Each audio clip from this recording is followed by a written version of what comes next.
A scrawny teenager, his face etched with shock, stood frozen before a scene beyond imagination. Before him was a mysterious door, exuding an eerie aura, floating in mid-air as if defying all laws of physics. The boy whispered, his voice trembling, "Am I seeing things?" A door floating in mid-air. Half curious, half wary, he cautiously stepped closer, his eyes scanning the area behind the door. Strangely, there was nothing there. No wires, no supports, just a door suspended as if by magic. His hand reached out, brushing against the doorknob. Then he tentatively tried to turn it. The door swung open, pulling him forward with its momentum. But the true wonder awaited him on the other side. Beyond the door wasn't the familiar hospital room he had just left, but an icy, misty expanse. A dark tunnel emerged, stretching into an abyss that seemed to swallow all light. The boy was stunned, speechless, only muttering, "Wait, there's a whole space inside the door?" Facing a phenomenon beyond imagination, he could only weakly exclaim, "It's so dark. Where's this? Hello? Is anyone there?" Not a sound answered him. The space was eerily silent until strange noises echoed from deep within the tunnel. Crackle, snap, creak, thud, thud. Sounds like a terrifying creature chewing echoed. Then, from the darkness, a horrifying skeletal monster emerged with 3 glowing red eyes on its neck. Its feline skull. It let out a chilling roar and charged straight at the boy. Overwhelmed by panic, his body trembled uncontrollably. His terrified scream echoed in the cold space. His face turned pale as he faced the grotesque creature. With no other choice, he mustered all his strength, shouting as he scrambled back through the door. He slammed it shut in a panic. The monster still tried to smash through, but he gripped the doorknob tightly, yelling, "Sorry. Sorry to bother you. Have a nice day. Goodbye." Panting from fear, he muttered, "This world is too dangerous. I was just scared of that monster, and now this." Before he could recover, he gasped in shock as the door in front of him suddenly vanished. He cried out in alarm. Where did the door go? It really disappeared? His mind still in chaos. He was startled by a peculiar voice in his head. "Congratulations, human. You have awakened the power of world linkage. Finally, I have found you." Overwhelmed with fear, the boy stumbled back, looking around, eyes wide. Who's speaking?" The mysterious voice replied reassuringly, "Don't be tense. I am trapped in another world, speaking to you now through your thoughts. Listen, the time for exchange between our worlds is limited. If you don't want to die, do as I say." Speechless at the bizarre phenomenon, the boy exclaimed, "Exchange through thoughts? What is this?" Ignoring his question, the unseen voice commanded, "First, open your backpack and find a strange statue." Confused, he complied, rummaging through his backpack and finding an odd statue. He muttered, "It really is a statue. Is this it?" The voice responded, "Yes. This is the cursed statue of the Demon King of 10,000 evils. Someone deliberately placed it beside you, using it to curse you, kill you, and steal your soul. But you survived." As soon as the voice finished, like a flash of lightning, countless images flooded the boy's consciousness. He was shocked to realize the truth. He wasn't the original owner of this body. This body belonged to a middle school student named Shunyi. His soul had been killed by the cursed statue. At the same time, I died from overwork. My soul traveled from Earth to this place and took over this body. Suddenly, the statue in his hand emitted an evil aura and crumbled into dust. The mysterious voice continued, "Human, once the curse fails to kill you, it bestows upon you unprecedented power. For 100,000 years, it has accumulated the power of all souls. Now call that door again." Shunyi exclaimed in surprise. The door? The statue in his hand vanished, but the voice echoed, "Yes. That door now belongs to you. That will be your world linkage ability." Trembling with fear, Shunyi followed the mysterious voice's instructions. He merely thought of the door in his mind, and it appeared before him. Even more surprisingly, a notification appeared before the door. "Because you were polite last time you entered the door, you receive the Polite Visitor rating. The Polite Visitor rating. With this rating, you will receive the following item. After acting politely, others' impression of you will be slightly better. Shinyi reached out and touched the ethereal item before him, feeling it like an equipable passive skill. Suddenly, the mysterious voice became intermittent. My strength is almost depleted. Human, you must be careful. Whoever used the cursed statue against you, once they know you're still alive, will attack you immediately. Panicked, Shinyi hastily asked, "Wait, who are you?" To shun Ye's astonishment, the mysterious voice left only vague words, as if fading into nothingness, "Because I need you." Then, the voice revealed a terrifying secret. The world you entered today is called the Nightmare World, and it is also the world where I am imprisoned. As soon as those words fell, a brilliant yet cold inscription appeared on the mysterious door facing Shunyi. Nightmare World. Human, continue to grow stronger, then come to the deepest part of the Nightmare World to free me. At that time, I will surely repay you. Human, until then, do not die.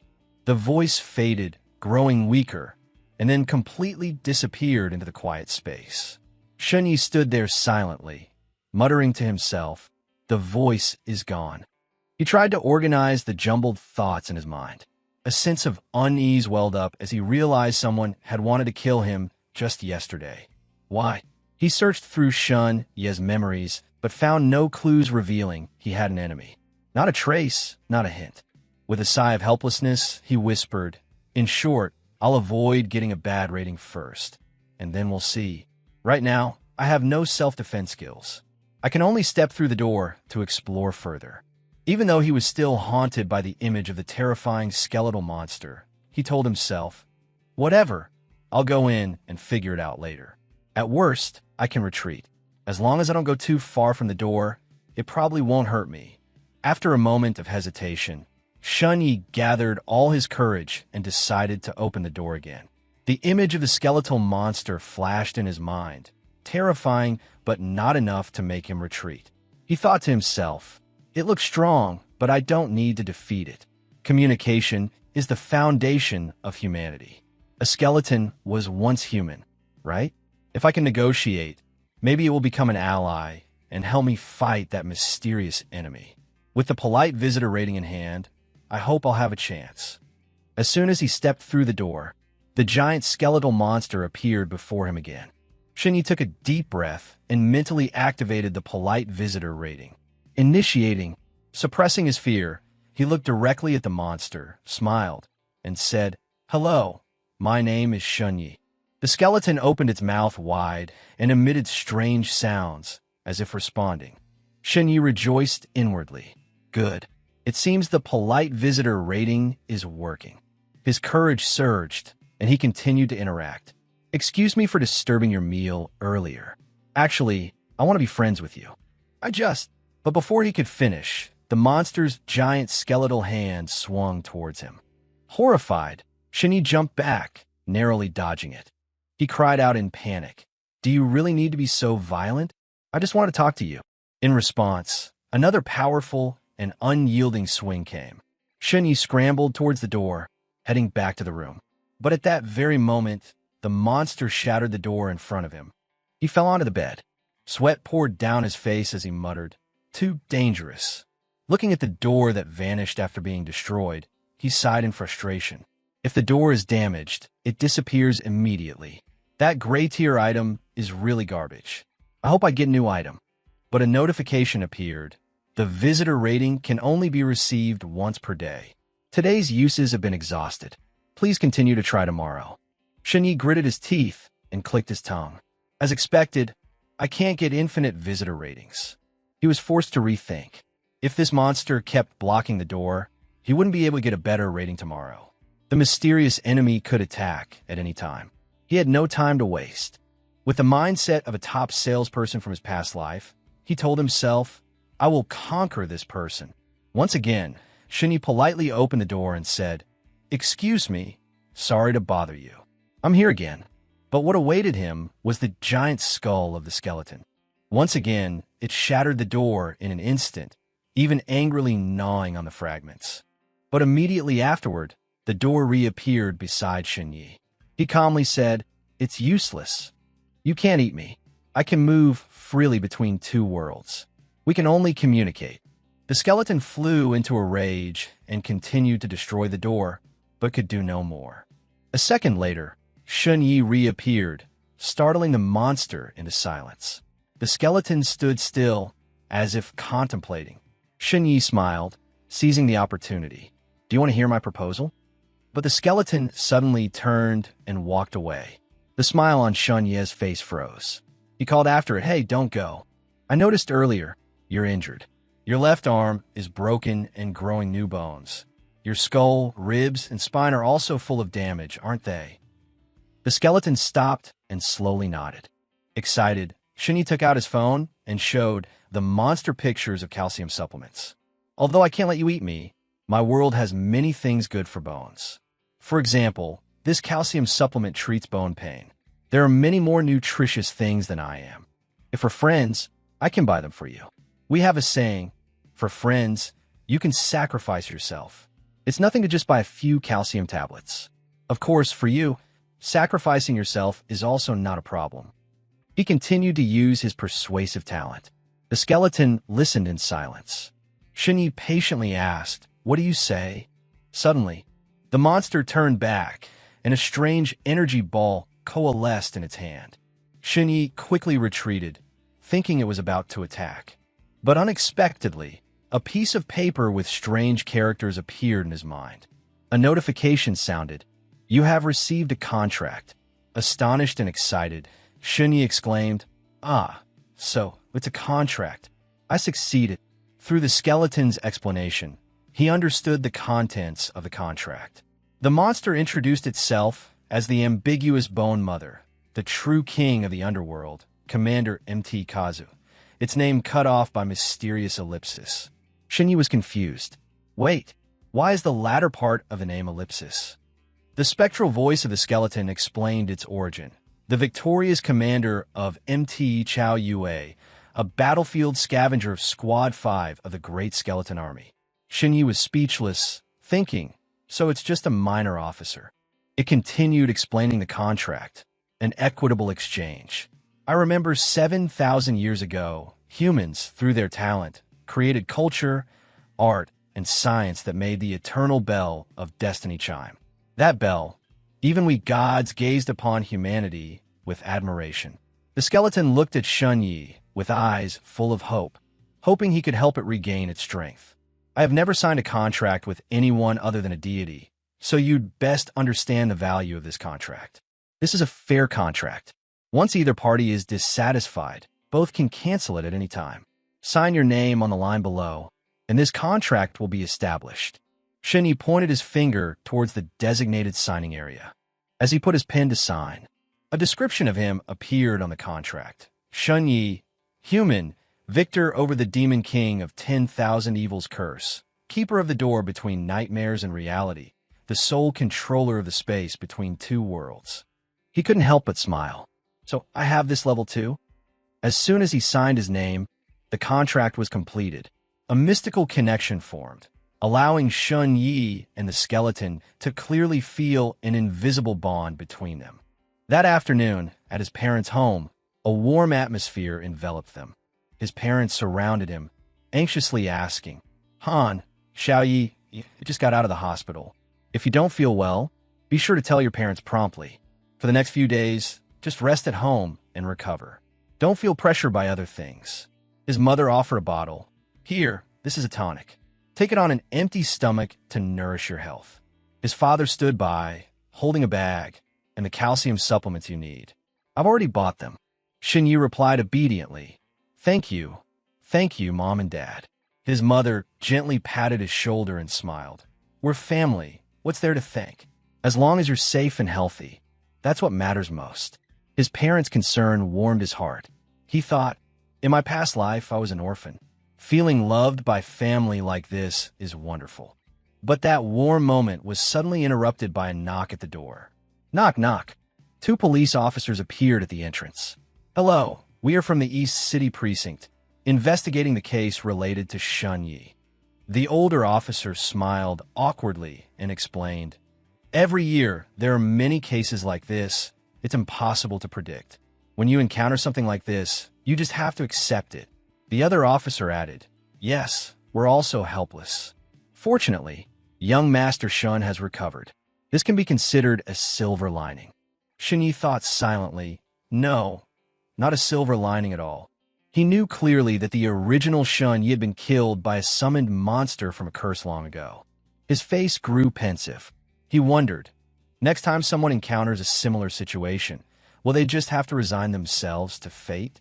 The question made the officers awkward, unsure how to respond.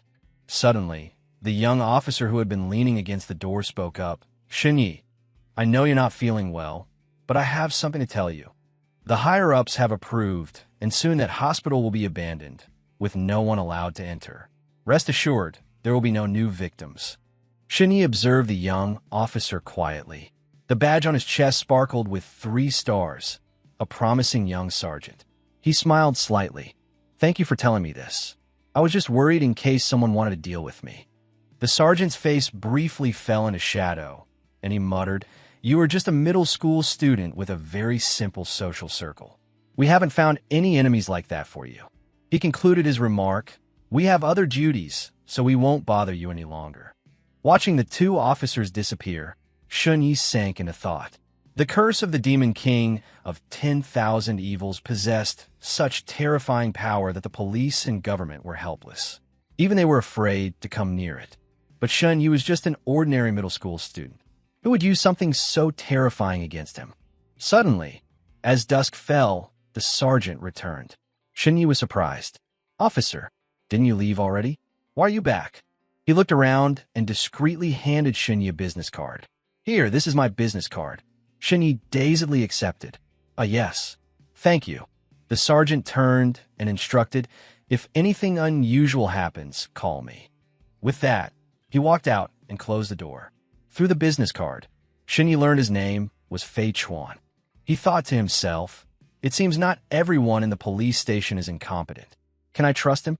But what can a young officer like him do when the entire police station and government are helpless?" What worried him more was that the news of his survival would surely spread. The person behind the curse wouldn't let it go.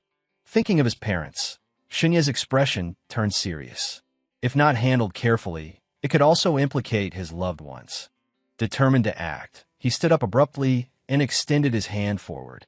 He shouted, "Door!" The door connecting the 2 worlds appeared. With the confident smile of a top salesperson from his past life, he stepped in, heading into the dark corridor, and called out, "Big Skeleton, are you here?" The skeleton emerged silently from the darkness. Shun Yi smiled and tossed a bag. "I brought you your calcium supplements." Unexpectedly, the skeleton pointed its long finger at the bag of supplements in Shun Yi's pocket.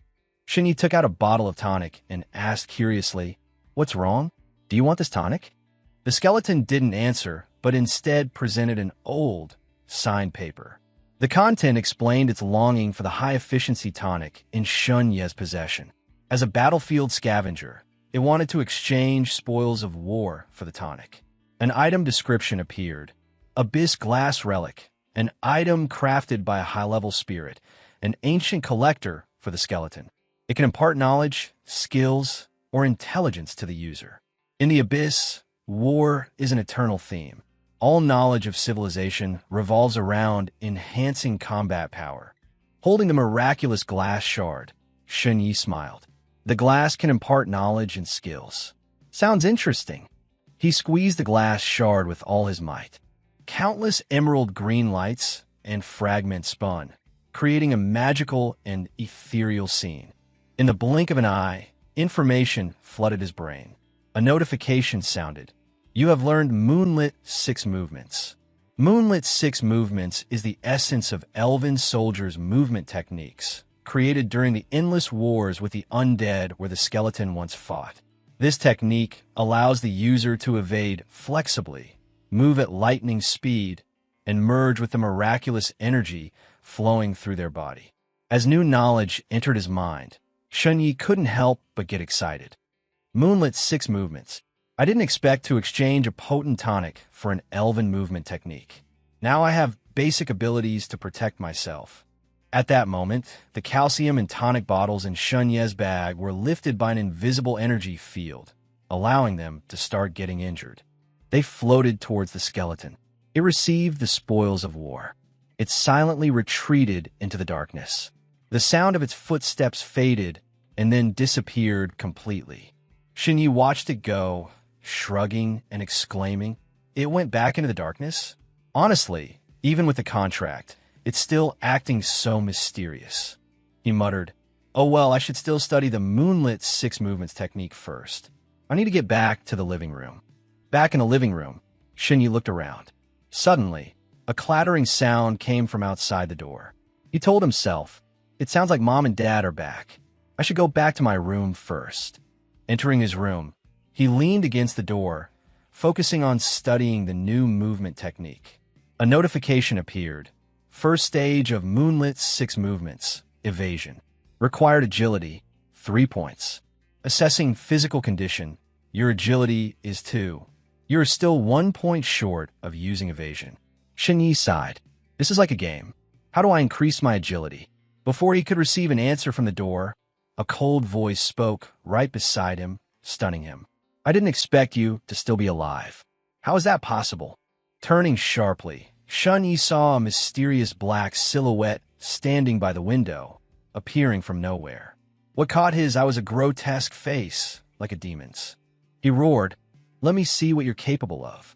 Without another word, the monstrous figure lunged, a bizarre blade in his hand flashing with a deadly light. Relying on his physical condition, Shunyi retreated, narrowly dodging in a flash, as swift as the wind. The assassin's blade landed, and he complimented, "Good reflexes, kid." But Shinyi was grave, thinking, too dangerous. Did the assassin come so quickly? Trying to stay calm, he activated Polite Visitor, smiled at the assassin, and said, "Hello, sir. May I ask what business you have with me?" But the only response was a cold attack. He roared, "Fool, die!" Shinyi was stunned and exclaimed, "It has no effect." While dodging danger, he received a notification from the door. "The glass has bestowed upon you knowledge, skills, and equipment from the nightmare world. All have their own tiers from lowest to highest. Despair, gray; common, white; excellent, blue; rare, purple. The higher the tier, the stronger the effect. Your polite visitor is despair, gray tier." He sighed inwardly. So this is a low-tier visitor rating. No wonder it works sometimes and not others. Damn it, I still can't use Moonlit 6 movements. At this moment, the assassin closed in, roaring, "Humph, just a cat scratch. Your agility can't avoid bullets." He drew a handgun. Shinyi panicked. This is bad. But at that very moment, another notification sounded. Many visitor ratings can be exchanged for attribute points. The higher the visitor tier, the more attribute points you receive. He was astonished. What? So visitor ratings can be exchanged? Why didn't you say so sooner? Immediately, he chose to exchange Polite Visitor. A notification sounded. Exchange successful. Quickly increase my agility. Your agility increased from 2 to 3. Instantly, the first stage of Moonlit 6 movements, evasion, activated. Your speed skyrocketed, easily dodging the assassin's shot.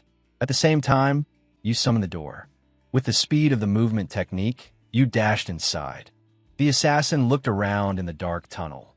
This is a secret passage? But Shunyi was already hiding behind the door. He stepped out. "Say goodbye, assassin." He turned back, surprised, and lunged. "Got you. D." But what awaited him was the gaping maw of the giant skeleton. In an instant, the assassin fell into despair. The horrifying crunch of chewing echoed in the tunnel. The skeleton had another delicious meal. Outside the room, Shinyi leaned against the doorframe, panting. Wiping the sweat pouring down like rain, he muttered, "Damn it, that was too dangerous. And more assassins will come knocking." He told himself, "I can't hesitate for a second. I must quickly find more skills to protect myself." Suddenly, a magical light ring appeared along with a contract. A notification appeared. Your living sacrifice has extremely satisfied the other party. According to the principle of equitable exchange, the other party has exchanged an item and received contract recognition. Shadow white crown, silver war medal. Two items emitting green light appear before him. Shinyi was shocked. What? In such a short time, they gave me two? And they're green tier items. He examined the shadow white crown, green tier equipment, advanced magic from the dark abyss.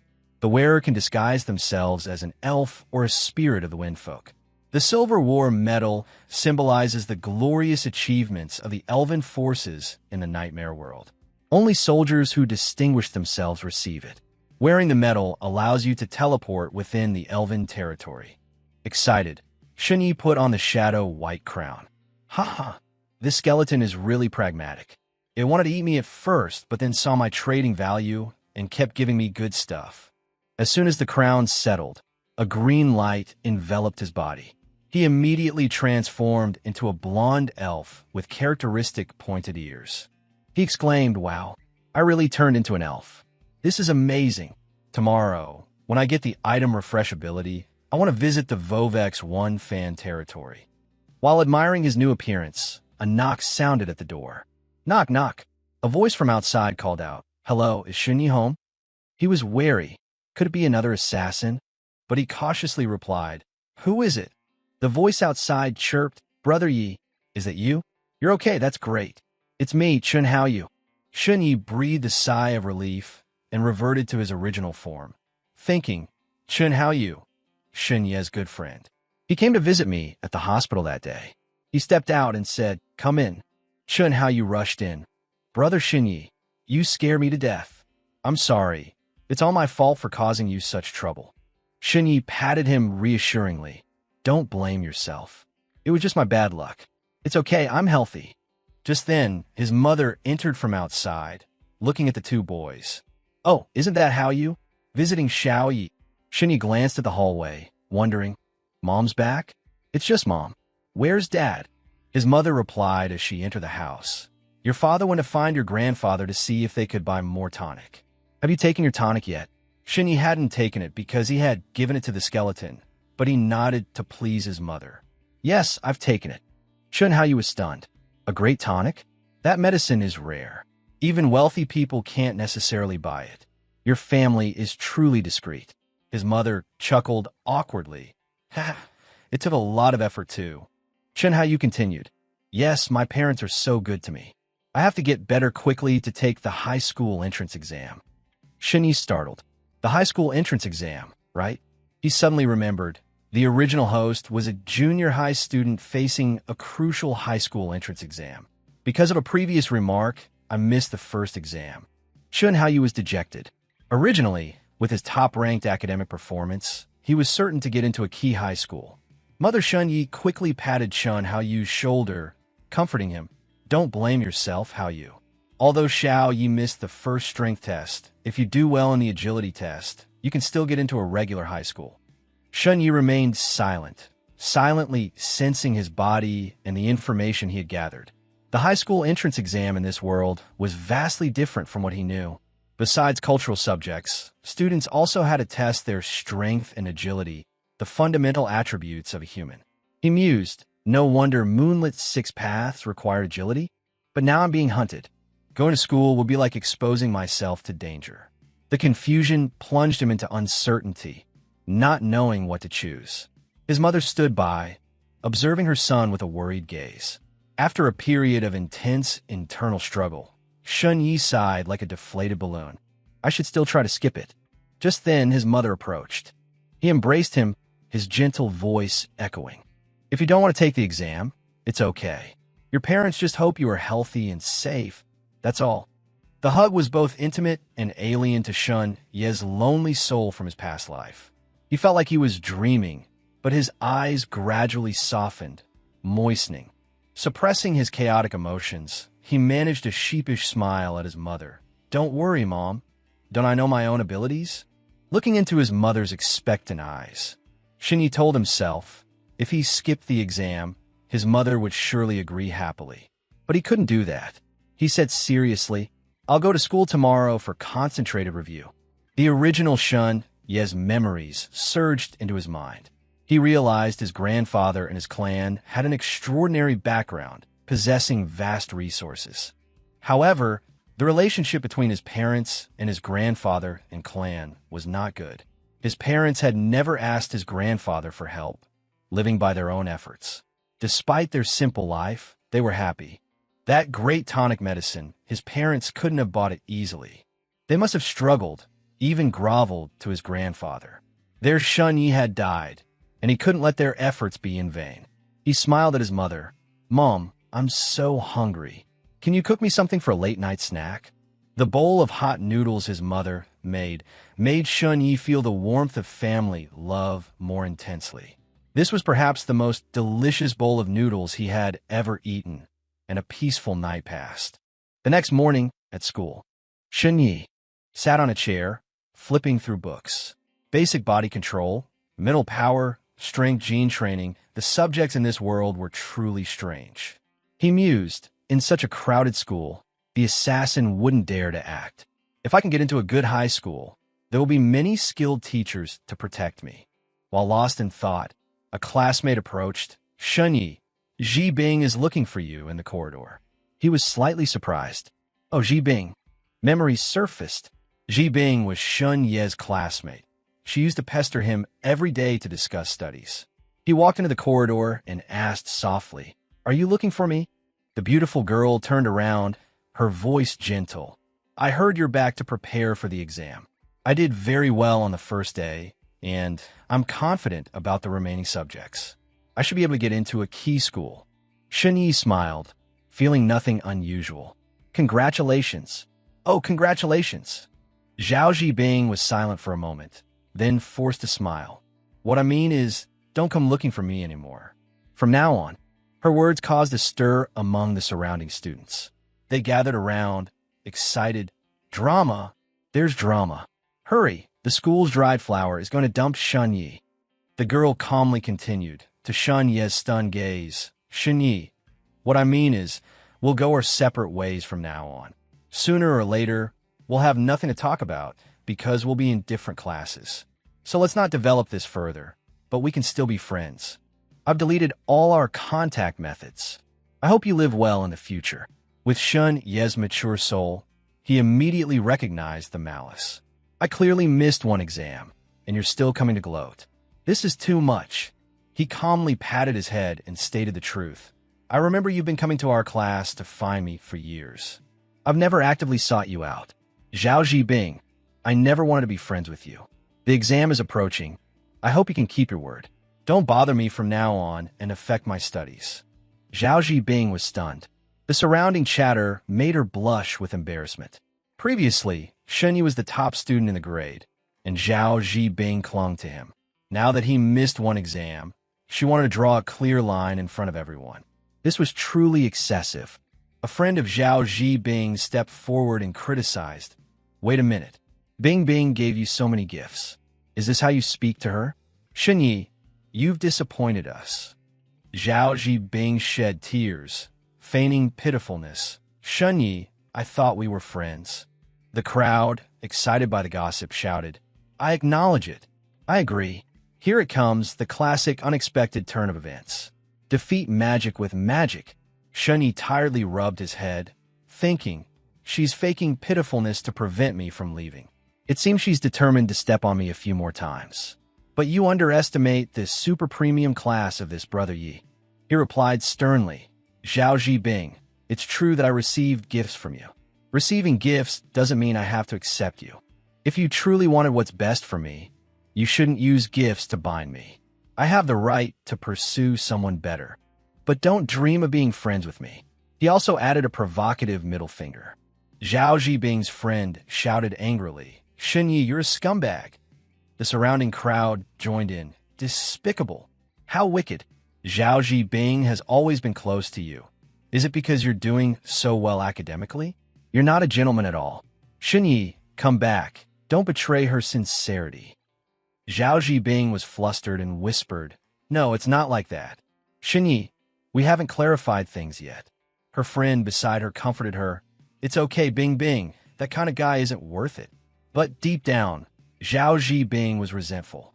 She clearly came to dump him, but now she was the one being dumped. So many people are watching. How can I face them later? Suddenly, a large man appeared, blocking Shun Ye's path with a grim expression. Stop! Bing Bing hasn't let you go yet. Shun Yi narrowed his eyes, his voice full of challenge as he faced Tun Ming, who was blocking his way. Isn't this Tun Ming, third in the entire grade? It's almost time for class. Move aside. Don't block the way. Tun Ming's anger was provoked, and he immediately raised his fist threateningly, his eyes chilling. It's been a few days since you've been around. Your news must be outdated. My strength has skyrocketed. You're no longer the top student in the grade. If you don't want to break your bones, apologize to Bing Bing immediately. Hearing this, Shun Yi feigned surprise and immediately bowed his head, pretending to be apologetic. Classmate Tun, are you mistaken? It was Zhao Zhibing who asked me to come, not me clinging to her, right? Then, with a dramatic, dejected expression, he turned to Zhao Zhibing and said sadly, I'm sorry I won. Zhao Zhibing, you can continue to harass me, and then you'll be satisfied, right? With acting skills that could win an award, Shun Yi said resentfully, even letting out a few tears. Then, he turned and ran away, sobbing loudly, leaving the surrounding onlookers stunned and whispering. Shun Yi is crying now. He's heartbroken. But Zhao Zhibing, witnessing this scene, felt even more uncomfortable. She quickly spoke up in his defense, shouting, wait. I didn't mean to force you. Don't listen to Tun Ming's nonsense. Outwardly acting pitiful, Zhao Zhibing's inner self was collapsing, screaming in her heart. What am I saying? Why did I say I didn't mean to force you? This idiot Tun Ming has messed with my head. Seeing the situation turning unfavorable, Tun Ming angrily questioned himself. Damn it, I clearly came to support Bing Bing. How did it turn out like this? Exploding with anger, he raised his fist to attack Shun Yi. You brat, I'm going to teach you a lesson. Even without looking back, the moment Tun Ming's fist lunged forward, Shun Ye's eyes became sharp. He skillfully dodged the attack by tilting his head. Then, using the momentum from the opponent's arm, he executed a somersault. Everyone's eyes followed simultaneously. Astonished, they witnessed Shun Yi spin and deliver a precise kick to Tun Ming's head. Like a skilled dancer, he landed gracefully on the ground. The murmurs immediately erupted. Did you see that clearly? What was that? His speed. Why does he seem so much faster than before? Tun Ming didn't even have time to react. If Shun Yi had kicked with full force just now, Tun Ming might have fainted. It turned out Shun Yi had just used the Moonlit Six Paths movement technique. He stood up coolly and asked softly, I've already apologized. Why are you still threatening me? Just then, a female teacher appeared and shouted loudly. What are you all gathering here for? The mock exam is approaching. Why aren't you at the stadium to assemble? Teacher, the students immediately scattered and ran. Hurry, or the teacher will hit you. Some people regretted it. Too bad, I didn't get to see these two fight. I wonder how intense it would have been. Tun Ming, forced to turn and leave, threatened Shun Yi through gritted teeth. This isn't over yet. A moment later, at the school stadium, Shun Haoyu ran over and called out loudly when he saw Shun Yi warming up. Brother Yi, this test is taking forever. With so many people in line, it'll be a while before it's our turn. There's a new comic book store behind the school. Why don't we go there for a bit before coming back, okay? Shun Yi clutched his stomach, feigning pain, and replied, I'm not going. You line up for me. I have a stomachache. I need to use the restroom. In reality, Shun Haoyu's words reminded him. He was too tired yesterday and slept through it, forgetting to retrieve the item. This time, he could take the opportunity to get the item from today. So, Shun Yi found a restroom in a secluded corridor on campus. After glancing around, ensuring no one was following, he immediately rushed inside. As soon as Shun Ye's back disappeared, a shadow peeked out from a hidden corner and whispered, He's here. The mysterious figure held a pen, radiating dark energy. He entered the restroom with silent steps. But in the blink of an eye, his expression became solemn. He exclaimed in surprise, Where'd he go? I clearly saw him come in. Meanwhile, Shun Yi had put on his crown and transformed into an elf. stepping through a door that connected to his mysterious corridor. Walking deeper inside, he wondered, "Skeleton, are you not here?" Just then his foot stepped on something. Looking down, he was astonished. It was the assassin's gun. He quickly picked it up and inspected it. Shunyi nodded in satisfaction. "It even has bullets, good stuff. This time, when I go to the Elven territory, I'll have something for self-defense. Although I've never touched a gun before. And I don't know where the skeleton went. Never mind. Time waits for no one. Let's go." He took out the badge he received last time. The letter would help him teleport to the Elven territory. As soon as the blue light enveloped him, a mysterious voice echoed, flickering like static. Shunyi was startled. "Is that you?" Although the voice was unpleasant, he recognized the content. "I really don't have the ability to do more for you. Take this, it's a human token." Before he could clearly identify the item, Shunyi was enveloped in light and disappeared from the corridor. Appearing again, he was standing in a dense forest. Warm sunlight filtered through the leaves. Rubbing his head, Shunyi softly said, "Ouch, that was quite a ride. Did the teleportation succeed? Is this the Elven territory?" He looked at the item in his hand, a short sword. "This is what the mysterious voice gave me. Why did it give me this?" Suddenly, a figure appeared and shouted, "Who's there?"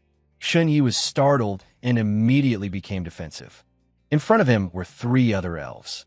After clearly seeing Shunyi's face, they called out in unison, "Fan!" Shunyi remained silent, muttering to himself. The name didn't keep him wondering for long, as the 3 elves continued. "Humph, you finally arrived. You're really slow. If you hadn't come, we would have declared the mission a failure and reported back." Trying to maintain a natural demeanor, not revealing any unusual behavior, Shunyi replied, "There was a slight delay, so I'm a bit late." Internally, he speculated. These 3 are all wearing the shadow of the White Moon crowns, just like me. They're not real elves either. One of the elves clenched his fist and said, "All right, no matter what, you've finally arrived. We've gained the trust of the Elven tribe. They think we're brave soldiers returning from the battlefield. Tonight, we will act to kill their chieftain and seize the treasure. Fan, are you ready?" Suppressing his surprise, Shunyi reached up to adjust the crown on his head and replied, "Of course, my hands are starting to itch." Seeing him touch the crown, the faces of the 3 elves immediately changed, and they shouted, "Don't mess with it, you fool. How can you remove the shadow of the White Moon crown? If your true spectral identity is revealed, we're doomed." Hearing this, Shunyi awkwardly scratched his head. "I just wanted to adjust it. It's uncomfortable to wear." Sorry. From their reaction, Shunyi's speculation was confirmed. Indeed, the emblems were the same, the crowns identical. These 3 were all specters. This skeleton is a liar. "I'm the Fan, and you're throwing the mission at me." He cursed internally, but outwardly Shunyi went along with it. "Don't worry, this Fan of yours works reliably." A disguised elf, with sharp eyes, nodded in satisfaction. "It's best if it is. Let's go quickly to the Elven village. Hurry up. Your lateness has already caused quite a delay." With that, the 3 immediately rushed off at incredible speed. Shunyi had no choice but to give his all, struggling to keep up. "They're so fast. I have to go all out just to barely keep up." The abilities of these specters are truly extraordinary. After a journey through the dense forest, they stopped near a village shimmering in the dim light. A disguised specter whispered, "We're here. This is the village. As long as we get permission from the leader, this part is not dangerous. You just need to show him your insignia." Hearing this, Shunyi quietly wondered, "Then what is the dangerous part?"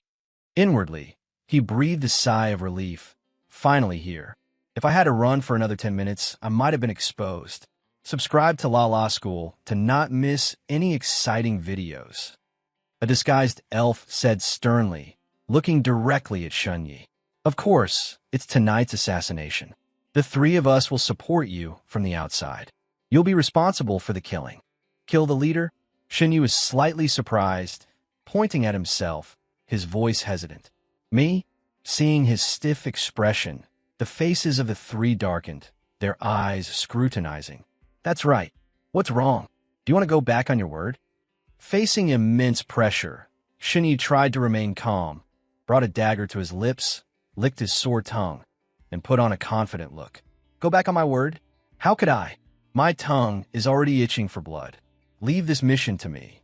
The other three immediately became happy and clapped their hands in encouragement. Yes, that's good. But behind Shinye's forced smile, sweat had soaked through his shirt. Damn it, if I dare to refuse, a lot will be dealt with by these specters on the spot. But assassinating the elven leader right in their camp. No matter what, it's a suicidal raid. He cursed inwardly. Henry, you damn skeleton, you want me to be a scapegoat for you? While Shinyi was lost in thought, the three disguised specters led him to the guards. One of them spoke. Our comrade is here. Please let him into the village. After checking the insignia, the guard nodded and shouted inside.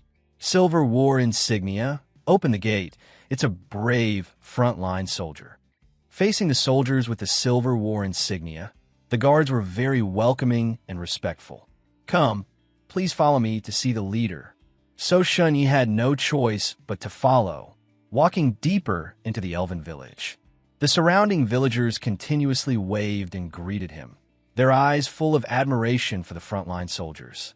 Beautiful and alluring elven maidens gave him flirtatious glances, adding to the heated atmosphere. They stopped before a giant hut, and the guard said, Please enter.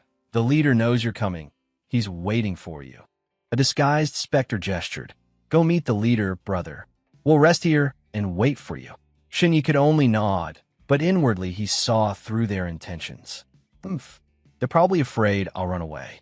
Wait and see. Damn it, being dragged into the conflict between specters and elves for no reason.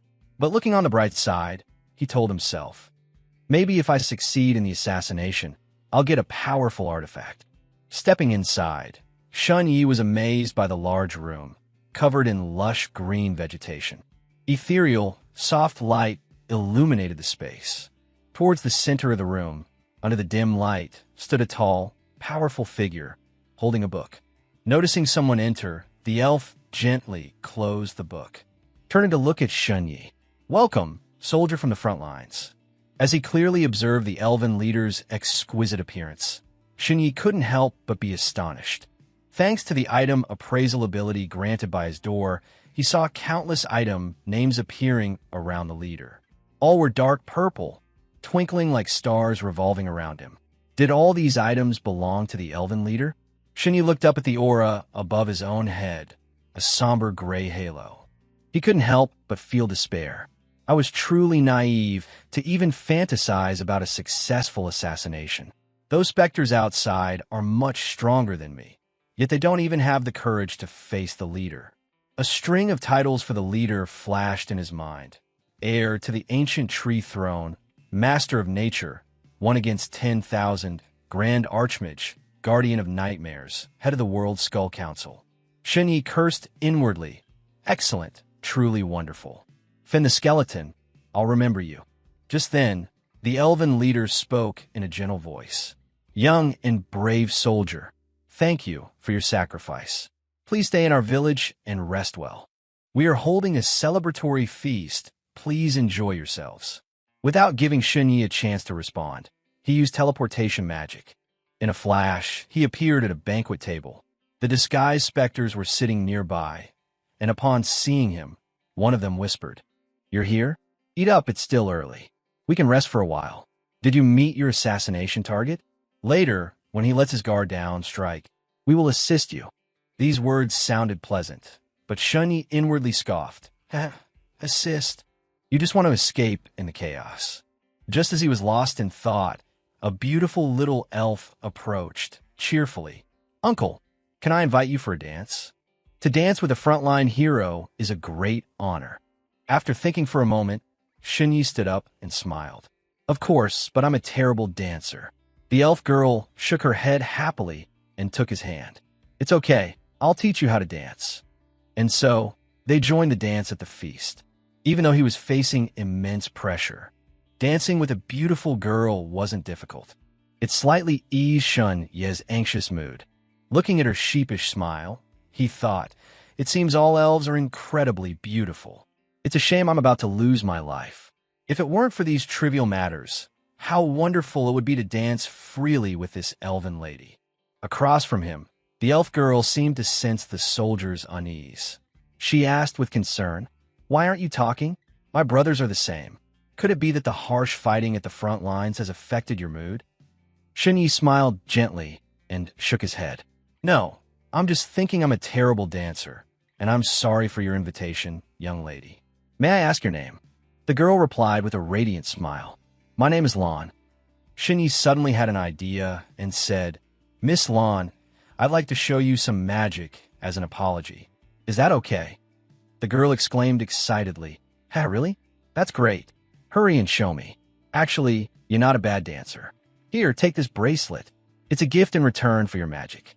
With that, she slipped a delicate bracelet onto Shun Ye's wrist. "But just so you know, if your magic isn't spectacular, I'll take the bracelet back." Shinyi confidently patted his chest. "No problem." He walked straight onto a table and called out to attract attention. "Dear friends, please cast your eyes upon me. Right now, I will perform a magic trick you've never seen before. Human transformation.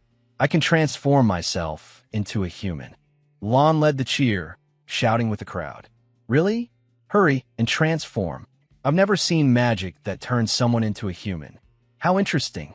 Meanwhile, the three specters muttered suspiciously, "What is this Fen guy doing? Transforming into a human? Do you guys know this magic?" One of them said, "Unexpectedly, Fen is quite clever. He thought of this way to quickly integrate with the elves." Under everyone's gaze, Shinyi reached out and touched the elven crown on his head. He threw it towards Lon below as a gift. At the same time, as the crown left his body, he returned to his human form. Beautiful Lady Lon. The transformation immediately caused the surrounding elves to cheer. "Oh, look at his ears and eyebrows." Audi Sun, Shun Ye's magic performance attracted the attention of everyone in the elven village. The elves cheered. "It's true. He's transformed into a human. And he's a human youth. Haha, awesome. Well done." Lon also cheered happily. "Thank you, uncle. Hurry and transform back." Shinyi put on a mysterious expression and said loudly, "The thing is, I can transform into a human because I took off that crown. My three brothers here also know this magic." He pointed directly at the three disguised specters below. "As long as they take off the crowns they're wearing, they will transform into specters." The two specters, like stones thrown into a calm lake, caused the entire crowd to freeze. All the elves' eyes turned cold, directly at the three disguised figures. Someone shouted loudly, "All units, be alert!" Countless weapons were immediately aimed at the three, leaving them stunned. What's going on?" At the same time, a mysterious door appeared behind Shinyi. An elf noticed the problem and shouted, "Stop! Transform back into an elf." When did that door appear? But Shinyi slowly retreated towards the door, smiling. "I'll be right back after my three brothers transform. Farewell, Miss Lily." He waved his hand, then vanished through the door before everyone's eyes. He's gone. What kind of magic is that?" But the spirits had no time to worry. One of them commanded, "Capture those three specters first. Be careful. Who knows what other tricks they have up their sleeves." The three specters had originally planned to escape, but a mysterious wave of power enveloped the area. They were quickly bound by the spirit's ropes. A figure appeared, a mocking voice ringing out. "I was just about to have some fun with you all. What a shame. You specters wanted to infiltrate our village. But you never expected that a human had already infiltrated your ranks, even leading your mission. How ironic. Though restrained, the three still try to play dumb. Is there some misunderstanding? We were just passing through." But the spirit ropes pulled off the crowns on their heads, revealing their true specter forms and exposing their lies. The spirit leader gazed intently at the crowns, his eyes thoughtful. "These crowns carry advanced haunting magic from the shadowy depths, truly beyond my expectation. Every village has infiltrators from the Wind Spirit tribe. With these, we can locate their positions and launch a counterattack." Saying this, he looked towards where Rei Shun had disappeared, softly murmuring, "This time, I owe you a favor." Miss Lily also quietly watched in that direction, wondering, will he not return again? Back in the dark corridor, Ray Shun reminded himself. I didn't expect the door to be able to adapt, transforming into a form suitable for the environment. That situation was too dangerous. I must remember this lesson for the future. Just as he finished speaking, he suddenly saw the figure of a dry skeleton munching on something ahead. Annoyed, Ray Shun stepped forward to question it. You rotten skeleton. I was struggling in the spirit territory while you're leisurely feasting here. Seeing him, the dry skeleton looked surprised. You're still alive? Hearing this, Ray Shun grew even angrier, roaring. So you can talk?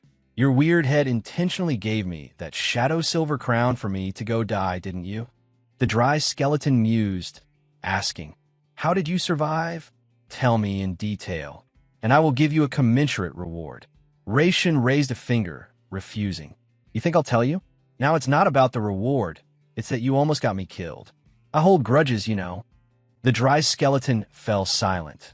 Then before Ray Shun, a contract paper appeared with the words, The other party is sincere, based on the principle of equal exchange, preparing to bestow upon you a powerful specter spell. The value of this spell. Before the text could fully appear, Ray Shun angrily tore the paper, shouting, You think a few paltry items can bribe me? Are you insulting my character? Helpless, the dry skeleton produced a shimmering crystal ball, attempting to explain. I gave you the shadow silver crown precisely because you are human. Spirits and humans are allies. You had a chance to survive. If it were me, there would only be one path, death. The crystal sphere floated before Ray Shun, and the skeleton continued. To express my apology, surpassing the principle of equal exchange, I have decided to grant you the Nightmare Crystal Inheritance. It contains 3 of the most advanced evolutionary specter talents. You can choose one to merge with your soul and possess its abilities. Fearing Ray Shun wouldn't understand its value, the dry skeleton explained further. Talents are special abilities. When used, they don't consume power. The Nightmare Crystal Inheritance is the foundation of the Wind Spirit Tribe's establishment, incredibly precious. After being wounded, I've lingered until now because they wanted this crystal, but I'm giving this opportunity to you. They surely won't expect me to hand it over to a human. Ray Shun looked embarrassed, but quickly took the crystal and shattered it. I have my principles, but since you're so sincere, I'll forgive you this time. But remember, there won't be a next time. As the crystal shattered, the inheritance process began. The space around Ray Shun transformed, and he appeared in a dark land, before a giant skeleton seated on a stone pool. In its eye sockets flickered a ghostly flame, and a chilling voice echoed. Choose. You can select one of these 3 most ancient inherited talents to use. 3 orbs of light floated around, each bearing a different color. The green orb is Shade's 5th, beginner level, can evolve. It allows you to summon corpses from the underworld. They will recount what they know so their souls can rest in peace. Death is the deepest education. The orange orb is Holy Core Body, beginner level, can evolve.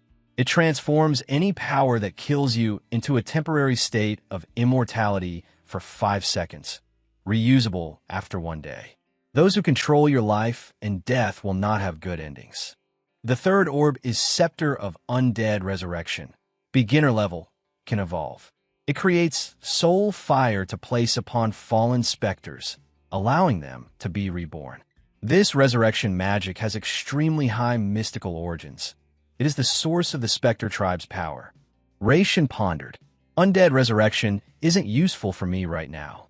Holy Core Body gives 5 seconds of immortality. But what then? Still dead. Shade's 5th seems useless, but it's what I need. 5 points of intel to catch the one who wants to kill me. Having decided, he firmly grasped the green crystal orb. The inheritance power activated, enveloped in green light. When he opened his eyes, Ray Shun was back in the corridor with the dry skeleton. Success. I think I can send specters now.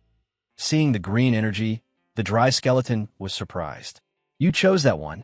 Ray Shun wondered why. Is it not good? The skeleton slowly shook its head. Not bad. It's just that it doesn't immediately form combat strength. In my memories, past lords usually chose the third option, few chose the second, and no one ever chose Shade's fifth. Having received such a valuable gift, Raishin no longer made things difficult and recounted the entire incident. Here's what happened. After listening, the dry skeleton was silent for a long time, then sighed with emotion. The original assassination target was supposed to be a female spirit priestess. The man you met was the Grand Priest, the strongest of the spirit tribe. This news made Raishin thoughtful. No wonder he possesses unique skills like 10,000 spirit infiltration, heir to the ancient tree throne, master of nature, one against 10,000, archmage of mystic arts, guardian of nightmares, and five-skull realm pool.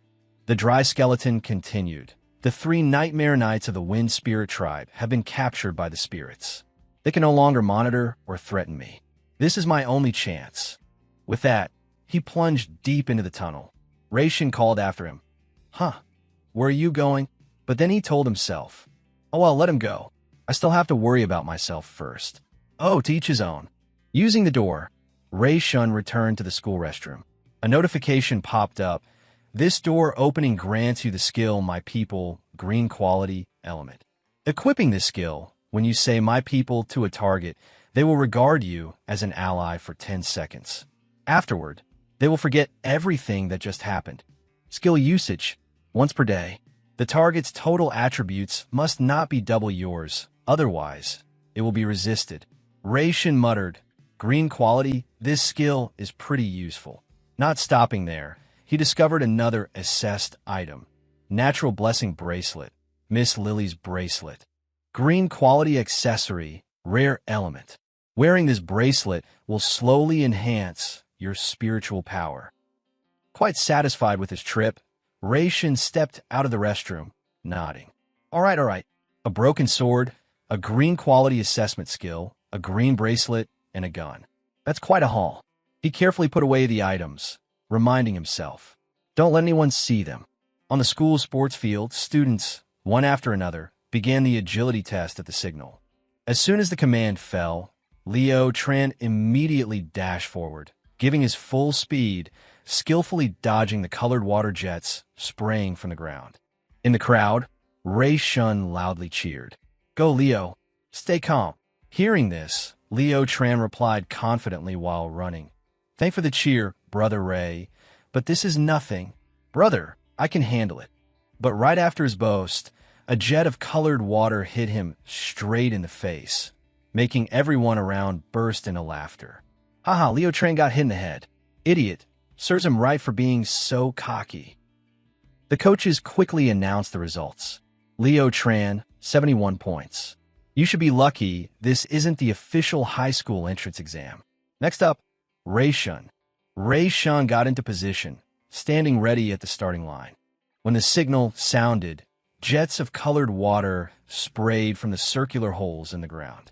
With his hands clasped behind his back, Raishin moved with astonishing speed, his footwork light and graceful, as if strolling through the wind. Too fast. The paint couldn't keep up with Raishin's speed at all. His posture is so natural, like he's gliding.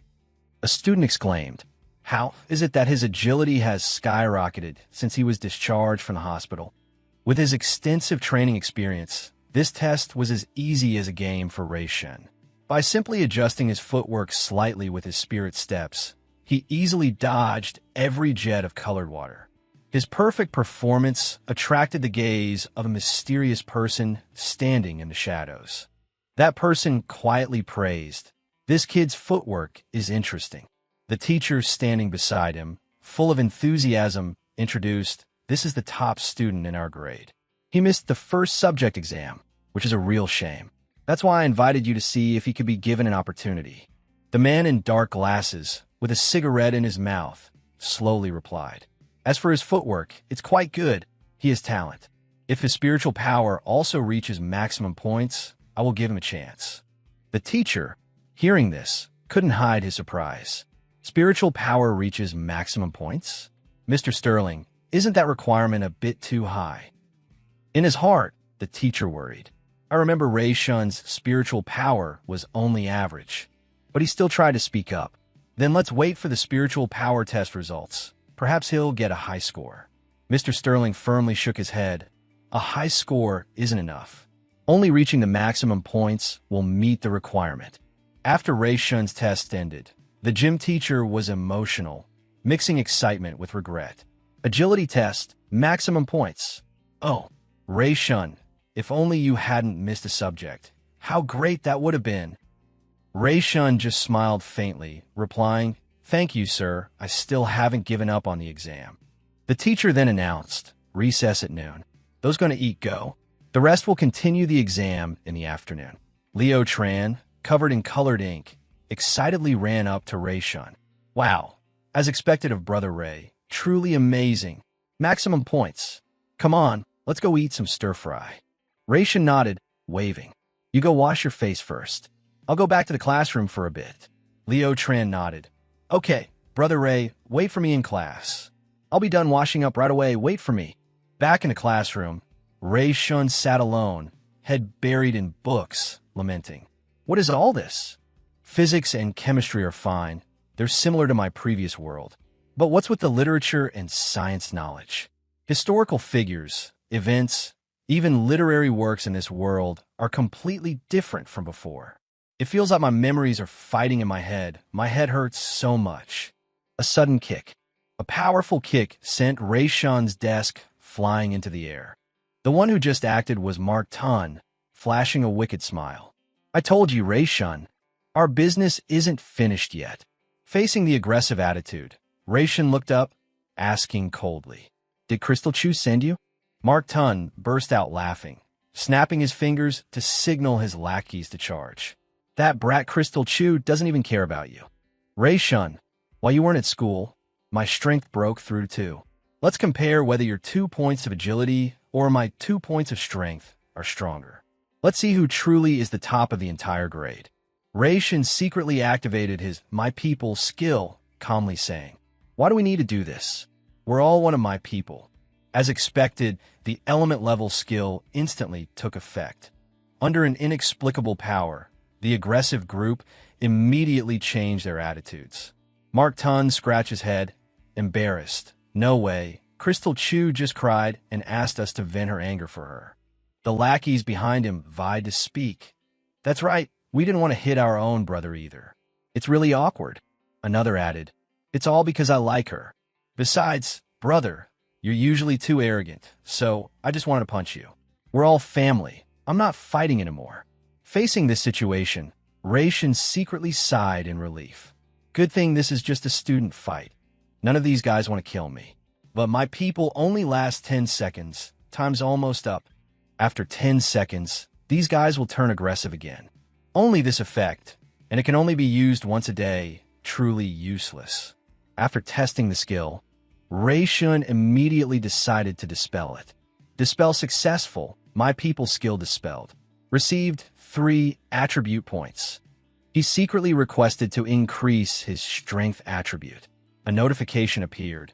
In addition to the 3 attribute points just received, you can also freely use 1 attribute point previously used to increase agility. Use it simultaneously to increase strength. Ray Shun was surprised. What? Attribute points already used can also be freely allocated? Then can't I instantly switch from a nimble assassin to a powerful warrior? He decided. Use all 4 attribute points to increase strength. Strength enhancement successful. Strength increased from 1.2 points to 5.2 points. Just then, a shaggy-haired guy, Benny Ma, locked Ray Shun from behind. "Ray Shun, don't try to run away like last time. Fight Mark Tun properly." In front, Mark Tun unleashed a terrifying punch, shouting loudly, "Ready to break some bones?" The punch aimed straight at Ray Shun's stomach. But Ray Shun's face remained calm, his eyes unwavering. On the contrary, Mark Tun screamed tragically, clutching his deformed hand, writhing in pain like a trapped animal. An adult without special training has an average strength and agility of 1. In this showdown, with 5.2 points of strength, Ray Shun completely overwhelmed him. The thugs were astonished at the sight. He took a hit from Mark Tun without flinching. He even broke free from Benny Ma's restraint. In reality, strength is not just muscle power, but a synthesis of the power of the limbs, bones, internal organs, the flexibility of the meridians, the explosive force of blood and flesh, and the degree of cell necrosis, the standard of life. Feeling Ray Shun's terrifying power, the thugs began to panic. I'm afraid his strength has already surpassed Mark Tun's. How is that possible? Ray Shun coldly looked at Mark Tun, writhing on the ground, sighing. I clearly missed one subject, yet you still came to fight me. The high school entrance exam is coming up, and you're doing this just out of jealousy, ganging up to ruin someone else's life without caring. Mark Tun, no, he roared. Ugh, you hateful Ray Shun. You deserve to die. Ray Shun coldly lifted Mark Tun high. If this were another classmate or the old me, you would have seriously injured them. Hearing this, Mark Tun panicked, quickly begging. Ray Shun, we were wrong today. Forgive us this one time. But Ray Shun's voice grew sharp. You insult others, beat others, destroy their future. And you still think I'll forgive you? With that, Ray Shun spun around, throwing Mark Tun backward amidst desperate screams. From the classroom came screams, accompanied by the sounds of thuds. Oh, help me! The desperate cries echoed down to the schoolyard. The teacher, at the forefront, opened the classroom door, stepped in, and loudly shouted, What are you brats doing? The scene in the classroom was nothing short of a bloody battlefield. Several students were beaten unconscious, bruised, and battered on the floor, while Ray Shun leaned against the wall, weakly saying, Teacher, you finally arrived. They were bullying me. Hearing the accusation and seeing Ray Shun's pitiful face, the teacher was stunned, asking in a panic, What are you saying? You beat them to this pulp, and you're still saying they bullied you. In the crowd, gasping in astonishment, Crystal Chu panicked, thinking to herself, I miscalculated. These guys, even working together, are no match for Ray Shun. Is he that powerful? No, it's fine. As she tried to calm herself, her friend beside her suddenly asked, Crystal, do you regret it? That question startled Crystal Chu, her heart heavy with regret. If she had encouraged him on the stairs, urged him to continue his efforts, and promised to keep in touch after high school, would the outcome have been different? But immediately after, she quickly dismissed those thoughts. No, there's no going back. He already suggested it to me. These incidents, like the one in Zitting, causing 7 to 8 students to be injured. I'm afraid his qualification for the high school entrance exam has been revoked. Her goal has been achieved. Ray Shun is just a failure, while her future will be brilliant and glorious. Recomposing the chaotic thoughts in her heart, Crystal Chu resolutely turned to her friend beside her and said, I only regret not seeing through him as such scum sooner. But just then, all eyes around them suddenly focused on the area in front of Crystal Chu. Crystal, look! Her friend beside her exclaimed. Confused, Crystal Chu turned her head, realizing it was Mark Tun. He was being carried out on a stretcher by medical staff, and as he passed where she stood, his eyes slowly met hers. Crystal Chu panicked, her eyes wide, screaming internally, No way! This idiot is staring at me. He doesn't want to drag me into this, does he? Hey, don't look at me like that, you bastard. Seeing Mark Tun's lips twitching, Crystal Chu's heart pounded rapidly. She secretly prayed, Don't speak, don't speak. Hey, shut your rotten mouth. Go to sleep, Die. No. But despite the storm of emotions in her heart, Mark Tun still called out her name, Crystal. All eyes around immediately turned towards Crystal Chu. Those gazes, mixed with curiosity, gossip, and even malice, made her feel suffocated and uncomfortable. Suddenly, she trembled, tears streaming down her cheeks, looking truly pathetic. She burst into sobs, running and shouting. Mark Tun, I can't believe Ray Shun bullied you to this extent. I'm going to call the police. Watching Crystal Chu's deceptive retreating figure, Ray Shun couldn't help but inwardly praise this skillful move that both defused and counterattacked. In an instant, she had cleared herself of any connection to the incident, conveniently adding another blow against him. As for the teacher, he angrily gritted his teeth. How can there still be a student calling the police? This time, things will get even more complicated. All right, dismissed. Go back to class and review. Rei-shun, you come with me to the office. Rei-shun could only nod, acknowledging the teacher's words. At this moment, in the corridor, the principal was conversing with a man called Mr. Sterling. Mr. Sterling, our school's students are all excellent. Take a look, sign a contract with a few of them. Mr. Sterling shook his head, replying, My friend, it's not that I don't want to help. But if they don't meet the corporation's minimum requirements, my hands are tied. I have other business, so please excuse me. Suddenly, a female teacher rushed over to report. Principal, Rei-shun and Martin's group got into a fight, and the police are here too. Hearing this, the principal irritably exclaimed, What? Students fighting, and I have to be informed? Before the principal could finish speaking, the teacher quickly presented a video. Principal, you absolutely must see this. This is the video recording of their fight. Initially, the principal and Mr. Sterling seemed indifferent, thinking that a fight between high school students was nothing special. But after watching the video, both their attitudes suddenly became serious, intently staring at the screen. At the same time, on the other side, the police officers had also watched the video recording of the incident. An officer asked Rei-shun, From the beginning, you were already prepared to record a video? Rei-shun put on an innocent face, nodding. Yes, I was afraid they would beat me up. Internally, he sighed in relief. Good thing I recorded the video beforehand. The officer watched the recording, speechless. You almost beat them to death. That's what happened. After a moment of silence, the officer sternly said, Even with the video, you still have to come to the station with us. The specific outcome will depend on their injury assessment. The teacher quickly spoke up in defense of Rei-shun. This child previously encountered an unusual incident and missed one subject exam. If you take him to the station now, won't he miss another exam? We have video evidence. What else needs to be investigated? The police officer shook his head firmly. Teacher, please rest assured, it's just to the station for questioning. It won't take several days. If the injuries aren't serious, the teacher still disagreed, sharply stating, What you're doing will ruin this child's future.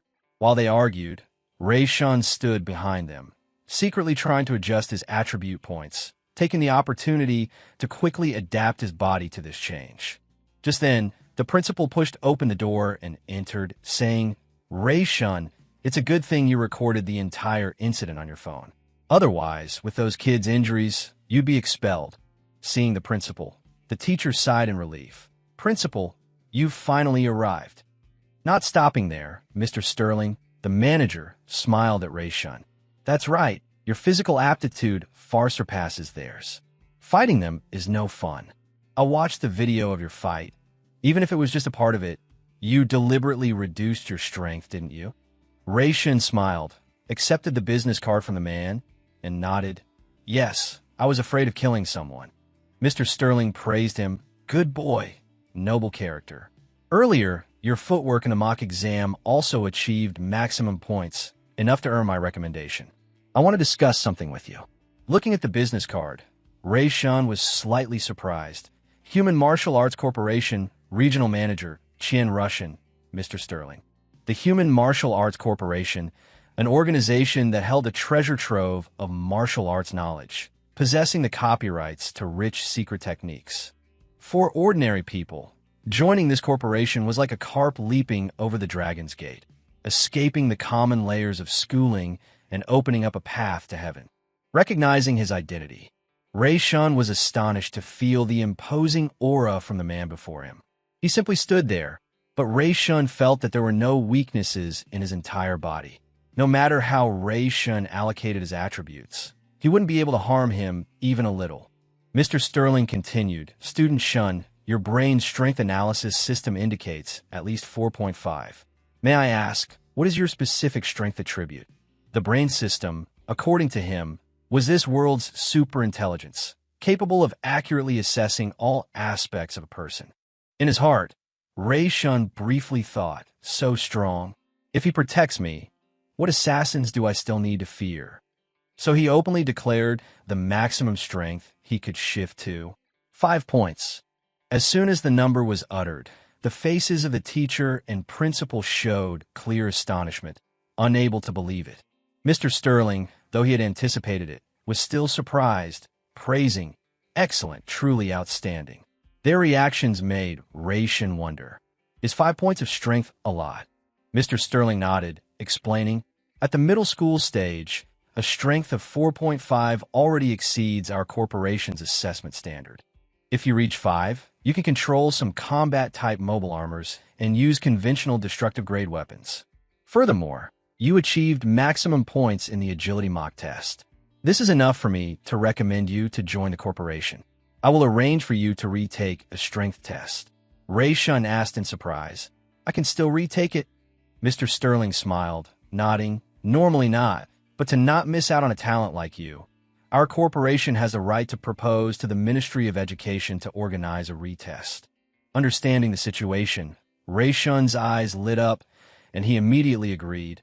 "Of course, I agree. Thank you, Mr. Sterling." Receiving a satisfactory answer, Mr. Sterling waved his hand. "Then it's settled. Someone will come to make arrangements for you. As for this brawl, you can handle it however you wish. The retest will be coordinated with your schedule." Suddenly, he stopped, asking additionally, "Oh right, what is your spiritual power? I'm just curious. Your strength and agility have met the standard. It won't affect the assessment."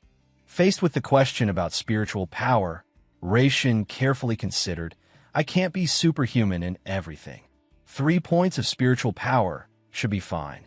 So he held up 3 fingers, 3 points. Unexpectedly, this answer startled Mr. Sterling.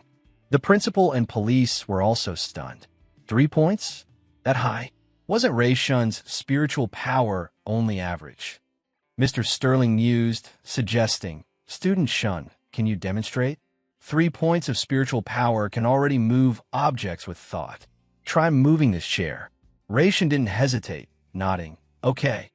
He added 3 more attribute points to spiritual power, using explosive mental strength to control the chair, making it float in midair. Just by increasing mental attributes, he can reach level 3.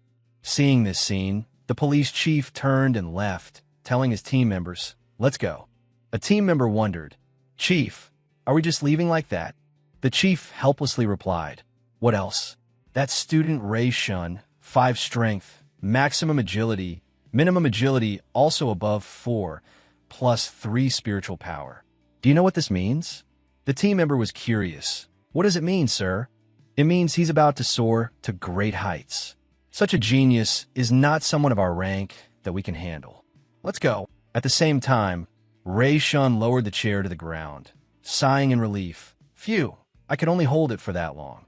Suddenly, the excited Mr. Sterling exclaimed, "Ha! Truly unexpected, truly unexpected." Once struggling on the streets, today singing a hymn to the immortals. The time has come. Heaven and earth change. Together we strive. I shall ascend to the peak of Qingyun. Young Master Shun, you are fortunate, and I am also fortunate." Mr. Sterling cheered. The principal and teacher beside him also excitedly clapped, praising in unison. "That's a beautiful song, Mr. Sterling. I've never heard such a wonderful melody." Amidst everyone's excitement, Ray Shun felt a bit flustered, thinking to himself, well, sorry, do I have to sing too? But I don't know how to sing." Immediately, Mr. Sterling regained his composure, saying sternly, "Please excuse yourselves, both of you. I want to speak with Ray Shun privately."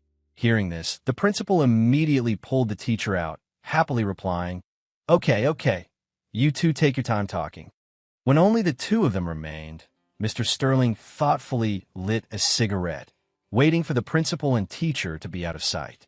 He looked into the distance, asking, "Student Ray Shun, what is your greatest ideal in life?" Ray Shun enthusiastically replied, Mr. Sterling, your name is my ideal."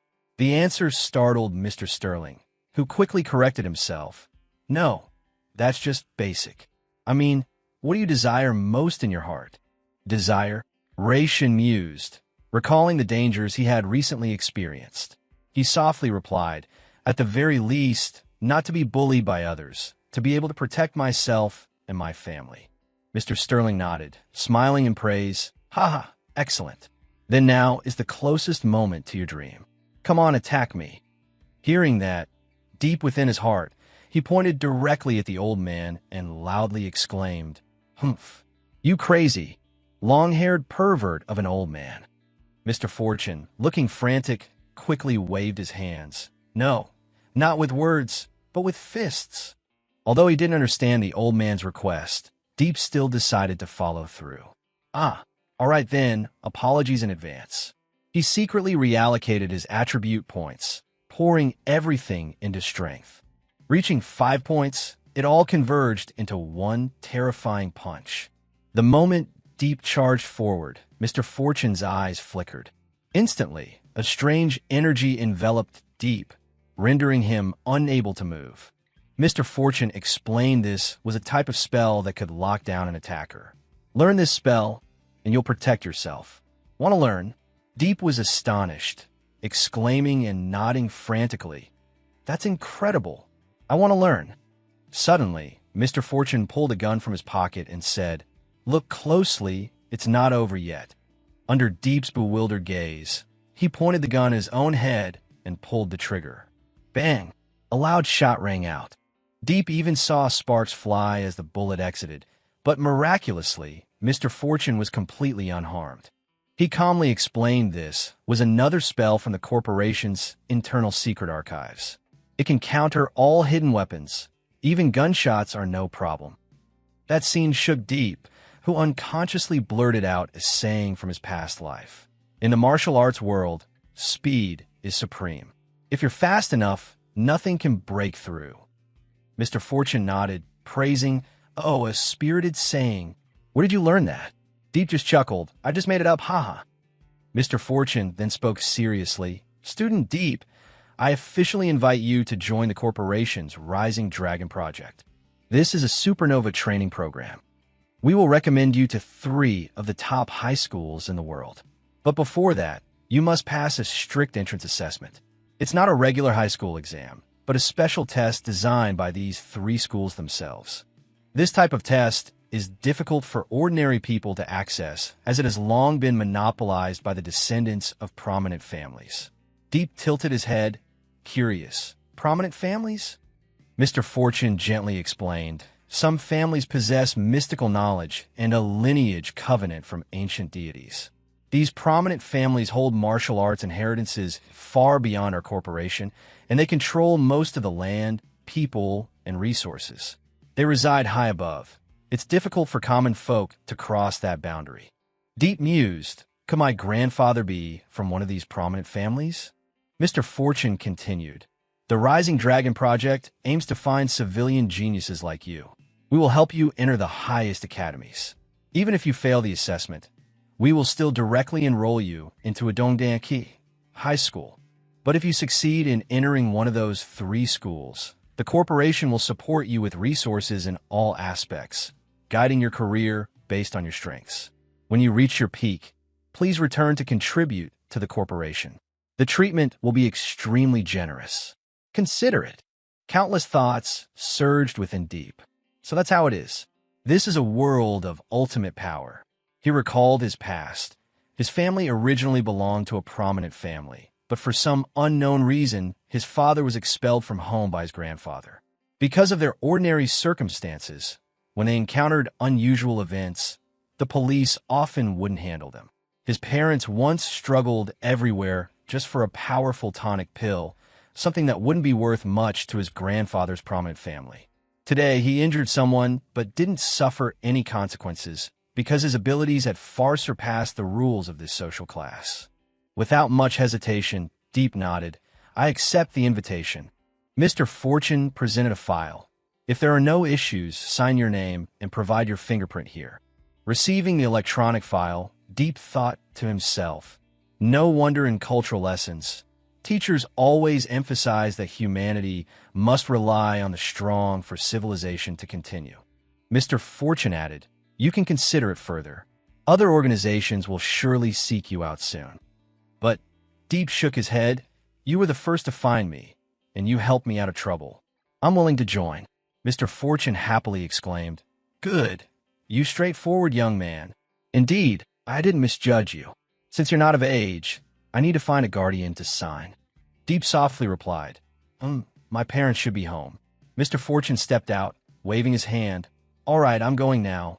What if another organization gets there faster? Once it's signed, I'll come back for you. No sooner had he finished speaking than Deep dashed to the door. But Mr. Fortune had vanished like the wind in a flash. Indeed, he's very strong. The principal approached, asking in a low voice, Little Deep, how did it go? Deep honestly replied, I signed. Now, Manager Fortune is going to find my parents to discuss the signing. The principal and teacher jumped and cheered. Excellent. This time, our school will shock the entire city. Suddenly, Deep's phone in his pocket rang. He took it out and saw an unfamiliar number. Who could it be? Despite his doubt, he pressed answer. A familiar voice echoed from the other end, and Deep's expression turned serious. Student Deep, I'm Officer Hawk. We just found a few things. I hope you'll come to the police station for a visit. At the station, Officer Hawk led Deep in, softly saying, Sit here, Student Deep. Look at this. Deep nodded, Yes, Officer Hawk. But his eyes secretly scanned his surroundings. For some reason, ever since he stepped into the station, he felt an indescribable unease. Officer Hawk pulled out a device to show Deep a photo. This photo was accidentally taken. Recently, there have been rumors about the hospital, so someone sent us this picture. In the photo, on the day you had trouble, across from the hospital, there's a suspicious man. Do you know him? Deep took the iPad, zoomed in on the image, and carefully observed the man with his strange posture. He shook his head. No, I don't know him. I've never seen this person. Officer Hawk seriously continued. According to experts, this person appears to be activating something. Deep, did you carry anything unusual that day? Hearing that, Deep flinched slightly.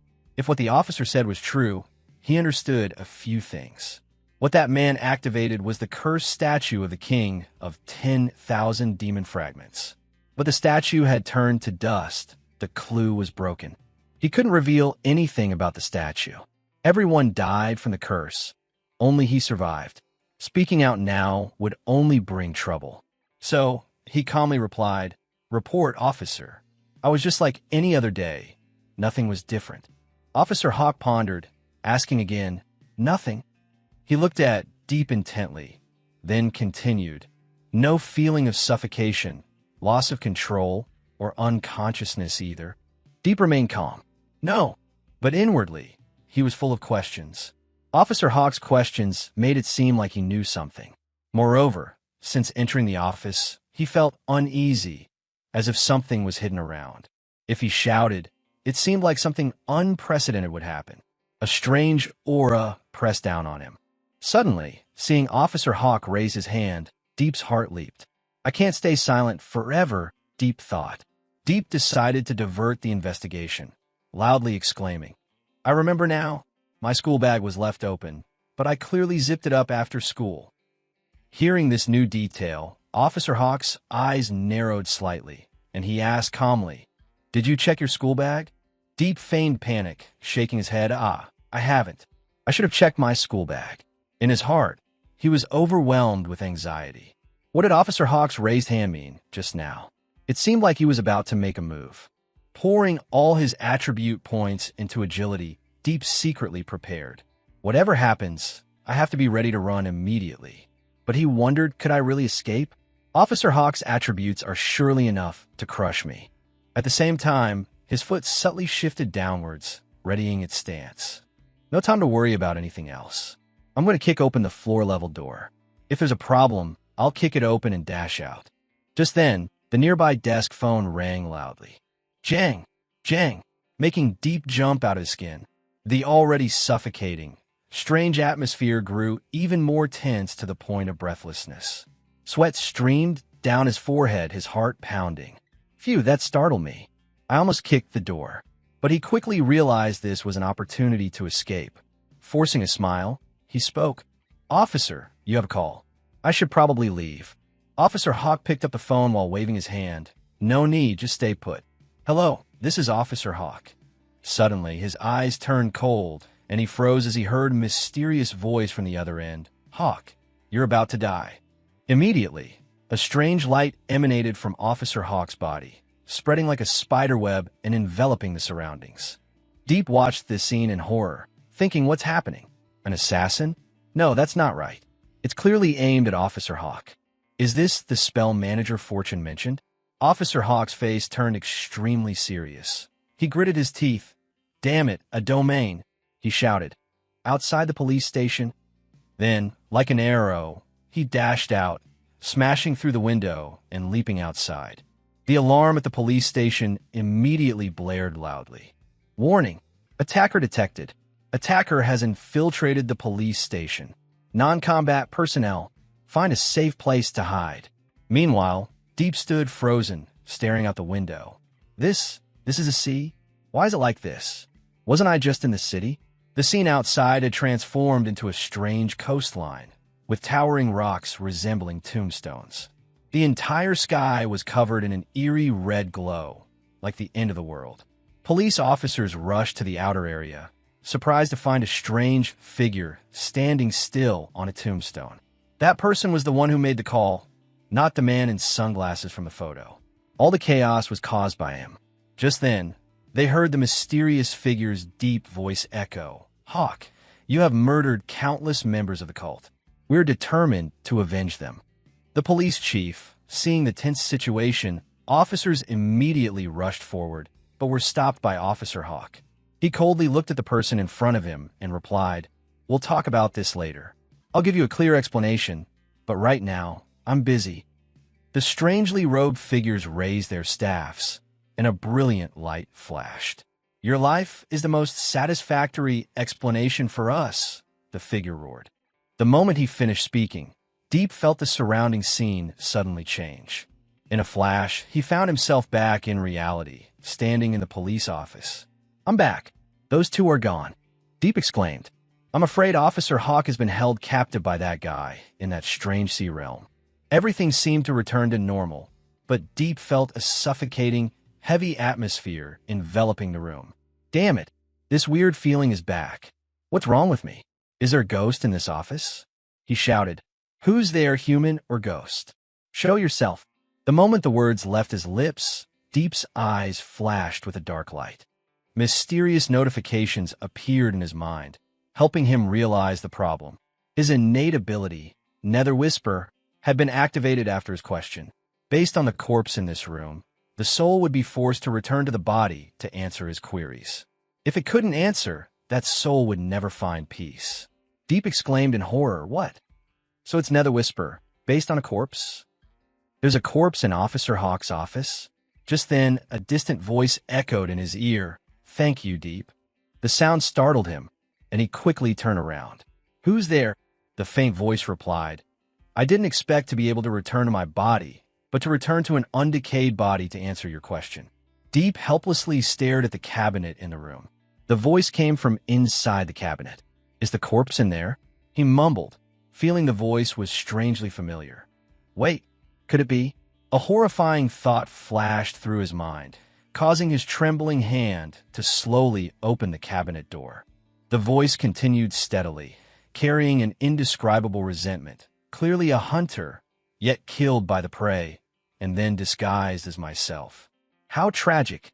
The cabinet door burst open, revealing a corpse riddled with stab wounds, covered in blood. Deep panicked, his voice trembling. "Officer Hawk, is that you?" The stiff corpse of Officer Hawk replied, "It's me. I can't believe something so horrifying happened." Deep was stunned, trying to find a logical explanation for the recent events. He wide-eyed asked, "Officer Hawk, what exactly is going on?" The corpse of Hawk hurriedly replied, "The man in sunglasses in the photo killed me.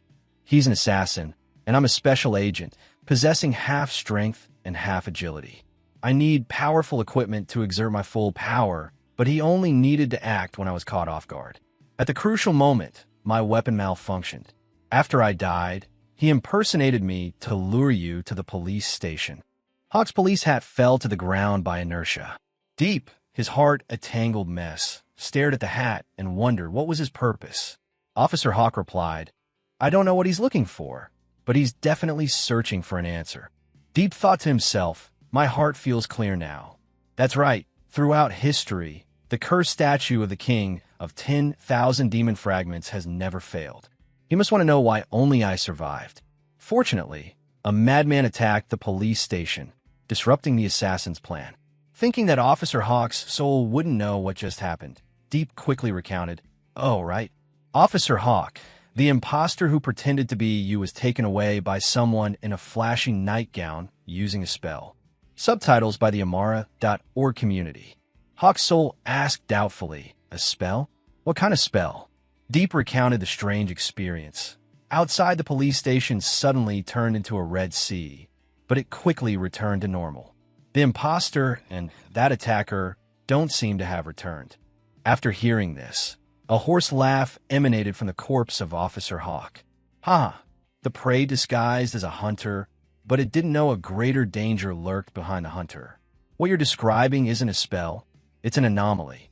Other worlds suddenly connect with ours, encircling, occupying, plundering an area, or directly taking away some creatures. These phenomena are called anomalies. Among them, there's an even more dangerous case, called a cataclysm. For some reason, upon hearing the words cataclysm, Deep felt a chill run down his spine. He quickly asked, "What is a cataclysm?" Officer Hawk's soul replied, "It's a powerful monster from another world using some mysterious method to suddenly invade our world. This usually causes terrible disasters." He continued, "Do you know Jiangnan City?" Deep nodded seriously. "I know. I heard an unprecedented earthquake leveled the entire city." Officer Hawk's soul gave a bitter smile, revealing a terrifying secret. Earthquake is just what ordinary people like you call it. In reality, it was one of the most classic cataclysms. Over 13 million people in that city, not a single one survived. Deep's mouth hung open, stunned by this horrifying truth. This is too terrifying. After explaining, Officer Hawk's soul warned, "We don't have much time left. Can't chat any longer." That anomaly was just the mildest type, with a time limit. The assassin might return soon.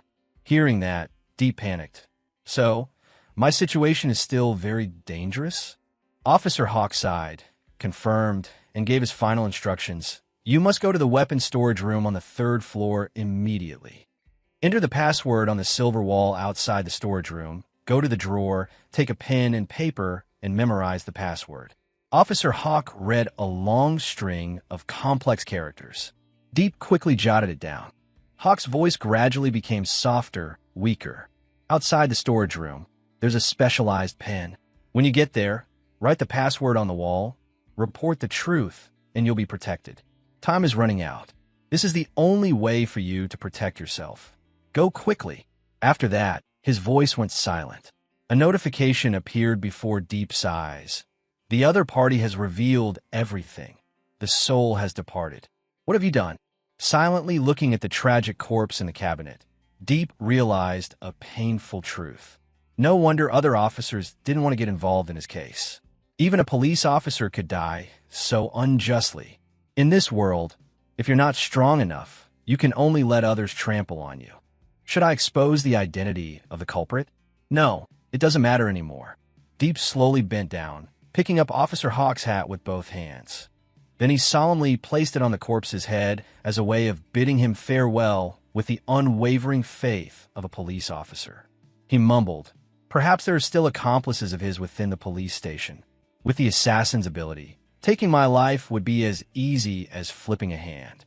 No, the only thing I can do is follow Officer Hawk's dying wish and go to the 3rd floor to seek protection." Thinking so, Deep gently closed the cabinet door. With his current abilities, he wasn't even qualified to avenge Hawk. His face clouded, Deep punched his head hard against the cabinet wall, gritting his teeth in anger and pain. Seeing someone die so tragically because of him, he swore in his heart, "This vengeance, I will definitely have it." His hand tightly gripped the note, trembling. "Officer Hawk, I will help you rest in peace." Just then, a knock echoed from outside, startling Deep. "Knock, knock. Is that Student Deep?" A voice called out, "There's been an anomaly. Everyone must go downstairs to assemble and undergo inspection." Captain Rex pushed the door open and softly said, "Deep, come out. There's been an attack, and everyone needs to be immediately inspected by the Central Intelligence. He closed the door, ordering those behind him, "You all go downstairs first. I'll talk to Deep on behalf of Officer Hawk." Hearing this, those outside replied, "Yes, Captain Rex." As he entered the room, he slowly looked around, his sharp eyes missing no details. He calmly persuaded, "Officer Hawk was taken by a spell. Now you're safe. We are all police officers, and we will definitely take good care of you." But his cunning eyes seemed to hide something. After a few steps, he stopped, suddenly asking, "The body was tampered with, wasn't it?" "Deep." With that, Captain Rex jumped up, carefully checking every hidden corner of the room. After a while of finding nothing, he sat down at the desk in disappointment, mumbling, "Searched everywhere. Nothing. Did get away. Tisk killed so many people, yet still so arrogant against a 15-year-old kid. Consecutive failures, truly disgraceful. But I won't be as useless as them." After thinking for a moment, Captain Rex hesitated and left the room, simultaneously turning on his walkie-talkie to order the squads. "Attention. I suspect Deep is involved in this incident. Immediately issue an arrest warrant. Apprehend Deep on sight." The other end quickly replied, "Understood, Captain Rex." The door quickly closed, and an announcement from the building rang out. "The Central Intelligence System has completed the environmental assessment.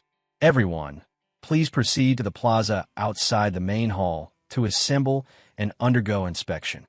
A moment later, in the silent space of a room, a door emitting a strange light suddenly appeared. Deep slowly opened the door, anxiously looking out. Did they go far? Sure enough, the assassin still has accomplices. He approached, smashing the window pane, muttering, "Even if I could hide in the nightmare world until I'm safe, I'd miss the chance to deal with these assassins. I need to go to the third floor and report everything." Without further hesitation, he jumped through the window, entering the third-floor hallway. Deep cautiously took each step. A moment later, he arrived in front of a room, holding the piece of paper in his hand, thinking clearly, "This is the place. Quickly write the password on the wall." Just then, a voice from behind startled him. "No wonder I heard movement upstairs. It's you, Student Deep. What are you doing here?" It turned out Captain Rex had found him. He stood coldly behind, holding a baseball bat. Deep was startled, but kept his composure, replying, I'm about to take the high school entrance exam. Today, the teacher assigned a math problem, so I have to calculate it quickly." He trembled, holding the pen, writing the password on the wall, his heart anxious. Strange, why is this password so long? Captain Rex frowned, seemingly realizing something. He thought deeply. That's the emergency activation device linked to the World Government Central. He has the password. Without hesitation, he fiercely charged forward, swinging the baseball bat towards Deep, thinking, "Damn it, can't let him write the password." But instantly, a door of light appeared, blocking behind Deep. The baseball bat was thrown into the door. Captain Rex was stunned, exclaiming, "What is this? Your innate ability." He rushed forward agitatedly, but was pushed back by the aura from the door. This power, good thing the door transformed according to the environment. If it were a normal door, I might have lost my head. Not giving up, Captain Rex fiercely threw a kick, shouting, "Die." Just like before, he was pushed back. Growing angrier, he charged headfirst, screaming, "I'll kill you." This time, he wasn't pushed back, but his head slammed hard into the door, bleeding profusely. Clasping his head in pain, he gritted his teeth. Damn it. The door was summoned and can even seal tightly to the floor. At the same time, Deep finished writing the password, exclaiming in joy, "Finally, it's done." Immediately, a warning sounded. Password verified successfully. I'm the world government's strongest AI, Ms. Oracle. Emergency needs review now beginning. Situation being processed. The entire police station has detected Officer Hawk's body. Captain Rex, aka Woody, has been successfully identified as an imposter. The Serious Crimes Unit is deploying the nearest high-level personnel. Mr. Fortune, the corporation's regional director, has been dispatched. Given the severity of the situation, the decision is to immediately eliminate the culprit. Deep exclaimed in surprise. Manager Fortune? Before he could fully process the shock, the announcement continued. After a 30-second countdown, the culprit impersonating Woody will be executed on the spot. Countdown begins. 29, 28.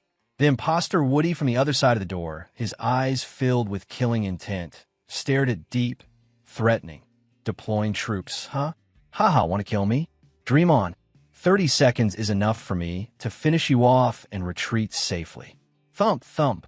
Deep, terrified, quickly stood behind the door trying to control it.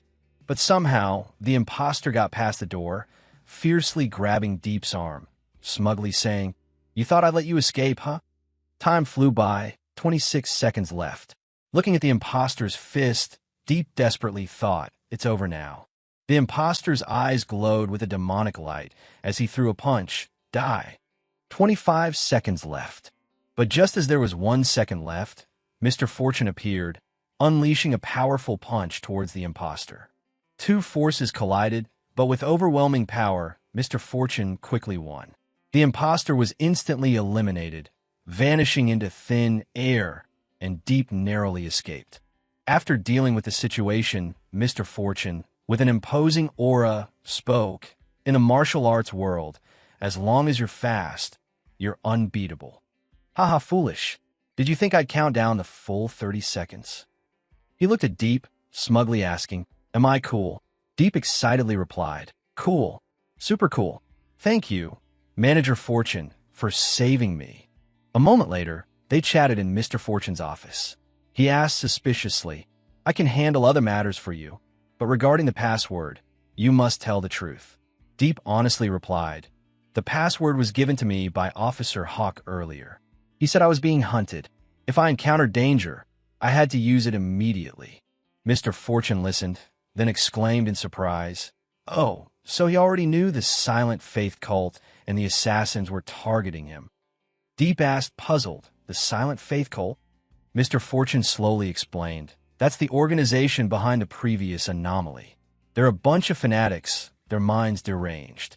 Perhaps when Officer Hawk investigated the case, he incurred their hatred." Deep sat there, sighing sadly. Officer Hawk's death is truly regrettable. Opposite him, Mr. Fortune calmly lit a cigarette, pondering, "Indeed, it's regrettable. I haven't known him long, but I felt the flame of justice in him. I'm afraid it was precisely that passion that led to his demise." He glanced at Deep, continuing, "You're very fortunate. If it weren't for a coincidental turn of events, you would have been eliminated by the assassin impersonating Hawk. Ms. Oracle investigated the identity of your pursuer. He's an assassin from the Assassin Alliance, specializing in online contracts, but it's unclear who hired them." Deep speculated, if they're assassins capable of defeating Officer Hawk, their abilities and price must be very high. So the hirer must be someone with a lot of money. Mr. Fortune calmly replied, "Smart. But the problem is, why would that person go to such lengths to kill a normal middle school student like you? We're still investigating this point." Deep asked, "So who is Ms. Oracle who appeared after I used the password? Why didn't the police call her to deal with the assassin?" Mr. Fortune quickly replied, "Ms. Oracle is the world government's central intelligence system.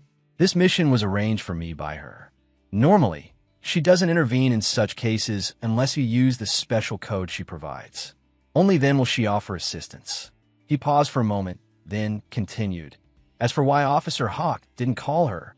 Just then, a girl carrying an iron prosthetic hand walked in, continuing Mr. Fortune's sentence.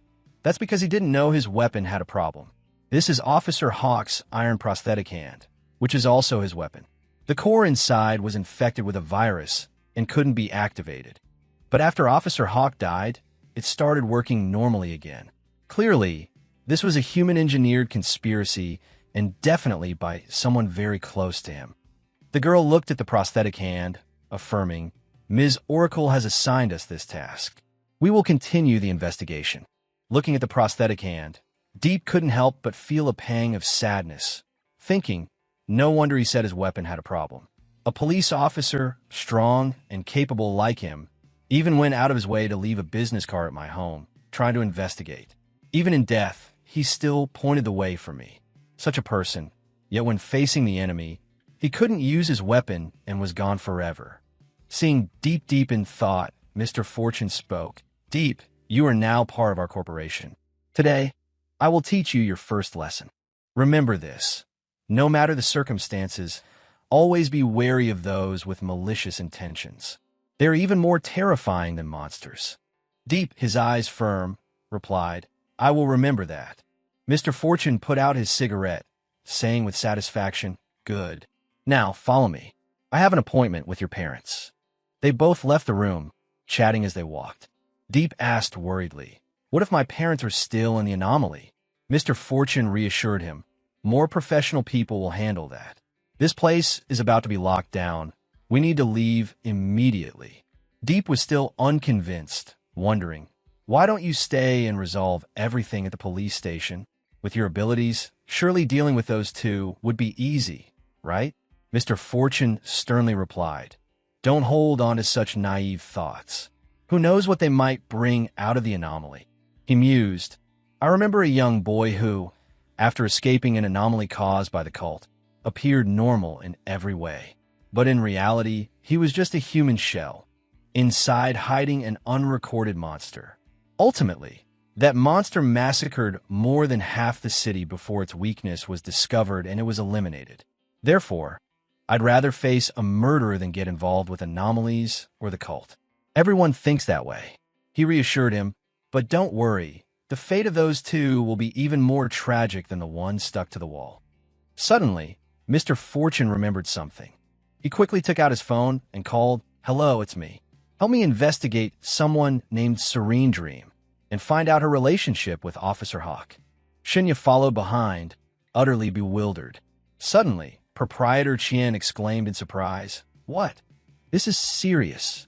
Standing behind, Shinya's mind was flooded with questions. Who is Xiaoming you? It seems she's connected to Officer Luo. Proprietor Chien turned around, saying seriously, Shinya, things have come to this. You need to know the truth to make your decision. He paused, then continued. We will review the details of this contract. I'm going out for a smoke. Call me back in a bit. At this moment, Shunya's mother spoke up. Xiaoya, your parents won't hide it from you anymore. Actually, you're a descendant of a noble family. Your father's lineage belongs to a branch of the Three Peaks Shun clan. Shinya was stunned. 3 Peaks Shun clan? He broke out in a sweat, thinking, Indeed, my family background is not ordinary. I recall history books mentioning that the 3 Peaks Shun clan is one of the families that possesses divine inheritances and artifacts. His mother looked at his father and continued, That year, your father was a heaven-sent genius. Unfortunately, while cultivating a special art of the great clan, he suffered a chi deviation, losing all his power. After that, your grandfather arranged a marriage alliance, but because of me, your father refused. This angered your grandfather, causing your father to be exiled from the family. When he was disheartened and lost all will, he came to this city to live and met your mother. Then, they had you living a simple but fulfilling life. His mother chuckled. Hee hee, are your parents showing off their love to you? His father solemnly instructed. Xiaoya, the reason your parents are telling you these things is because your talent has now surpassed ordinary people. If we were to return now and beg your grandfather to rejoin the clan, he would certainly agree. At that point, you would become an official descendant of the noble family, enjoying abundant resources and prestigious treatment. Shinya seemed to awaken. The inheritance of a noble family is something countless people desire but cannot achieve. His father continued, Xiaoya, if you join the Human Martial Arts Alliance, you won't be able to touch the family's secret inheritance. Your parents will let you decide for yourself. Whichever path you choose, your parents will support you wholeheartedly. Shinya bowed his head, a hint of sadness on his face. He looked at his parents, then resolutely said, I've decided. I want to join the Human Martial Arts Alliance. His father asked, Have you thought it through? Your parents can beg your grandfather. If he agrees, you'll never have to worry about wealth and comfort your entire life. Shinya shook his head. No, I don't want my parents to beg anyone. If my parents could shoulder this family, I can too. Please believe in me. This is my life. His parents were touched. Xiaoya, you've really grown up. Now, go call Proprietor Chien. Shinya recalled the past. Every time they returned to his grandfather's house, his grandfather had never been warm to their family. Other relatives were even colder and more distant. Over the years, the number of times his family visited, there was pathetically few. In his memories, the only joy was playing with the children of his relatives during childhood. In my previous life, I was used to hardship and loneliness. It's only in this life that I've truly felt sincere family affection. With the family's agreement, Shinya made his final decision. Proprietor Chien declared, "The signing is complete. Welcome, Shinya, to officially join the Human Martial Arts Alliance. A cold-blooded family, like the Shun clan? We don't need them." He continued, "In a few days, Shinya will participate in the entrance exams for 3 famous schools. I'd like him to live temporarily at the Alliance. What do you two think?" His mother smiled radiantly. "That's wonderful. Those are 3 of the best high schools in the world. Xiaoya, don't feel too much pressure. Just perform as usual." At the same time, at the hospital, the girl who had previously rejected Shunya was reading information on her phone. Her eyes flashed with malice. Unexpected, Malice buried a genius student, the top of his class, because he missed one subject, leading to a twisted, conservative mindset, harming his classmate. The police are investigating this matter. It will surely have an interesting outcome. She smiled smugly. The video I posted has had its effect. The pathetic state of Sun Ming has attracted a ton of followers and comments. It wasn't in vain that I ran to the hospital to take a picture of Sun Ming's pig-like head. Soon, Shinya will be dealt with, his reputation ruined. The path, where I remain the pure and perfect goddess of the Shun family. Don't blame me. This is your fate. From now on, you can't go to high school, learn techniques, have weapons, armor, elixirs, or evolution potions, and you won't get any inheritance. You'll be like those Sun Mings, becoming useless. And I am the gap you'll never overcome. Suddenly, she read a new notification. Your post has been deemed slanderous and has been locked. The police have released an announcement regarding the incident. Please stop spreading false rumors. Otherwise, the platform and the Human Martial Arts Alliance will pursue legal action. Her pupils constricted in shock. Deemed slanderous? Impossible. There's evidence that this male student acted in self-defense. I don't believe it. Why aren't they clearly announcing it? And what does this have to do with the Human Martial Arts Alliance? She wondered, what did the school say? At this moment, the school principal joyfully hosted a party. Congratulations to student Shinya. Our class leader has signed a contract with the Human Martial Arts Alliance. The 3 key high schools in the province have extended direct admission invitations to him. The girl collapsed, slumping to the ground, mumbling impossible. It was clearly about to succeed. A voice rang out. "Bing Bing, are you still there?" The girl was devastated, unable to believe it. How could he sign a contract with the Human Martial Arts Alliance? What did he rely on? The scene shifts to the Human Martial Arts Alliance, a focus on 2019. The reporter from the police station sent news that the incident was over. A major battle, quite a few dead, 1 capture alive. Proprietor Chien replied, "Oh, I sliced the other guy, received 5 military merit points." Shinya was surprised. Military merit? Proprietor Chien explained, "Yes, it's like currency used to buy special items such as cultivation techniques, materials, intelligence, and weapons. The entire incident was reported by you, but since you don't have a profession yet, you probably won't receive military merit. Disappointing, isn't it?" Shinya looked at the notification, unable to hide his surprise. "In this battle, you made an important contribution. For minors, the government has a more appropriate reward system. Your item has been sent. Please pick it up at the Human Martial Arts Alliance Grand Hall in a few days. The Military Merit and Rank Management Department, United World Government." He exclaimed, "Oh, I also have a reward. What could it be?" Proprietor Chien said, "Middle school students only build their foundation. High school is when they learn techniques. You lack a profession and offensive skills, yet you've been repeatedly targeted for assassination. If not for sheer luck, I fear. I guess the reward is a pretty good cultivation technique. For the time being, it's best you don't go out. I will begin investigating this matter." Shinya walked into the grand hall, where the principal spoke. "Excellent, Shinya. The rumors have been completely dealt with. and this month's funds have been transferred to your account. Spend wisely. Proprietor Qian added, please follow me. I'll show you to your room. Shinya thanked him. Thank you, Director Qian. You're free to move around. Treat this place like your home. I have matters to attend to at the Institute of Space-Time, so I won't be with you anymore. Just call me if you need anything.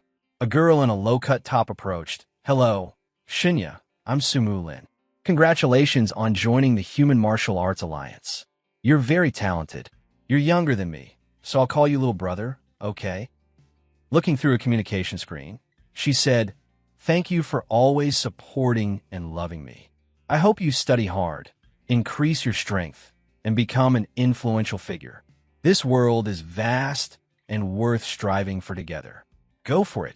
Oh, I've prepared a VIP ticket for my concert for you, waiting for you. Shinya was surprised. Sumu Lin, the female celebrity I used to adore the most.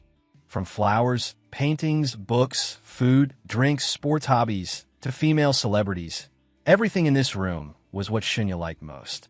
He walked out onto the 105th floor balcony, thinking the alliance went to this extent for a newcomer. Everything is exactly to my liking. This is the fame and fortune that power brings, isn't it? Who wouldn't want to ride the wind, soar to the blue clouds, and gaze at the beautiful scenery? The sunset descended, creating a mesmerizing scene, but Shinya reminded himself, don't be careless. At 12 a.m. tonight, I must go to the nightmare world and seize the opportunity to get assessment points. I must become stronger. I cannot fail the entrance exam the day after tomorrow. The clock struck 12. Shinya pushed open the old iron door. Before him was a horrifying sight. Shattered bones scattered across the ground.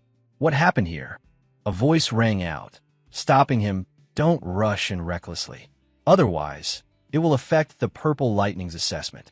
A skull with desperate blue eyes looked at Shinya, full of expectation. Oh, Shinya, it's you? Quick, save me. I'm about to die. Shinya, startled, looked at the large skull and asked, Large skull, how did you end up like this? The large skull, in pain, replied, That tonic you last time, do you still have it? Quick, give me a few more pills. Shinya stammered, awkwardly replying, I don't know how to treat it. Sorry, I don't have that with me. The skull's eyes flashed with extreme helplessness. It's over. I didn't expect to die here. How ridiculous. Well, Shinya, with a determined and resolute expression, likely intending to find that tonic for the skull, said, Hold on a bit. I'll think of a way to save you. Wait for me. The large skull seemed to be testing Shinya, thinking, after all, this guy's a trustworthy partner. Let's try begging him once. So the large skull waited for 2 long hours. Finally, it despaired, I'm definitely dead. But at that very moment, the old iron door creaked open.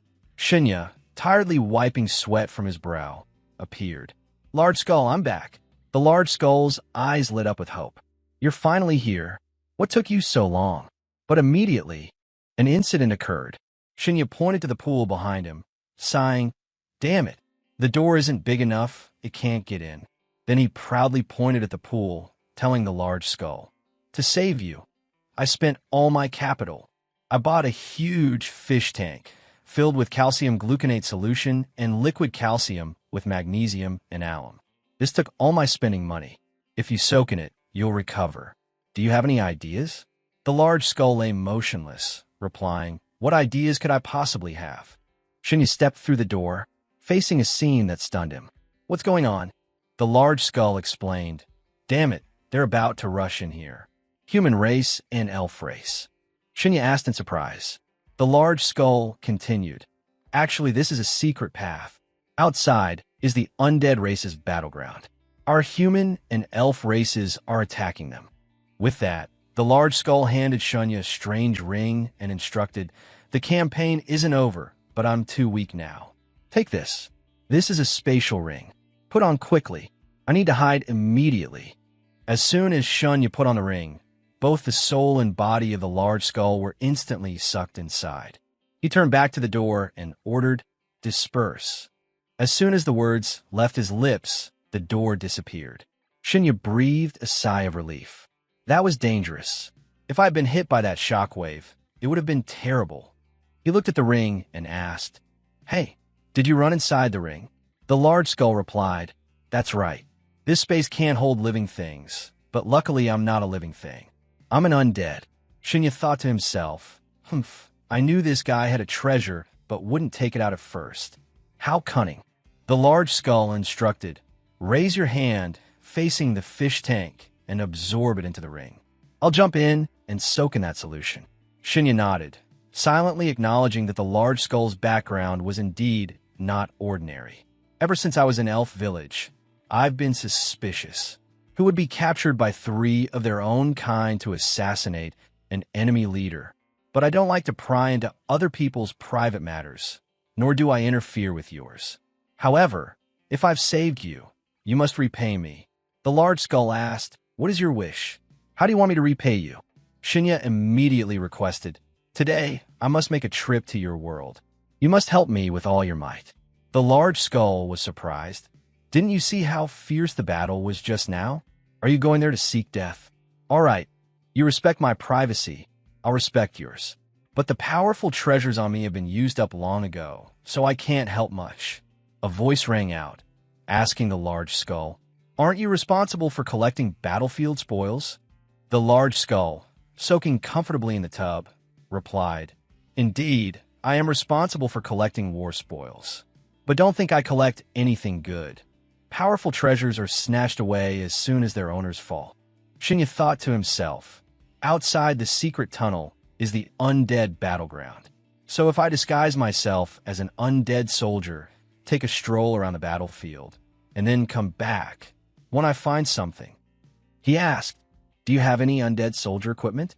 Something that can best conceal a human's aura?" The large skull pondered, "Conceal aura. Let me see." Shinya frantically dug through the surrounding debris, mumbling, "All tattered junk. Are you picking up scraps?" The large skull advised, "These shattered armors show the brutality of war. Keep looking. You might find something usable." Finally, Shinya pulled out a makeshift armor from the debris, put it on, and thought, "Phew, barely pieced together a set. This horse card is also decent, can be used to summon a skeletal warhorse." The large skull praised, "Excellent. Your whole body is exuding the aura of death now. Here, take this centurion's mask and use it." Shinya was curious. "What does this mask do?" The large skull explained, "It carries a high-level death aura. Wear it, combined with the equipment, and you absolutely won't be detected by other undead." 2 dragons looked at Shinya, commenting, "Now you look like a true undead warrior. If you're agile, you can even use the horse card to summon a skeletal warhorse." Shinya was excited, imagining summoning a skeletal warhorse, majestic on the undead battleground. "If danger strikes, I'll run immediately. Who knows, I might even steal some Ghost Knight's treasure." He shouted, "All right, I'm going over there." The large skull carefully reminded, "Don't die. If you die, the ring on your hand will be taken, and I'll be done for too." Shinya confidently said, "I'll try not to die." He stepped into the severely damaged cave. Climbing over each stone, he recalled the last time he went to the elf territory, he obtained a sword. This time, bringing it for self-defense was just right. Shinya found a gap in the rocks and struggled to climb up. But as soon as he stopped, a dozen spears pointed directly at him. The soldiers rushed forward, their eyes sharp. "Whisper, there's another undead left here. Kill him." Shinya was surprised. Humans? Isn't this undead territory? Could it be that the undead lost the battle? He quickly flipped up his mask and yelled, "Don't attack. I'm one of you. Look, I'm human. Look, I'm human." But one man had already raised his blade and shouted, "Traitor, serving the undead, die." Luckily, Shinya managed to block the chop with his sword. The man suddenly realized, startled, this sword is Dusk's Edge, the scout's sword of the human race. White tier, sharp characteristic. This is an assassination sword, blessed by the human race with silent purity. Only scouts with uncorrupted souls can possess it. He dropped his sword, grabbed Shinya's hand, and pulled him up. One who wields Dusk's Edge is worthy of the human race's trust. You can relay intelligence. You're one of us. He ordered. All right, there's nothing left here. You all continue the pursuit. Eliminate the remaining undead. The guards uniformly replied, "Understood, Commander." The commander raised his hand, making a two-finger gesture, and asked, "Brother, do you need assistance?" Shinya chuckled inwardly. Blue star symbol. I love you. Expressing love at first sight? Is the nightmare world that trendy? But he realized the commander was staring at his mask. No, this symbol has a mysterious meaning. Does this mask represent something special? This deceptive skeleton just randomly gave me an item that turned out to be special. Shinya returned the hand gesture, responding, "As you can see, my situation is quite difficult. If assistance is available, I wouldn't refuse." The commander nodded, "Understood. I'll give you a soldier's combat pack." Shinya thought to himself, "That's all it takes to scare him?" He thanked him. "Please tell me your name. I'll repay you later." The commander replied, "Roman." Suddenly, a carriage rushed past. A shout rang out, "Move aside! Don't block the Baron!" The Baron galloped his horse forward, stopping in front of the two. "Roman, you've lingered here too long. Are you intentionally missing the battle?" Roman explained, "No, it's not that. I encountered a scout amidst the ruins in the secret passage." The Baron, suspicious, ordered, "Secret passage? Scout? Where is he?" "Seize him. I suspect he's an undead spy." Roman defended, "Wait, he has a Dusk's Edge sword." The Baron interrupted, "Silence. I know he carries Dusk's Edge and hasn't sold his soul, but I want to know what his mission is." Shinya retorted, "Who are you? By what right do you ask about my mission?" The Baron arrogantly replied, "I am Baron Warren of the Southern Eagle Fortress. A mere scout like you dares to ask my name? Let's see if I strip you, whip you a few times, and then uncover your secrets." Shinya thought to himself, "Warren, you damn pervert. I'll remember you." He signaled for the spatial gate. The Baron angrily shouted at his subordinates, "A scout dares to threaten a Baron? D." But Shinya was quicker, using the spatial gate to escape to another dimension. The soldiers were surprised. Where did he go? The Baron was stunned. Strange, he disappeared? Impossible, he yelled. "My lord, there's no secret passage or trap underground."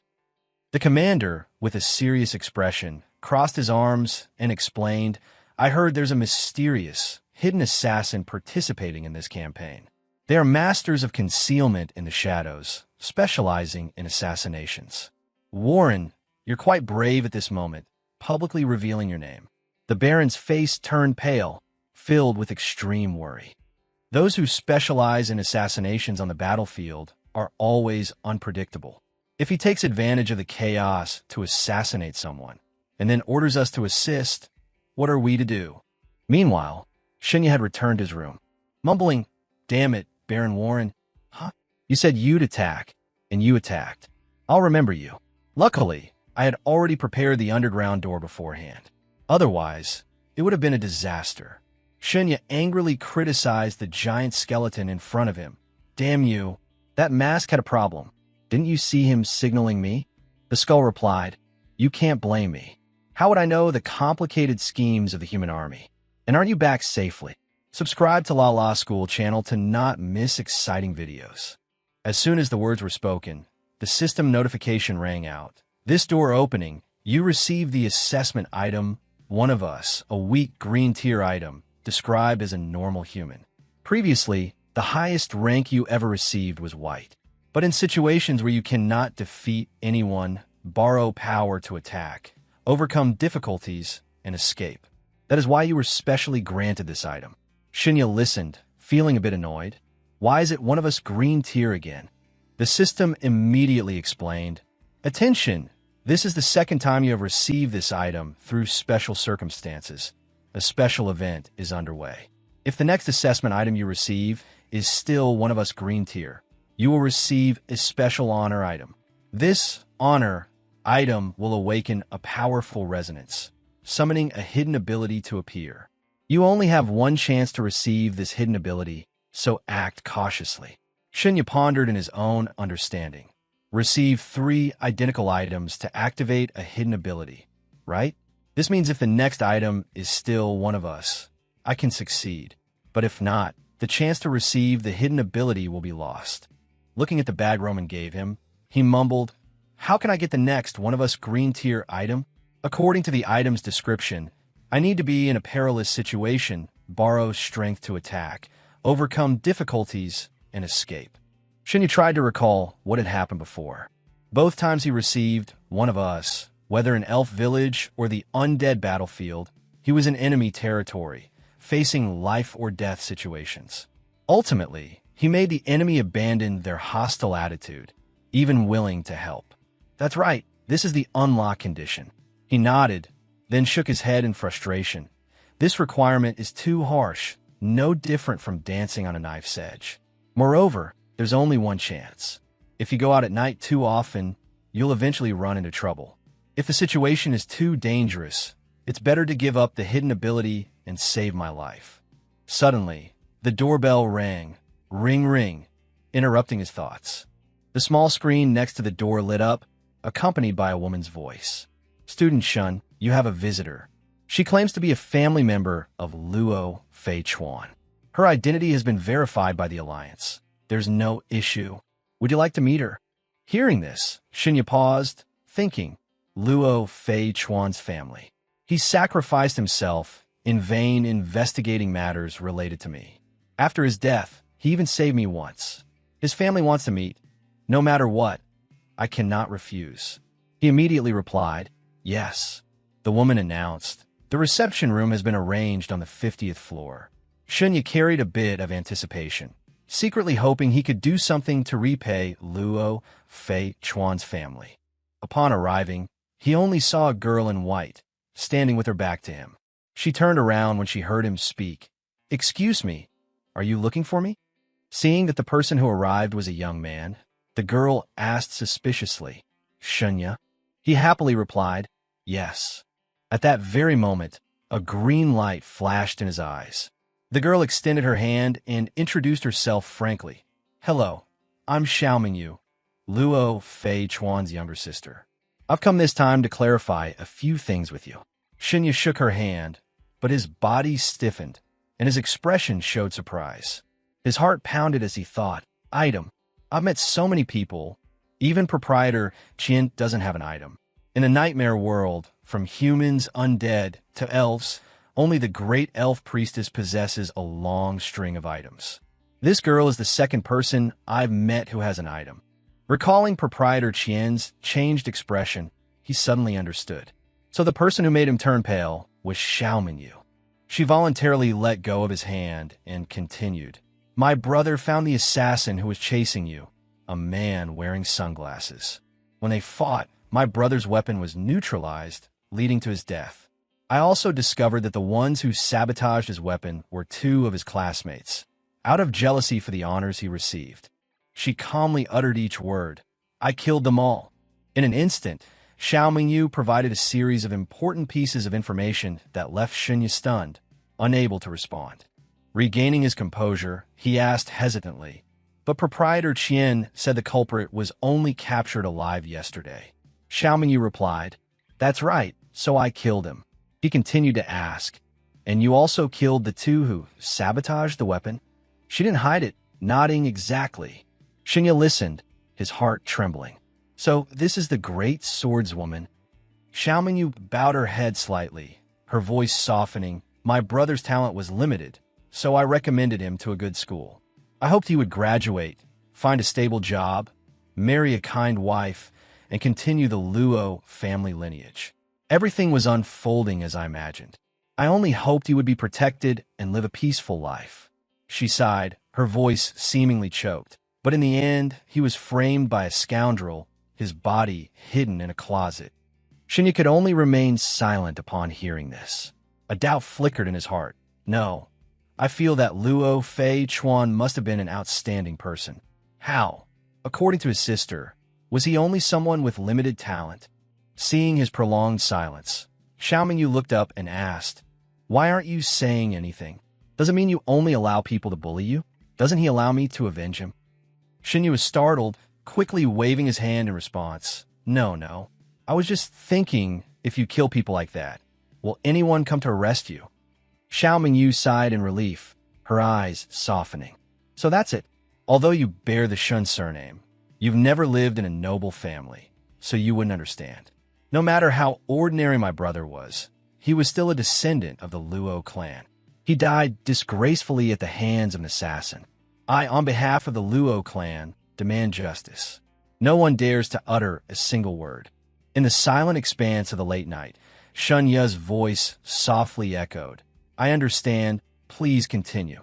Xiao Mingyu continued. Her voice even, my mother's surname is Xiao, so I bear her surname. I asked the assassin's name, but he didn't know who was behind the attempt on your life, nor did he know he had killed a descendant of the Luo clan. Now they're all dead, and the clues are also broken. Suddenly, her voice became sharp, her eyes burning with agitation. This time I came to you to ask about the person who wants to kill you. Do you have any clues? Any suspects? Even if it's just vague speculation, give me a few names. Shinya showed a hint of regret, replying, to be honest, I have no clues about the mastermind. But you've eliminated the culprits, which counts as avenging Luo Fei Chuan. Upon hearing this, Xiao Mingyu reached for the hilt of her sword, murmuring, not enough. Her eyes flashed with determination. She drew her sword, the blade sinking slowly. I must find the one who hired the assassin to kill you. He caused my brother's death. I will wipe out both the assassin and the mastermind. A sharp whistle sliced through the air. Shinya stopped, staring in astonishment at the slash mark across the sky. This was caused by her slash? I didn't even see her draw her sword. Sweat poured down him. He couldn't help but think in horror. Just one sword strike was so terrifying. It's truly used to scare the weak like killing chickens. Xiao Mingyu gently stroked her hair, calmly saying, Shinya, please think carefully again. Are there any special details you might have missed? You are a descendant of a Shun family. Have you ever made enemies or grievances with anyone in other noble families before? Don't give up the investigation just because your opponent is too strong or has powerful influence. You can always come to me for assistance. Shinya bowed his head, sighing softly. My family's relationship with the Three Peaks Shun clan isn't very good. We barely interact. When I occasionally went there, I only played with children my age and didn't offend anyone. As if remembering something, he looked up and said, That's right. It seems the first time I was attacked at the hospital, there was a vague scream of panic. Could someone have witnessed it? Xiao Mingyu's eyes lit up, as if catching a ray of hope. I will investigate immediately. Wait for my news. Before leaving, she didn't forget to hand him a slip of paper. This is my contact information. Thank you, Shinya. I'm leaving now. Farewell. Shinya raised his hand in a wave. Travel safely. At this moment, Proprietor Qian, leaning against the wall, suddenly spoke up. Her sword skills are truly terrifying. When she arrived, I deliberately asked if she intended to harm you. I was worried she might take out her anger on you because of Luo Fei Chuan's death. But it seems everything is fine. He continued with satisfaction. She is the most outstanding talent of the Luo family's generation. Among the noble families, she is also considered a rare genius. Shinya curiously asked, Is she still studying or already working? Proprietor Qian casually replied, She's also taking the high school entrance exam this year, the same grade as you. Shinya listened, unable to hide his surprise. He smiled, explaining, Don't be discouraged. Descendants of noble families receive special training from a young age and possess secret inheritances, so it's common for their abilities to surpass those of their peers. If you had grown up in the Shan clan, you probably wouldn't be far behind her. Shinya stretched and yawned, saying wearily, I'm relieved if anything. Now she's on my side. If the mastermind is found, she'll assist. I'm going to sleep now. He nodded, instructing, Go on. Tomorrow I'll arrange for some teachers to introduce some key points for the exam. Back in his room, Shinya knelt on the bed, continuously sighing. No wonder they're descendants of noble families so powerful. Noble families truly are the upper echelon of human civilization. If someone in a noble family really wanted to kill me, they could just toss a coin and easily hire the Assassin Alliance to take my life. But Shinya was still Shinya, always bold. He told himself he needed to quickly learn some offensive techniques. After all, he wouldn't always have a great swordswoman on his side. Humans, in the end, must rely on themselves. He called out, looking at the glowing ring on his hand. Hey, big skeleton, do you have any more nightmare crystals? The kind with skills. Also, as one of the big skeleton's assets, do you have any more nightmare crystals? The kind with skills. The ring replied, I only have undead skills here. You're not undead. You can't use them without soul power. Shinya pouted and asked, So where did that moonlit deer's path you gave me earlier come from? The ring equivocated, just accidentally picked it up. Shinya sighed, frustrated. Do I really have to wait until high school to learn offensive techniques? But I can't wait that long. Not to mention there's still someone chasing me, and the exam is coming up. Those noble family descendants are definitely not ordinary.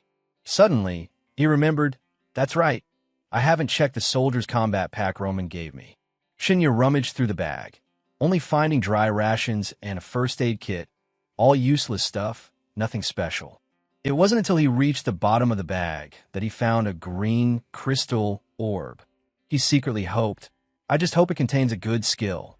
The bag also contained a note that read, The Shadow Arm Brotherhood has established an intelligence transfer point at the military camp.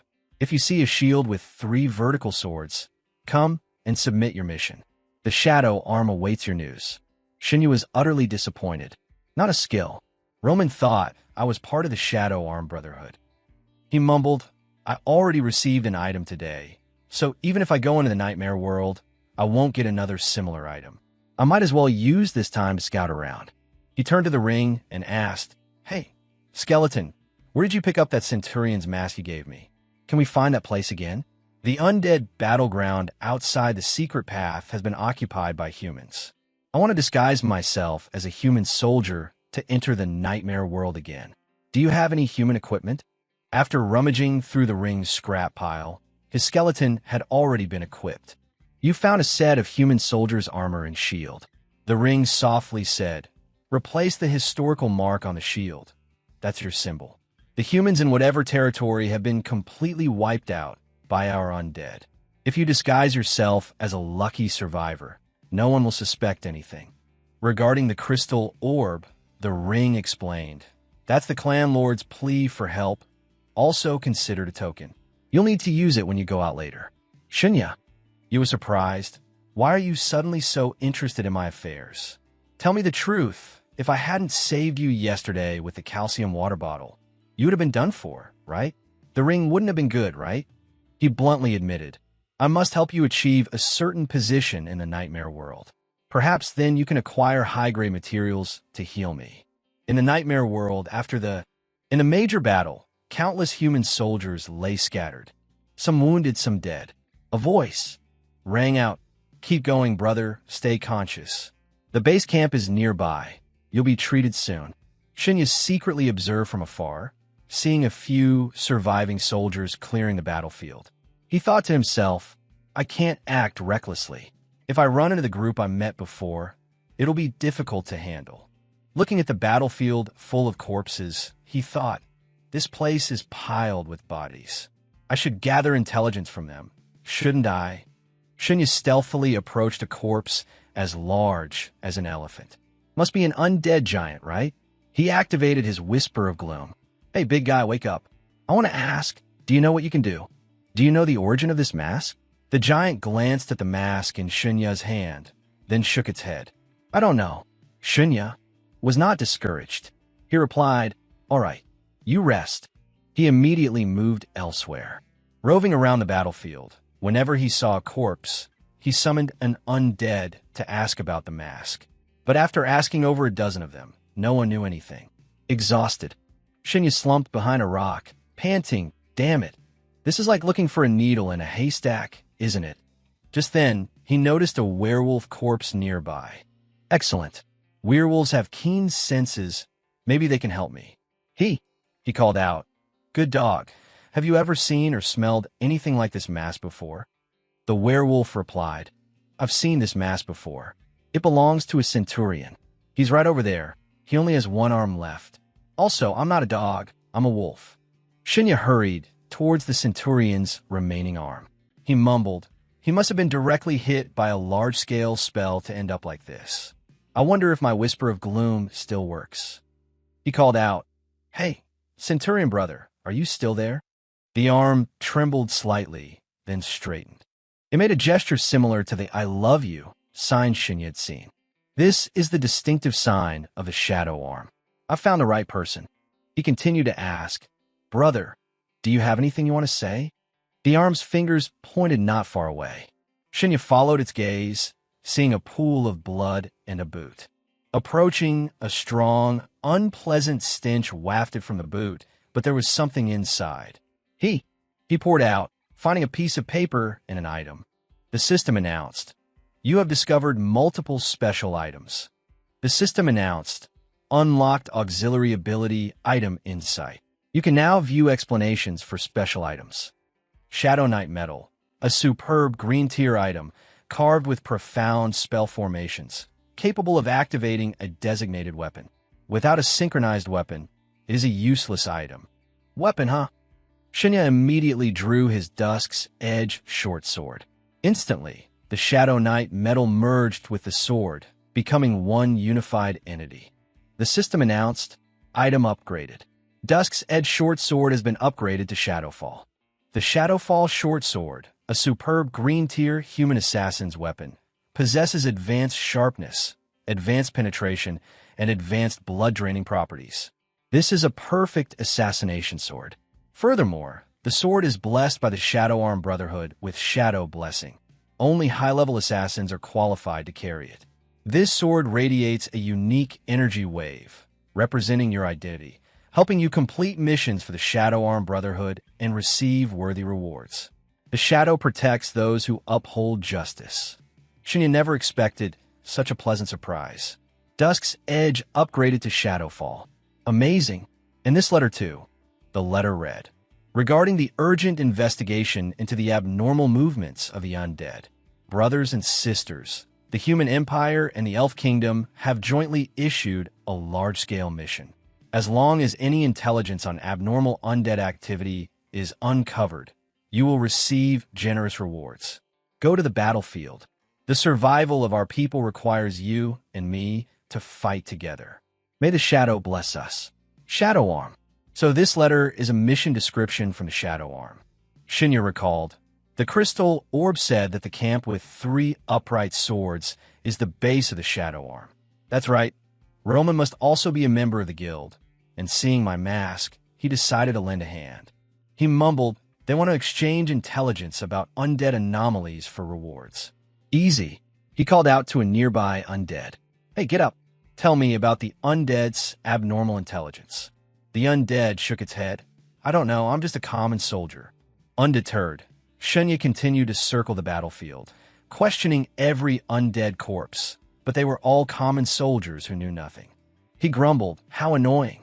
Do I really have to search every single undead like this?" Just then, the ring spoke, "Actually, I can also provide you with intelligence." Shinya was startled, "Right? There's an undead here. But you're an undead, betraying your own kind? You're not trying to trap me, are you?" The ring gave a dry laugh. "Huh, the undead are indeed my kin, but they don't particularly care for me." Shinya nodded, vaguely guessing that the ring's standing among the undead wasn't very good. "So what kind of intelligence do you want? Earth-shattering or commonplace?" the ring asked. Shinya considered, "I can't take intelligence that's too shocking. I'm just an ordinary person. If I provide too big a piece of news and they verify it, I'll be at risk." The ring nodded in agreement. "I have just enough intelligence. The undead Grand Cannon now uses new spirit components, increasing its soul firepower by 20% and its firing rate by 10%. Shinya worried, "Is this intelligence too high level?" The ring replied, "Not necessarily. With the ongoing war, the Human High Command has probably already suspected it, just not confirmed it yet." Shinya was satisfied. This intelligence is good, just enough to get a reward, and it won't attract too much attention.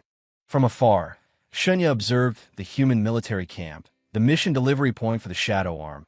"How do I get in there?" The ring suggested, "Aren't they looking for wounded people? You could pretend to be injured, so they'll take you in." Shinya thought, "Good idea, but how's the medical standard on this battlefield?" The ring explained, Human holy healing magic is the best, surpassing even the elves.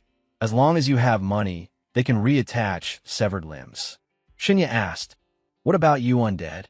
The ring replied, "Undead usually abandon dying soldiers.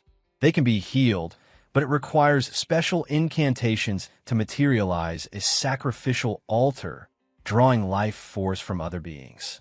Only high-level undead who understand the secret arts can do it. Humans are still more efficient, but it's a shame you don't have money." The ring chuckled. "Don't worry, I have money." Shinya sighed in relief. "Then it's settled, even if I have to injure myself first." He shifted his attributes to strength, using all his might to lift the giant hammer of the undead giant. Thud! The hammer fell, hitting him. "To act injured, I need to make a scene." Shinya went all out. His cries for help echoed, causing a group of humans to rush over in a panic. Will this plan succeed? A nun, dressed in her habit, holding a cross, chanted a healing spell. With each incantation, the wounds on Shun Ya's body gradually recovered. She reporting your grace, healing complete, his wounds have mended." The noble beside her nodded, saying nothing. An old mage spoke up. "You may withdraw. Someone will compensate you." Shinya pretended to groan weakly. Ugh, ugh, ugh. And he tried to sit up, feigning fear. "Who are you? Where am I?" The man supported him. "Young man, you are safe now. This is the human camp. I am not a prince. Your shield bears the historical hound emblem. You are from the Domain Lord, aren't you?" Shinya was moved, his eyes welling up with tears. "Finally, I've found you all. The domain was invaded by the undead. Please send aid. This is the letter the Domain Lord entrusted me to deliver." The old mage received the gemstone from Shunya, activating a special incantation. A voice rang out. "Esteemed lords of the Empire, I am Lord Lauren of the J Domain. Whoever leads troops to rescue the J Domain, I am willing to pay 300 gold coins and a land contract. Please come to our aid." The old man nodded. It truly is Lauren's voice. The crystal orb is fine. Prince Knot continued. "Young man, you truly are from J. But I must deliver bad news. J has been completely destroyed by the undead. You are probably the sole survivor." Shinya feigned shock, huh? "What? My parents, grandmother, siblings are all gone? Impossible." Prince Knot consoled. "You have overcome so many hardships, surviving under the giant undead's crushing blow. Truly extraordinary. You're the last flame of J. Rest now, don't worry. Tomorrow I will arrange to send you to the Imperial Rear, to a safe place to live." Shinya's heart skipped a beat, thinking, "No, I still need to find the Shadow Arms tent to turn the mission and get a skill. I can't be sent away like this." He quickly replied, "Thank you for your kindness, your grace, but please let me stay on the battlefield." Prince Knot asked in surprise, "Why is that?" Shinya immediately got into character, tears streaming down his face. "I want to avenge everyone. I will never forgive these undead. I want to fight, drive them out, not a single one left." The passionate words of the sole survivor before the undead's claws deeply moved everyone around him. Prince Knot sighed, his eyes showing admiration. So young, yet so brave. The J Domain Lord must have chosen you to bear the important task of delivering the letter because of your extraordinary abilities, right? Shinya sat up abruptly, quickly saying, "I run very fast, Your Grace. Throughout G District, no child my age can compare to me." As he spoke, he secretly activated the One of Us item, then poured all his attribute points into agility. The system announced, "Item used successfully. Received 3 attribute points from the green tier item. According to your will, attribute points are all converted to agility." Agility increased from 2.9 to 9.9. True to his word, Shinya left the tent, determined to demonstrate his speed for Prince Not to witness. He had just stood in front of the tent, and in a flash, he had already darted to the other end of the camp, several hundred meters away. Then he returned to his original position with the same swiftness. All this happened in less than 5 seconds. He asked, "Your Grace, do you think I'm qualified to stay on the front lines now?" Everyone was amazed by Shun Ya's extraordinary speed, unanimously exclaiming, Your Grace, this young man is incredibly powerful. Let him stay and fight alongside us. Assign him to my squad. I'll take care of him." Amidst the murmuring crowd, an elf woman next to the prince noticed Shunya's bracelet. She stepped forward and asked, "Young man, where did you get this bracelet?" Shunya replied, "Oh, a little elf named Lonnie gave it to me." He revealed this without hesitation because he had previously exposed the undead's infiltration plot, putting the elf race in his debt. They certainly wouldn't make things difficult. The elf woman tapped her finger on the bracelet, chanting a strange spell that only elves understood. An image of the little elf Lonnie appeared. "May I ask who is using elf magic to call me?" The elf woman replied, "Lonnie, I am Archmage Ayudia of the royal court. Why is your bracelet on a human boy's hand?" Lonnie was delighted. "You met him, didn't you? Where is he?" She looked at Shunya. "Oh, it's really you. When will you come to our village to play again?" Ayudia said sternly, "Lonnie, answer me first." Lonnie quickly said, "Earlier, undead spies infiltrated the village, and he exposed their plot, earning the Great Priestess's gratitude. The Great Priestess is still looking for him." Ayudia nodded. "All right, I'll contact you later." Lonnie's image vanished. She turned to Prince Nod. "This young man is young, agile, has escaped death many times, and has a connection with the elf race. I suggest sending him to the imperial capital for studies." The prince immediately agreed. It's rare for a human to be so valued by the elves. So it's decided. Someone prepare his identity papers and arrange accommodation for a few days. He turned to ask, "Oh, what's your name?" Shunya mused, "I don't know the naming customs here.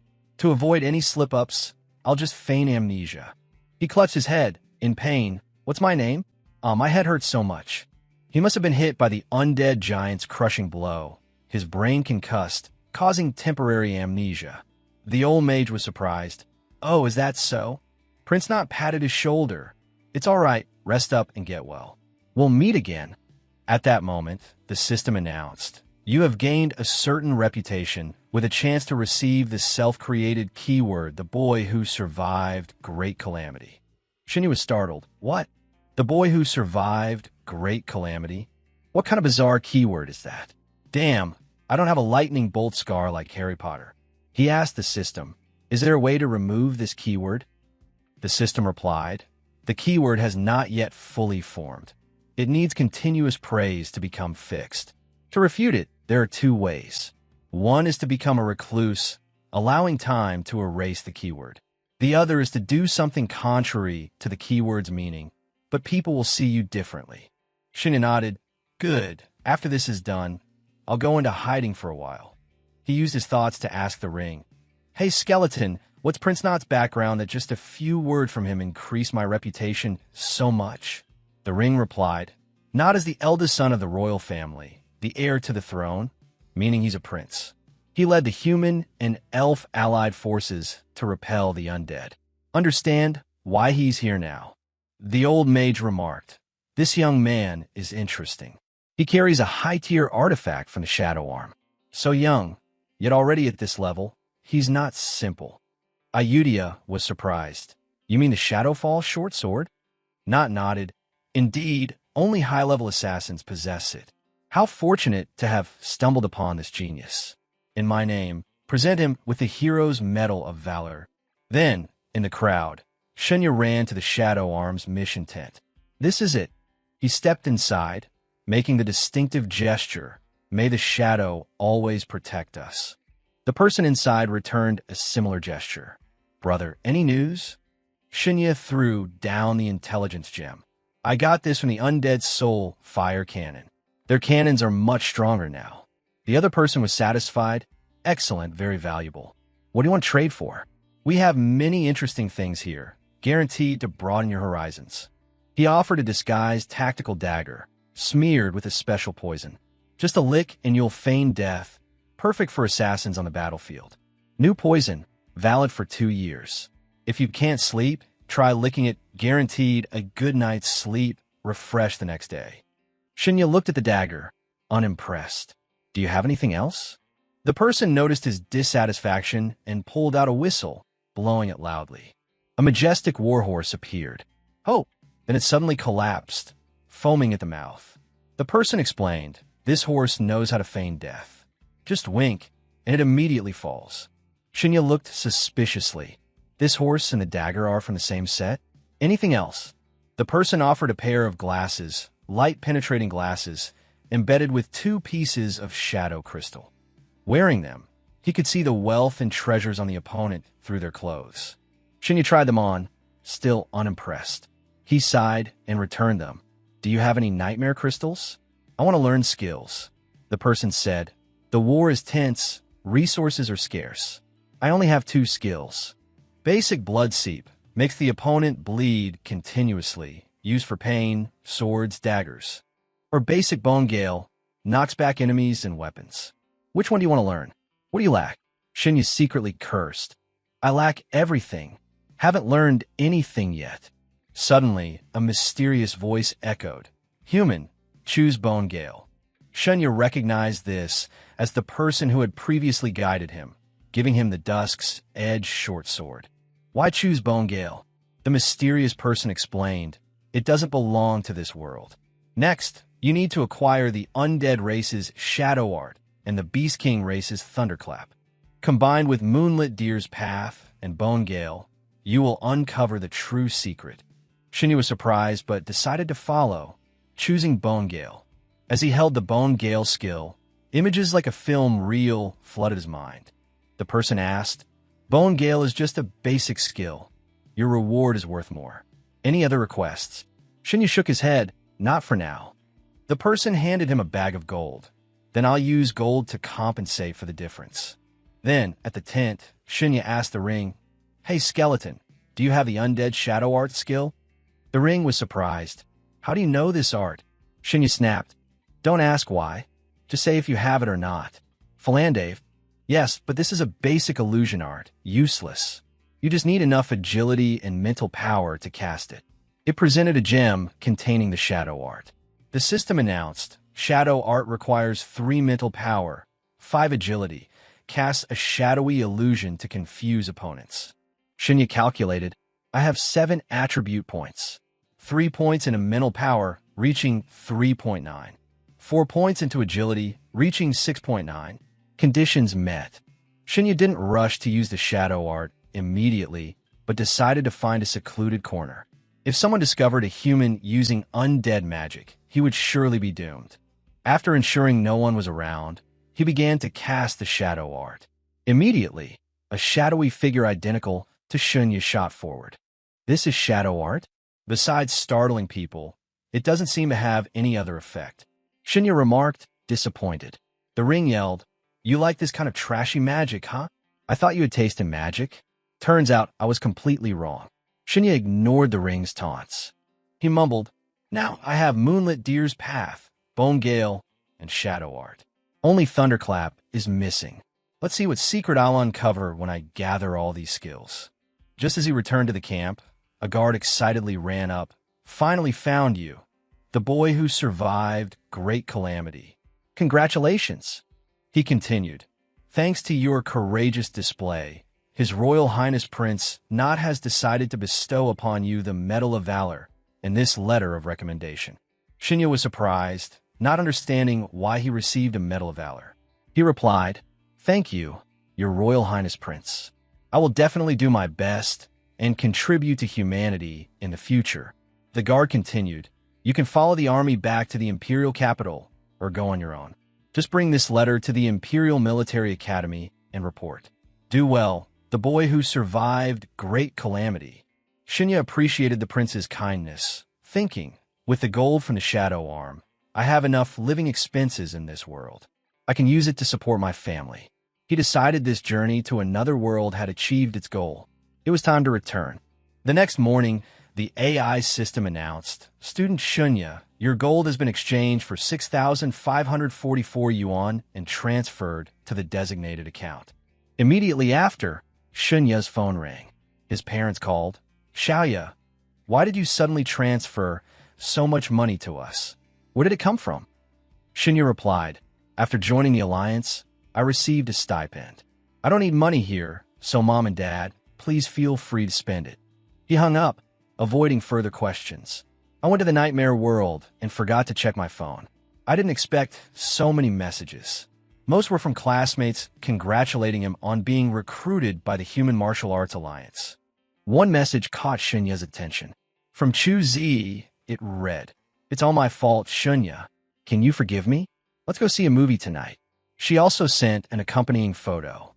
Shunya looked closely and admitted that Chu Z's looks weren't bad, but her personality was terrible. He replied directly, "Face reality, Z. I am a swan. You'll never reach me." His phone vibrated again. This time, it was How You. "Brother Shun, congratulations on signing with the Human Martial Arts Alliance. Let's have a great dinner tonight."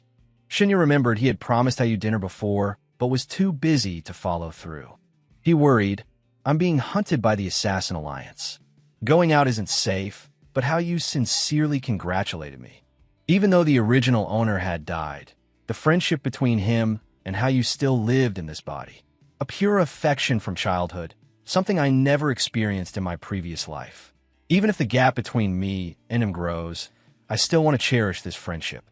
How You messaged again, "Brother Shun, how about you take me to tour the Human Martial Arts Alliance today? I've always dreamed of going there once." Shunya suddenly remembered the Alliance allows outsiders to visit, and it's very safe. It would satisfy How You and be a celebration. He replied, "Come here. We can have dinner too. I'll wait in the Grand Hall." As soon as he reached the Grand Hall, Shunya saw a crowd of awakened individuals gathered, exuding a terrifying aura. These must be the professionals that proprietor Qian mentioned. A man 2 meters tall approached. "You're a new recruit this year?" Shunya stammered, "Yes. Sorry, should I not be staring at you?" The man laughed. "It's all right. Back when I first joined, I also stood and watched the professionals, just like you." Shunya thought they were strict, but it turned out not to be the case. He asked, "Were you longing for the future back then?" The man's expression changed. "No, I saw them as arrogant. I just want to tear everything apart." Shunya was speechless. Why are these professionals so ill-tempered? Just then, a girl with orange hair, dressed like a cowboy, approached. The tall man quickly struck up a conversation. "Hello, Ona. Are you on duty today? Will you be having dinner tonight, too?" Ona drew her pistol, pointing it at his face. "Get lost. If you bother me again, I'll strip you like those perverts." She turned to Shunya. "A male student named Chun Hao Yu is looking for you outside. His identity has been verified. Shall I let him in?" Shunya was stunned, trembling. He's a classmate. Let him in." Ona smiled gently. "No, little brother. Proprietor Qian said you're in trouble. We have to protect you, so I'll bring him in." When Hao Yu walked in, he stared wide-eyed. "This place is magnificent. Brother Shun, you've really made it big. You're awesome. Signing with the Human Martial Arts Alliance. The school's buzzing about it. Can I come visit you later?"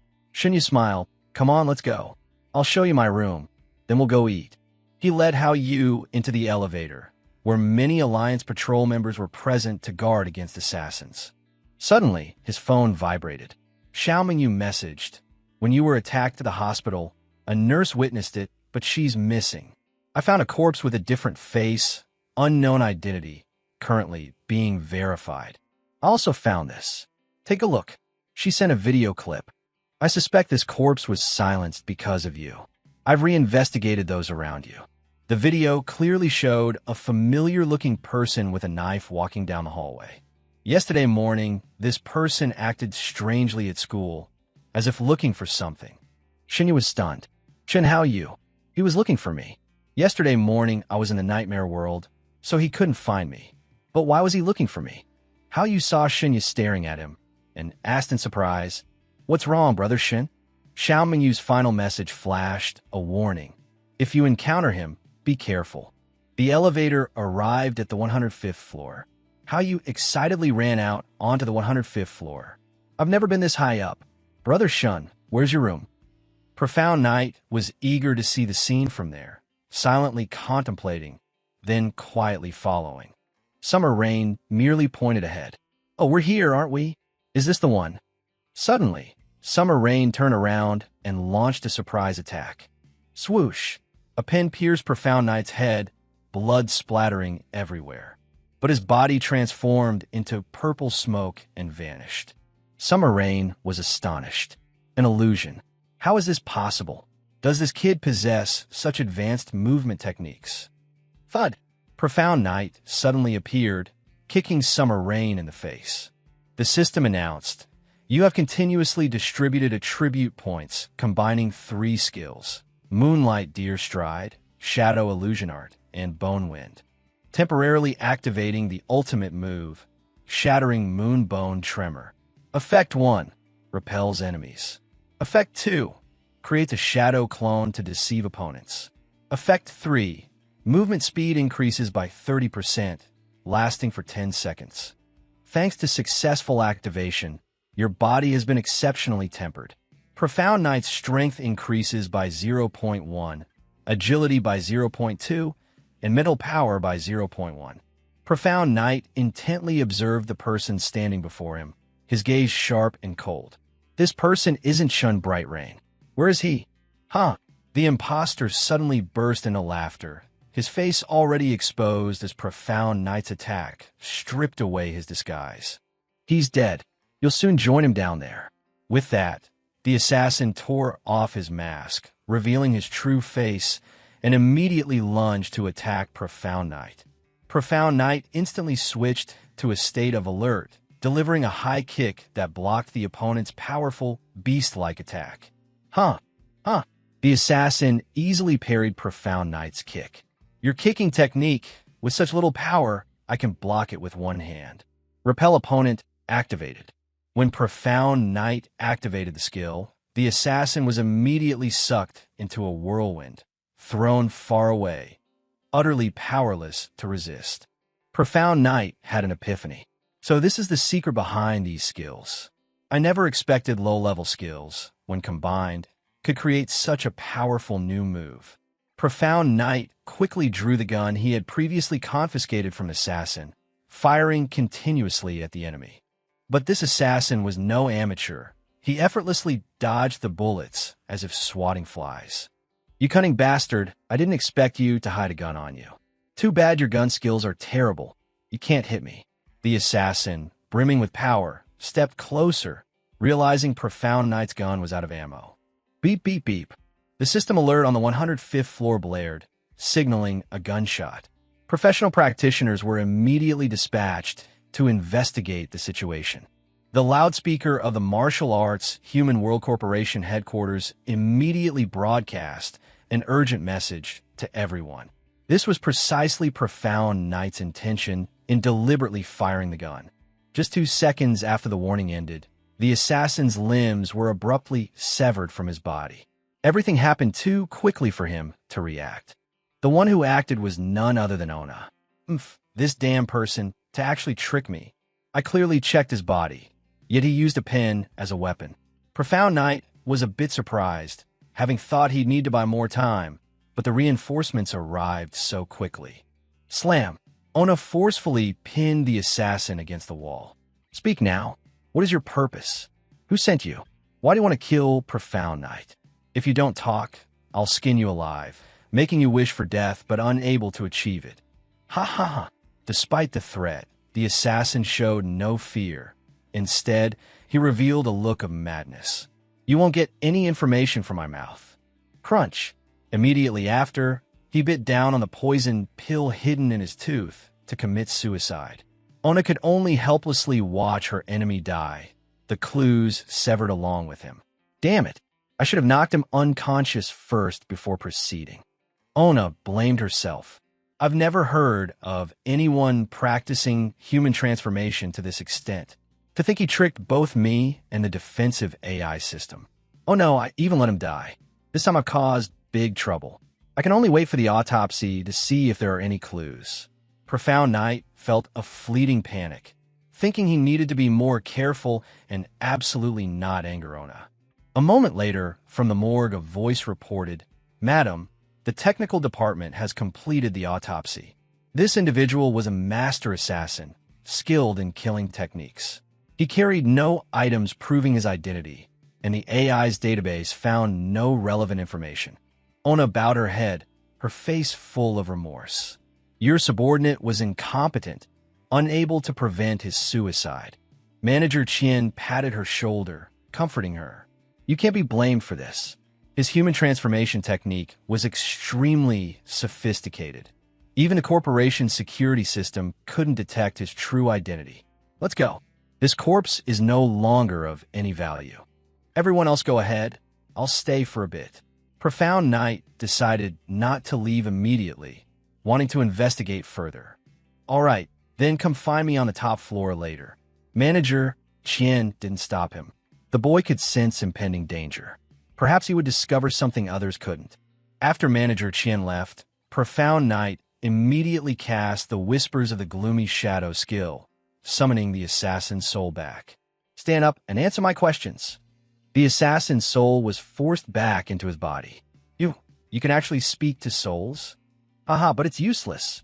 I won't tell you anything. Profound Night found it amusing. I've never seen a corpse subjected to Whispers of the Gloomy Shadow be so defiant before. What will happen to him if he doesn't talk? The ring chuckled slyly. I don't know, but I'm sure we'll have a good show. The scene around Profound Night and the assassin suddenly changed. The assassin was hanging upside down on a terrifying chain rack. Before he could understand what was happening, a hellish fire erupted, accompanied by countless vengeful spirits gnawing at his soul. This pain was beyond words. Before long, the scorching flames reduced the assassin's body to nothing but charred bones. But it didn't stop there. Just when he thought it was over, his body suddenly regrew flesh. Then, immediately after, he again experienced the soul-searing pain as before. His screams of agony echoed endlessly. At this moment, the ring finally spoke. I remember now. Vengeful souls subjected to Whispers of the Gloomy Shadow, who defy it will be continuously tormented by the curse of fire. This fire will last for 100 years, but this is just the beginning. Next will be 3,600 types of punishments, each lasting 100 million years, then moving on to another punishment until the sinner's soul agrees to speak. If it remains stubborn, more powerful evil spirits will be summoned. For such a stubborn soul, the evil spirits will surely be delighted. They're all skillful at keeping the soul conscious and intact while it suffers. Oh, and this agonizingly long time is only perceived by the punished. Billions of his years are just a moment to us. Enough! Enough! The assassin shrieked in panic. I'll talk. I'll tell you everything. As soon as his soul surrendered, the terrifying hellish scene vanished. Profound Night and the assassin returned to the morgue. All right, now is the time for you to spill everything you know from beginning to end. Rewind a few minutes earlier on the top floor of the girls' dormitory. Mr. Han spoke into the phone. How are things being handled? Crystal Bing has already followed your instructions, sir. Unfortunately, Profound Night wasn't tricked. He signed with the Martial Arts Human World Corporation. I'm just a small middle school student. Any action I take can't be effective. Mr. Han continued. Tonight at 8 p.m., the guest house in Maple Forest, west of the suburbs. Don't be late. With that, he hung up. Crystal Bing hesitated.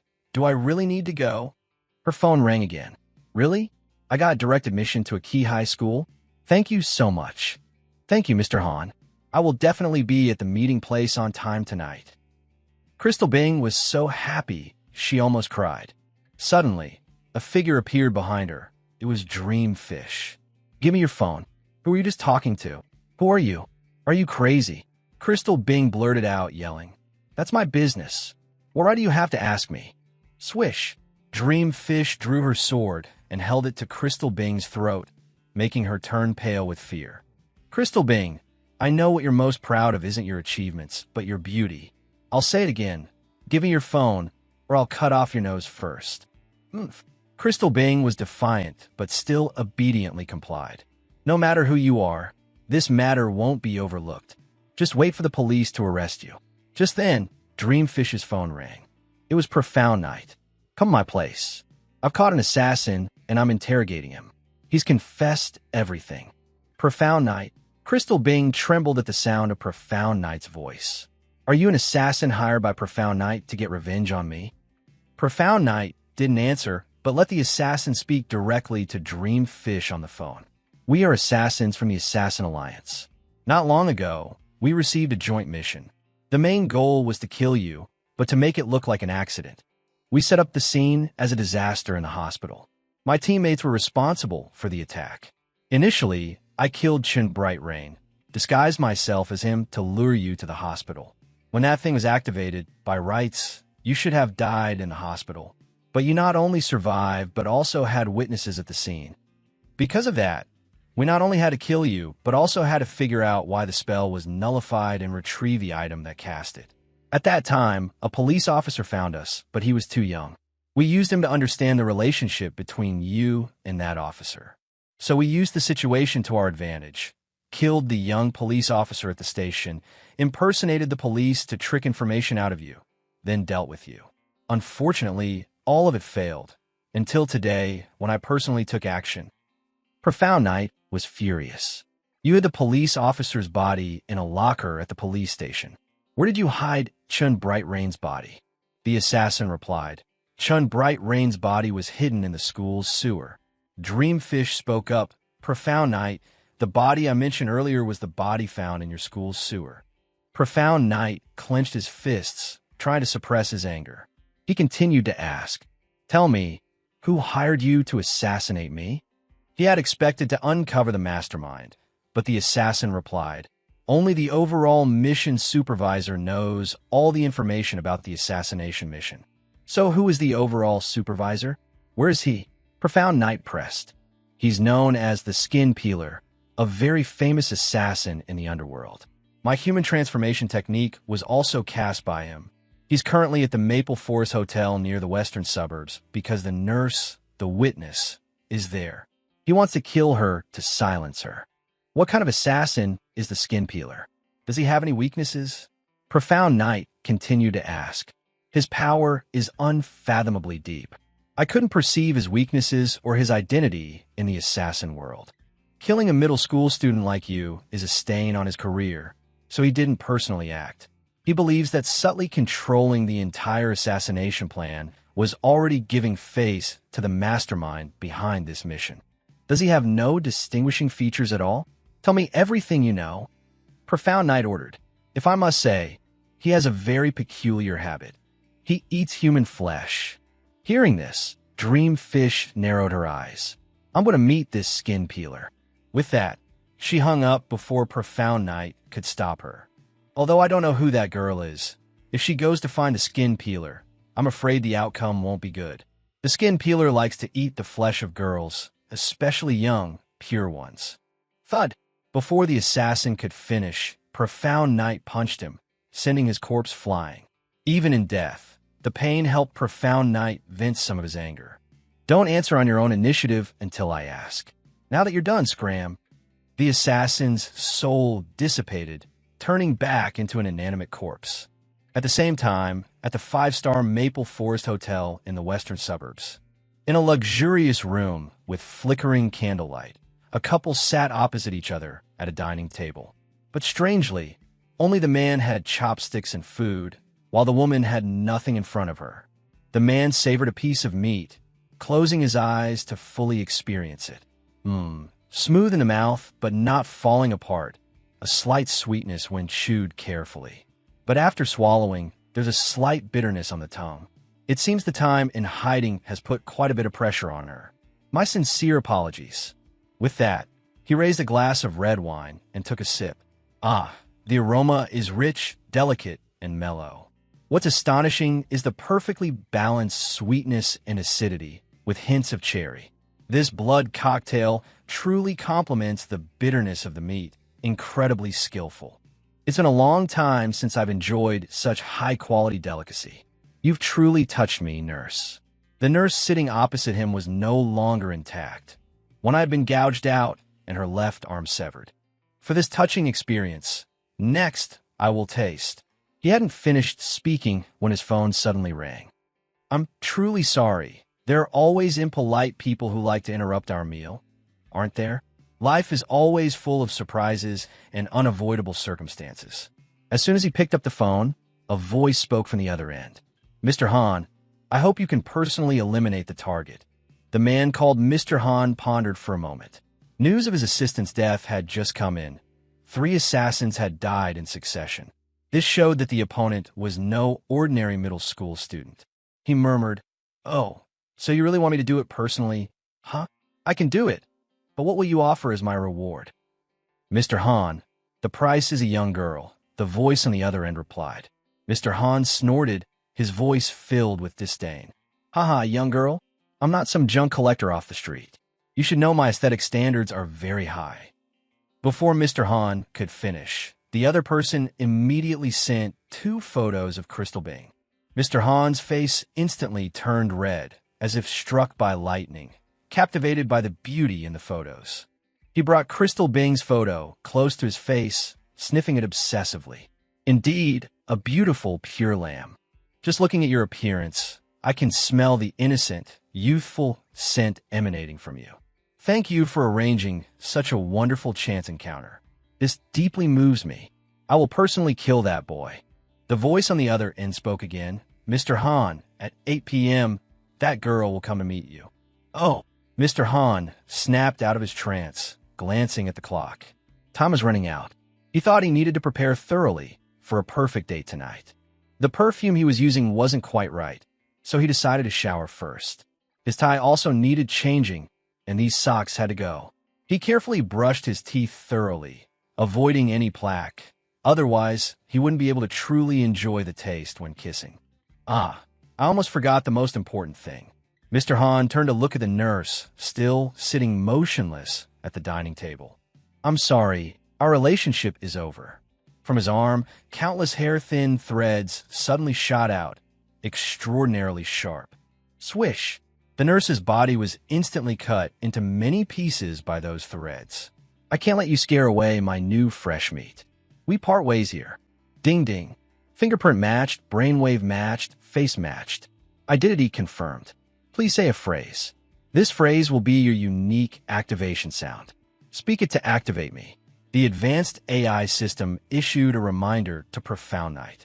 He thought for a moment, then read, 10 steps to kill a person, 1,000 miles without stopping. Immediately, a spatial chamber opened, depositing a device. And before Profound Night appeared an incredibly impressive blue motorcycle. "Oh, amazing! If I had a bike like this at your age, I wonder how many girls I would have charmed," Manager Chen exclaimed. Profound Night subtly asked, "What features does this motorcycle have?" "A liquid-cooled, 4-stroke, 2-cylinder engine, self-adjusting horizontal suspension system. The frame is made of ultralight alloy. The exhaust pipe is classic stainless steel, and it has a wireless electric motor. Fully handcrafted design, integrated flight system with iconic angel wings, can switch between autopilot and manual control. Maximum flight time, 30 minutes. However, you haven't learned how to fly yet, so when flying, it's best to keep it on autopilot." Profound Night was surprised. "It can fly too? How much energy does it consume? How do I charge it? How are the costs settled?" Manager Qian replied, "You just need to command the AI. It will automatically find a charging station, link to your personal ID, and automatically deduct the costs." Profound Night sat on the bike, feeling an indescribable comfort. If it were red, it would definitely stand out more when riding, like a fiercely burning flame. As soon as the words left his mouth, the bike instantly changed from blue to a vibrant red, according to Profound Night's wish. The bike's exterior is made of the latest chameleon material. That's why I can change color according to your will. "This bike is cool, but I thought Ms. Lon would give you a martial arts manual or something like that," Profound Night said, with a hint of regret.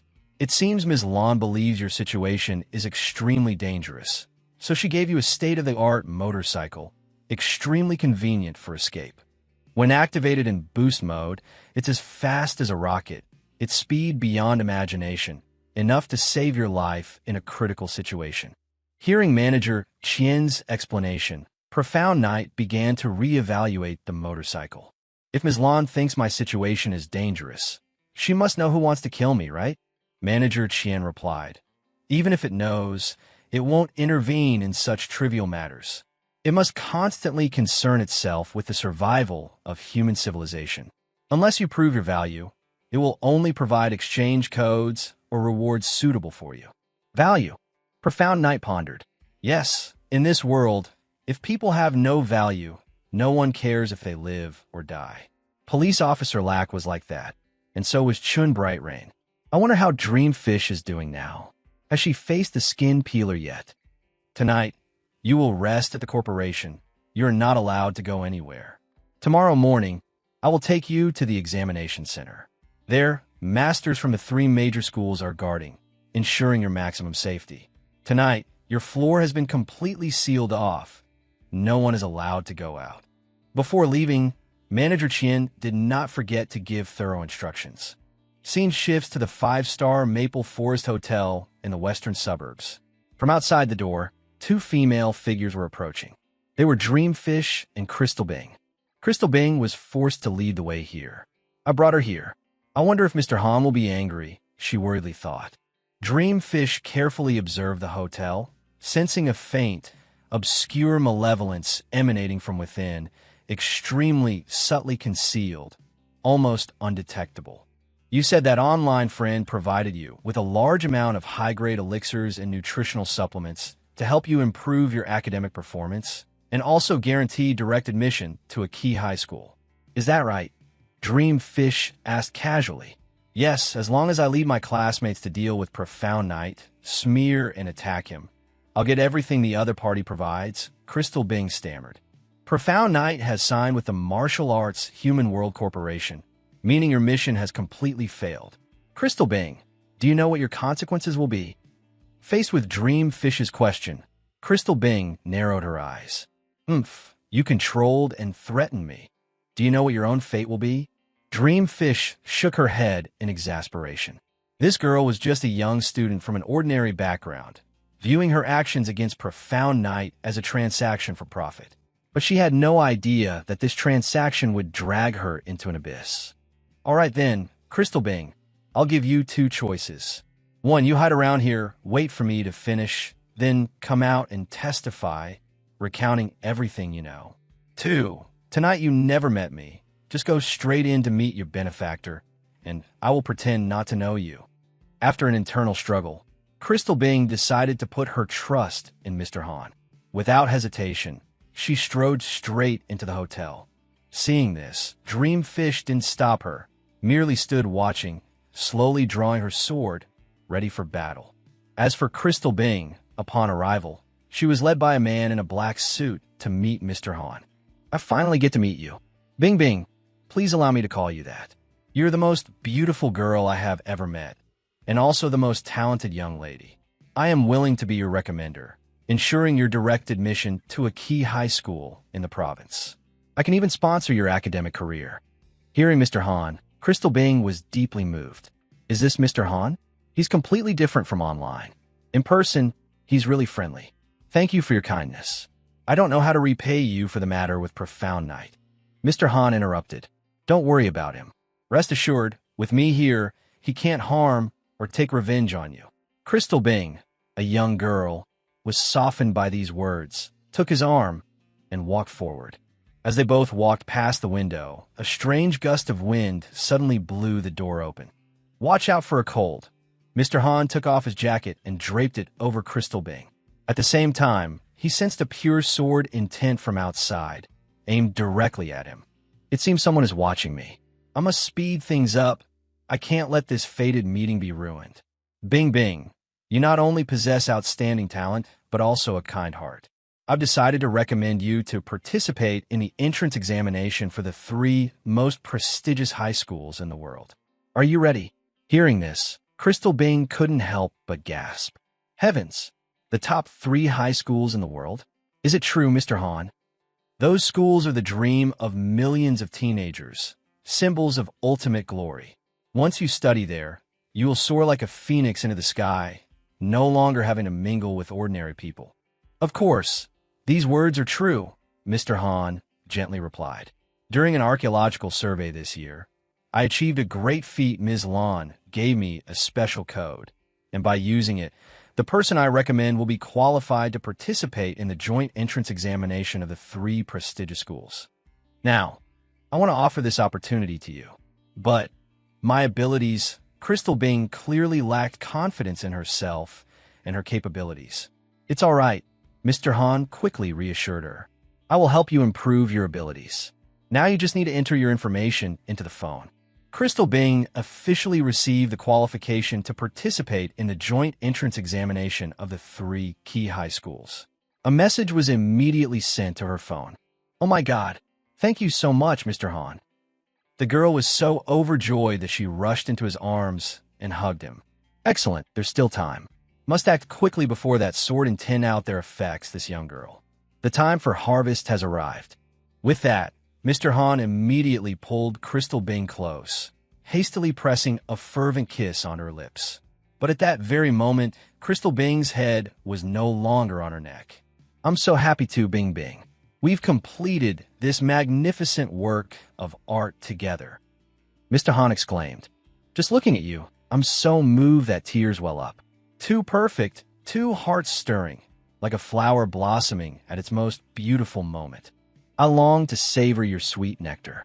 As Mr. Han grew more fervent, a sudden earth-shattering slash descended, cutting half the hotel in two. Dreamfish stepped in, looking at Crystal Bing's cold corpse, sighing with regret, still a step too late. She had thought that with her restrained sword intent, he would be wary, but she didn't expect him to be so depraved. No, don't touch her. She's mine. Mr. Han charged out of the smoke and dust, his voice filled with madness. But surprisingly, as he lunged, Dreamfish didn't aim her sword at him, but at Crystal Bing's neck. Mr. Han immediately stopped, retreating instead of attacking. Enough. Don't hurt her. You can have anything you want, just don't harm her. Stay still, don't move, or I will destroy this body instantly. Dreamfish threatened, simultaneously asking, Who hired you? Mr. Han carefully observed the girl in front of him. You use the Luo family's wave blade sword art. If I'm not mistaken, you are the young genius rumored to be Dreamfish, correct? Miss Xiao, look around you. My silk threads have already surrounded you. Trust me, you can't escape this encirclement. Obediently return Bing Bing to me. Out of respect for the Luo family, I can spare your life. As Mr. Han's words finished, a fierce sword intent suddenly erupted from Dreamfish's body. The oppressive aura from her sword made Mr. Han feel suffocated. All right then, let's see. Between you and this corpse, who can withstand my sword better? Dreamfish replied coldly. Clearly, Mr. Han dare not risk it. Bing Bing, we just met by chance, and now we must part forever? Such a perfect work of art, and I haven't even tasted your sweetest flavor yet, he wailed. Ugh, although I can't enjoy Bing Bing, Dreamfish seems even more appealing. Can I have you, Miss Xiao? When you fall into my hands, I'm afraid you won't be as happy as Bing Bing. So Bing Bing is still the most perfect girl. Damn it, whatever. Mr. Han became increasingly insane, his words revealing clear, killing intent towards Dreamfish. Realizing that threats and death could not make this assassin reveal the truth, Dreamfish thought, why don't we negotiate a deal? As long as you reveal who the mastermind behind this is, I will not only return Crystal Bing to you, but you will also have the opportunity to kill me. You can dispose of my body however you wish. Mr. Han didn't accept the deal. A deal? Even without this deal, I can still get your corpse if I kill you, right? Do you feel my strength? Dreamfish gently asked. Perhaps you can defeat me, but if I don't agree, you won't get my intact body. Furthermore, I guarantee that whether you succeed or not, I will not rely on the Luo family's power, nor will I let the Luo family hunt you down. Hearing these words, Mr. Han finally withdrew his power, a little suspicious of what Dreamfish had just said. Haha, it truly is a headache. Betraying the client means violating the rules of the Assassin Alliance. After this, I will have to face their pursuit. Are you scared now? Dreamfish provoked, her voice full of challenge. How could I be, my lovely maiden, to possess you? I am willing to make such a sacrifice. Just thinking about being able to hold you close in my arms later, showering you with passionate kisses like the sunlight, makes me endlessly excited, Mr. Han replied, his eyes flashing with fanaticism. You seem confident, don't you? My sword will cleave you into mud. Dreamfish replied coldly, killing intent emanating from every word. Ah, that's another kind of marvel. Just hearing your voice excites me so much. What a beautiful night. To be able to harvest two perfect works of art. Please allow me to thank you. The moment I speak the name of the hirer, the affection between us will begin, he continued, his tone captivating. Before that, please allow me to take Bing Bing to a safe place. Then, I will dedicate all my time to you, Miss Xiao, my love. The scene shifted to Profound Night, who was standing on the rooftop of a building, next to his motorcycle, lost in thought. He wondered how Dreamfish was doing. She wasn't answering her phone.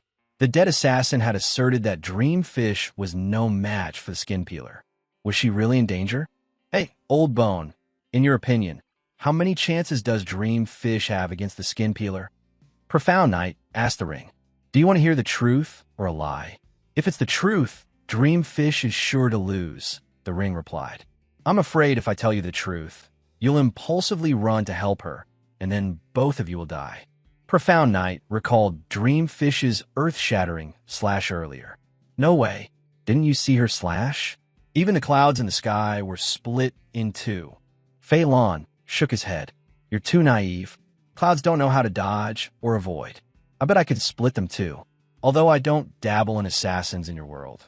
The skin peeler possesses the cursed statue of the king of 10,000 evil demons. His experience and abilities surely far surpass Dreamfish. Hearing this, Profound Night felt the ring made a lot of sense, fearing that Dreamfish truly was in danger. Originally, he intended to use her strength to investigate the truth, but now he had put her in a perilous situation. Her brother was dead, Chun Brightrain was gone, and the witness nurse was probably gone too. How many more people have to be sacrificed? She's the only one wholeheartedly pursuing the truth. I can't let her die, Profound Night secretly resolved. Just then his phone rang. An unknown number. Definitely not Dreamfish. Excuse me, are you Profound Night? My mom told me if I couldn't reach her, I should find you to report to the police together. My mom is the nurse who saw you encounter a ghost that day, the voice from the other end said. Profound Night was surprised. So was the witness nurse's daughter. That's right. When the former owner came to the hospital, they registered contact information at the nurse's station, so it's not strange for the girl to have his number. My mom told me to go to the Maple Forest Hotel in the city's western suburbs. She'd be waiting for me there. But, hiccup, now I can't reach her, the girl sobbed. I'm at the fast food restaurant opposite the Maple Forest Hotel. Profound Night immediately replied, Okay, don't go anywhere. I'll be there right away. Oh, and report to the police now. The ring saw Profound Night about to act and quickly spoke up. Hey, you're not actually going, are you? Beware of a trap. But Profound Night didn't hesitate. Perhaps her mother is already dead. I don't want this girl to also face misfortune. Whether it's real or fake, I have to go see. Help me put the motorcycle into the ring first. The ring sighed. Is it worth it? Hiding here is much safer. Why invite trouble? I can hide this time, but not forever.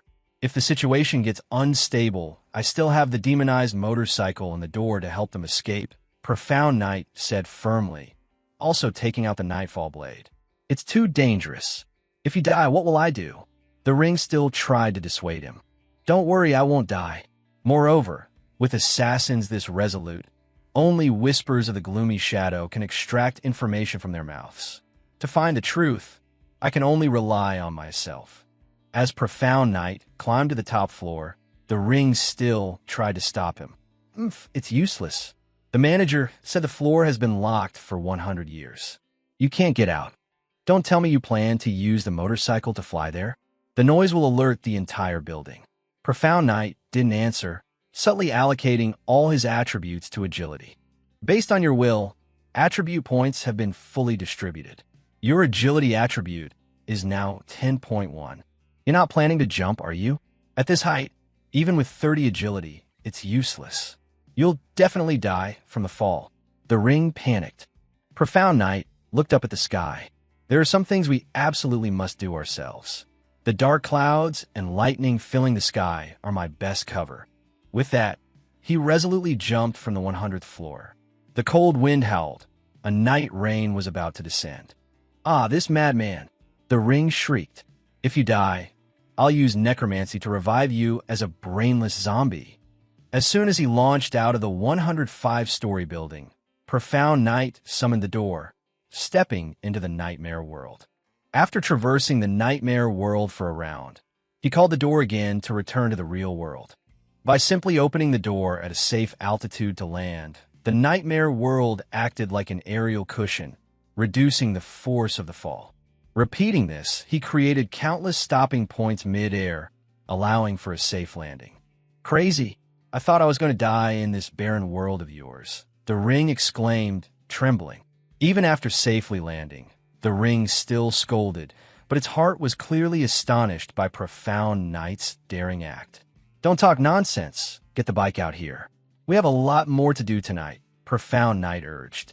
After summoning the motorcycle, he sat on it and loudly read the activation command. 10 steps to kill one person, 1,000 miles without stopping. Command confirmed successful. Before long, the motorcycle brought Profound Night to the western outskirts of the city, to the place the nurse's daughter had mentioned. Stepping into the fast food restaurant, Profound Night saw a young girl. Did you call me? The girl nodded. Yes, sir. Have you seen my mom? I can't reach her.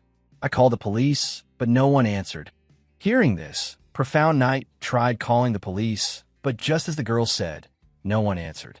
This was highly unusual. Is my mom still alive? Sir, can you help me find my mom?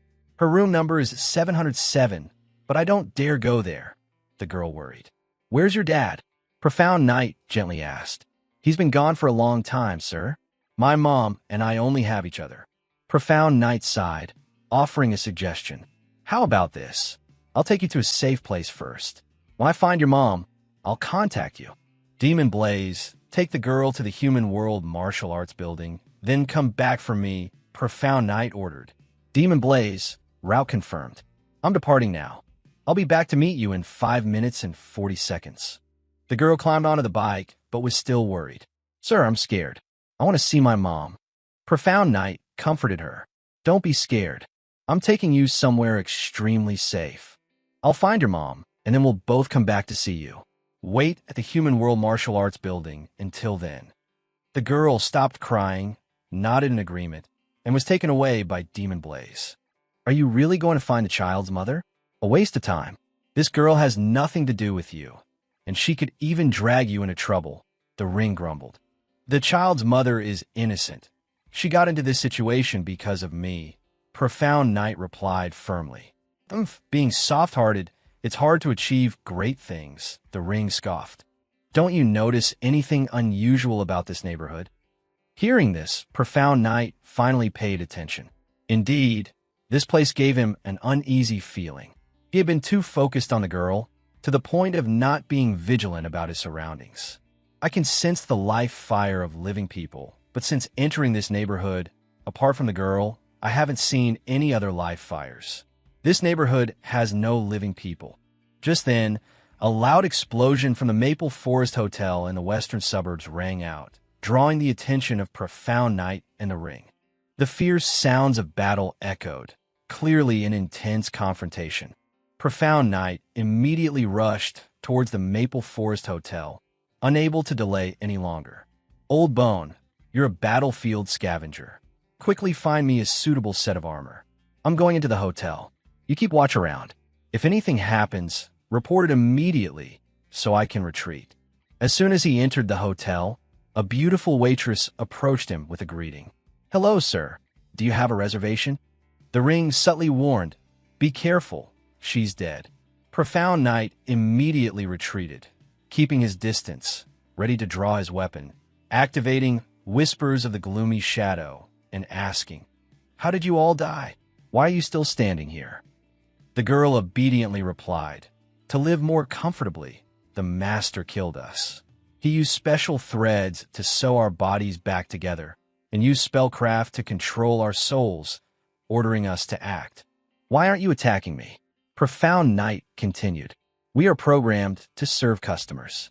The master is busy dealing with a powerful enemy and hasn't given us new orders. Profound Night further asked, Besides you, how many other dead people are here? The answer stunned him. That's right, everyone has been killed. This neighborhood, this hotel, everyone here is dead.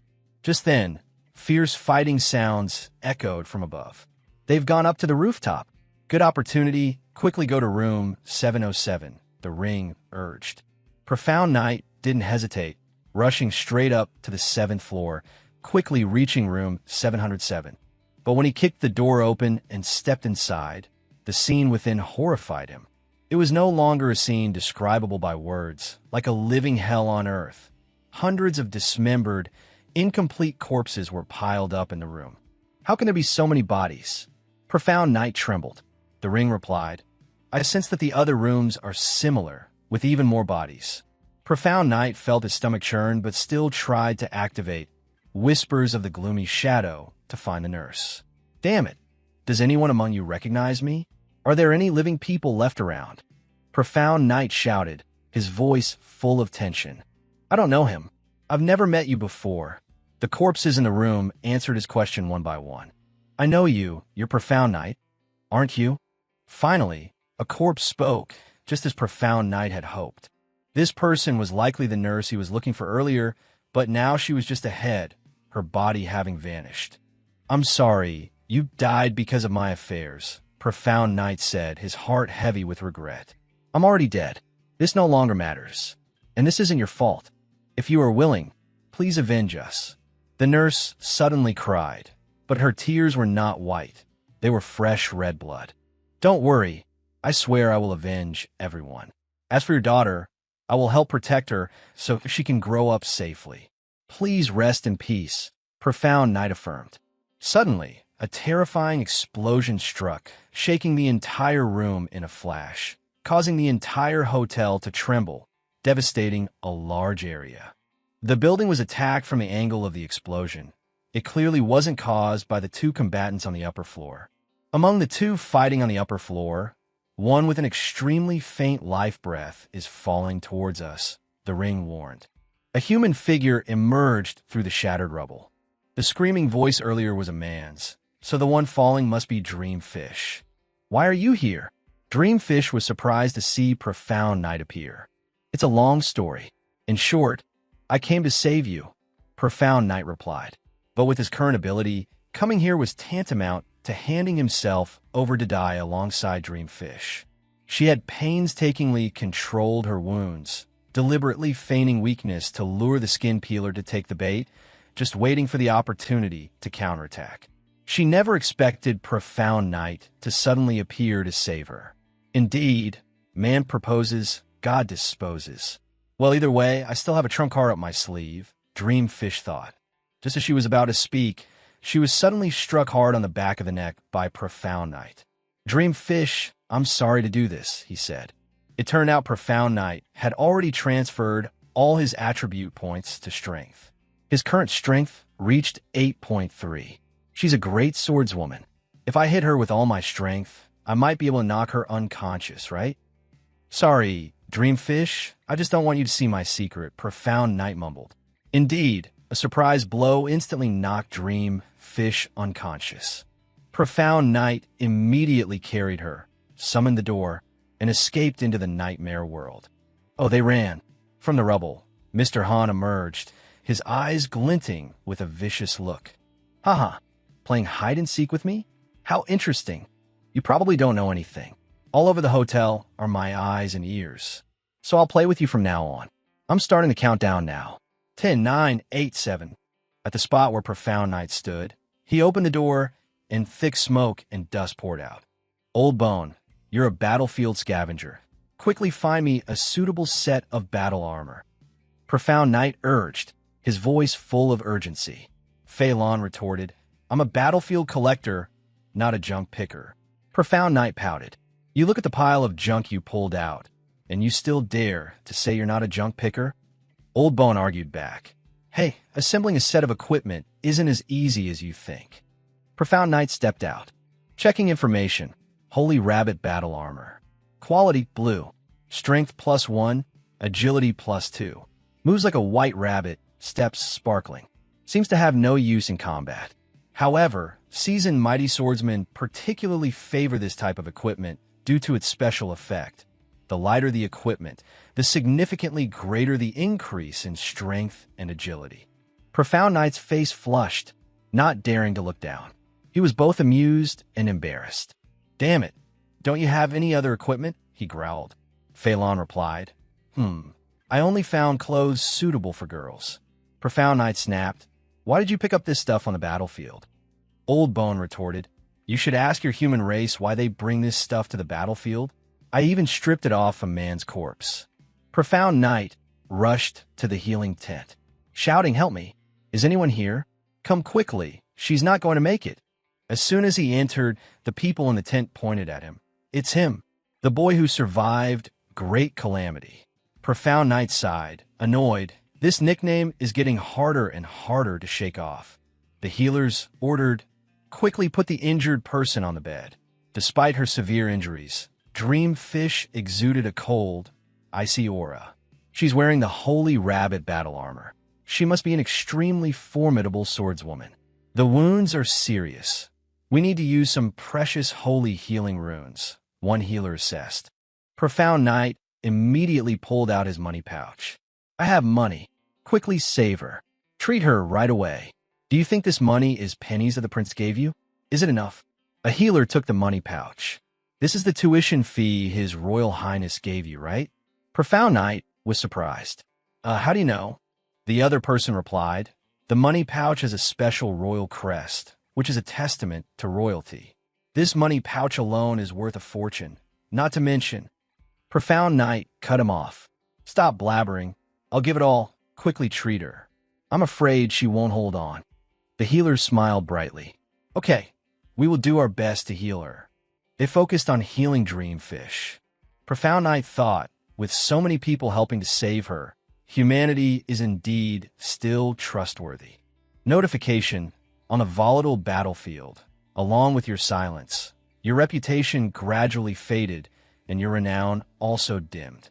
But at this moment, you return to the battlefield, immediately saving a teammate, carrying her back to the camp, and even spending all your tuition fees to save her life. You paid with royal gold coins, each coin worth 100 times ordinary gold, meaning you spared no expense, investing thousands of times the usual treatment cost just to save one girl. From now on, everyone will praise your noble and generous qualities. Congratulations, you're popular now, the boy who survived Great Calamity. Profound Knight's eyes widened. What did I do?" The delighted healers turned around. "The treatment is complete, the boy who survived Great Calamity." Profound Knight's expression was grim. "How is she?" They replied, "Extremely well. We used the highest level healing spells. Her health is recovering rapidly. She'll wake up in a few minutes." Fei Lan chimed in. I feel her life fire burning fiercely, as expected of human healing arts."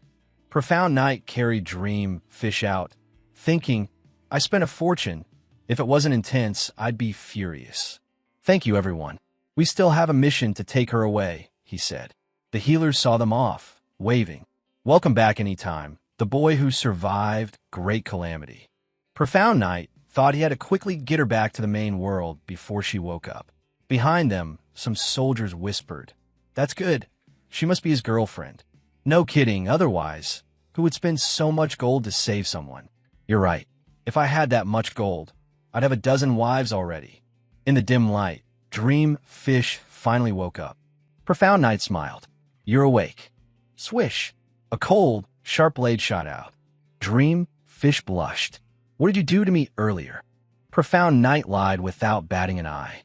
"A type of healing spell that requires you to be unconscious to be effective." Dreamfish checked her body, finding her wounds healed. She then sheathed her sword. "I misjudged you." Profound Knight continued, "Suddenly knocking you out? I'm very sorry. The other side is almost here. Can you still fight?" Dreamfish replied, I want to kill him. Your healing spell is incredibly potent. I've never felt this filled with power before." Information: Greatsword Saint, Blue Arm Bearer, 3 hours. Profound Knight was surprised. Blue Arm Bearer? What title is that? Could it be that the healing spell just now helped her receive a special buff? Remember to ask who the mastermind behind this is. Profound Night reminded. Dream Fish nodded. I already know. Profound Night was astonished. Who is it? Suddenly, a loud laugh echoed. Ah, I found you too. Both immediately became alert. The assassin stepped forward, a little surprised. Oh, Profound Night, huh. It's truly better to be on time than early. Dreamfish glanced at Profound Night, whispering, if you don't have powerful combat skills, I advise you to run. In her heart, she thought, I underestimated him before. Could he be hiding secret combat power? Profound Night looked at the assassin, a chill running down his spine, sweat pouring down his face. He hastily ran towards the door, waving his hand. You're right. Fighting at this level, I have to run immediately. Good luck, Dreamfish. Then he slammed the door shut, leaving Dreamfish behind. She was startled, unsure whether to be happy or sad. So his talent lies in healing. Well, I'm enough on my own, she told herself. The assassin slowly approached. My dear, sweet little fish, you didn't run away with him. Are you waiting for me? Dreamfish calmly raised her sword. Anyway, the me now. Swish. A sharp sword strike shot out. The sword attack flew forward, but the assassin stood still, seemingly underestimating the blow. Sword energy collided, the blade cleaving the building in two. The sound of shattering stone rumbled. Her current strength had far surpassed its peak. This slash, its sword energy soaring into the sky, created a brilliant stream of light in the cold, gloomy sky. From the rubble, a voice of surprise rang out. Impossible! You were clearly severely injured. At this moment, his body and face were covered in countless large and small wounds. Dreamfish looked at him, thinking he still managed to dodge. Suddenly, the assassin seemed to realize something, screaming maniacally. So that's it? Was it Profound Night? First, he unleashed a monstrous blow, blowing up half the building to help you escape. And then he even healed you. Hee, the curse is ineffective. The assassination failed multiple times. That boy is indeed not ordinary. Dreamfish gasped upon hearing this. Profound Night blew up half the building? No, it wasn't him. The assassin licked the blood from his wounds. Well, it doesn't matter. Nothing excites me like Dreamfish. Your resilience and killing intent make me unable to control myself. Look, the wounds you gave me are throbbing with ecstasy. He raised his hands high. Let us entangle and prolong this like so. In a nightmare world at the healing camp, the nurses were chatting. It seems His Royal Highness values him greatly. I didn't expect him to give him so much royal gold. One said, he spent money so generously for a friend, giving it all to us. In your opinion, is it wrong to take it all? The other replied, don't worry. During the treatment, I secretly put the remaining gold coins into his friend's battle armor. I only took 11 coins. That's our deserving share. Put it where? The person next to him asked. You should know I also gave his friend a blessing of strength, lasting 3 hours as a sign of respect. The other continued. The others exclaimed in surprise. What? Someone gasped. What's wrong? They each said, I gave his friend a blessing of agility. I gave a blessing of resonance. I gave a blessing of perception. I gave a blessing of spirit. After they finished speaking, the group fell silent. You mean all the blessings for that girl have been gathered? When all blessings are cast upon the same person, they will combine into the highest level amplification spell. Blue Arm Bearer doubles the effect of all blessings, lasting 3 hours. Everyone gasped, cold sweat pouring down their skin. One person stammered, that's the supreme royal magic used. Using it without permission is a crime. The pink-haired man cleared his throat. Our divine medical team rarely gathers in such numbers for this campaign and rarely casts all blessings. Consider it forging a deep friendship with the boy who survived great calamity. He secretly thought, thankfully I returned some of the gold. I hope he doesn't tell anyone about this. Returning to Dreamfish, she was confronting the assassin. Her movements graceful, she cut through the red threads.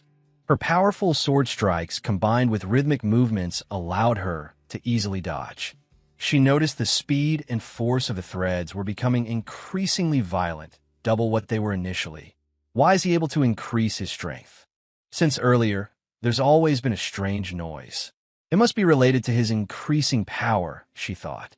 Suddenly, a sound attracted her attention. She slashed her sword in that direction. The wall shattered, revealing a series of writhing corpses inside, mouths agape, emitting strange incantations. Fresh blood flowed from their eye sockets or mouths. Dreamfish was horrified by the sight. The assassin walked to the wall, placed his hand on it, causing the cracks to spread. "Oh dear, you've discovered the gift I prepared for you. Listen, they're singing to congratulate us." He laughed loudly. From the assassin's eyes, fresh drops of blood gushed out. The wall collapsed, revealing the horrifying scene within. He knelt down, screaming madly. "This is the song for our wedding. Blood demon myriad life curse." The scene shifted to profound night, the young man dashing like the wind. Fei Lan spoke up. "Finally, this time the kid is smarter.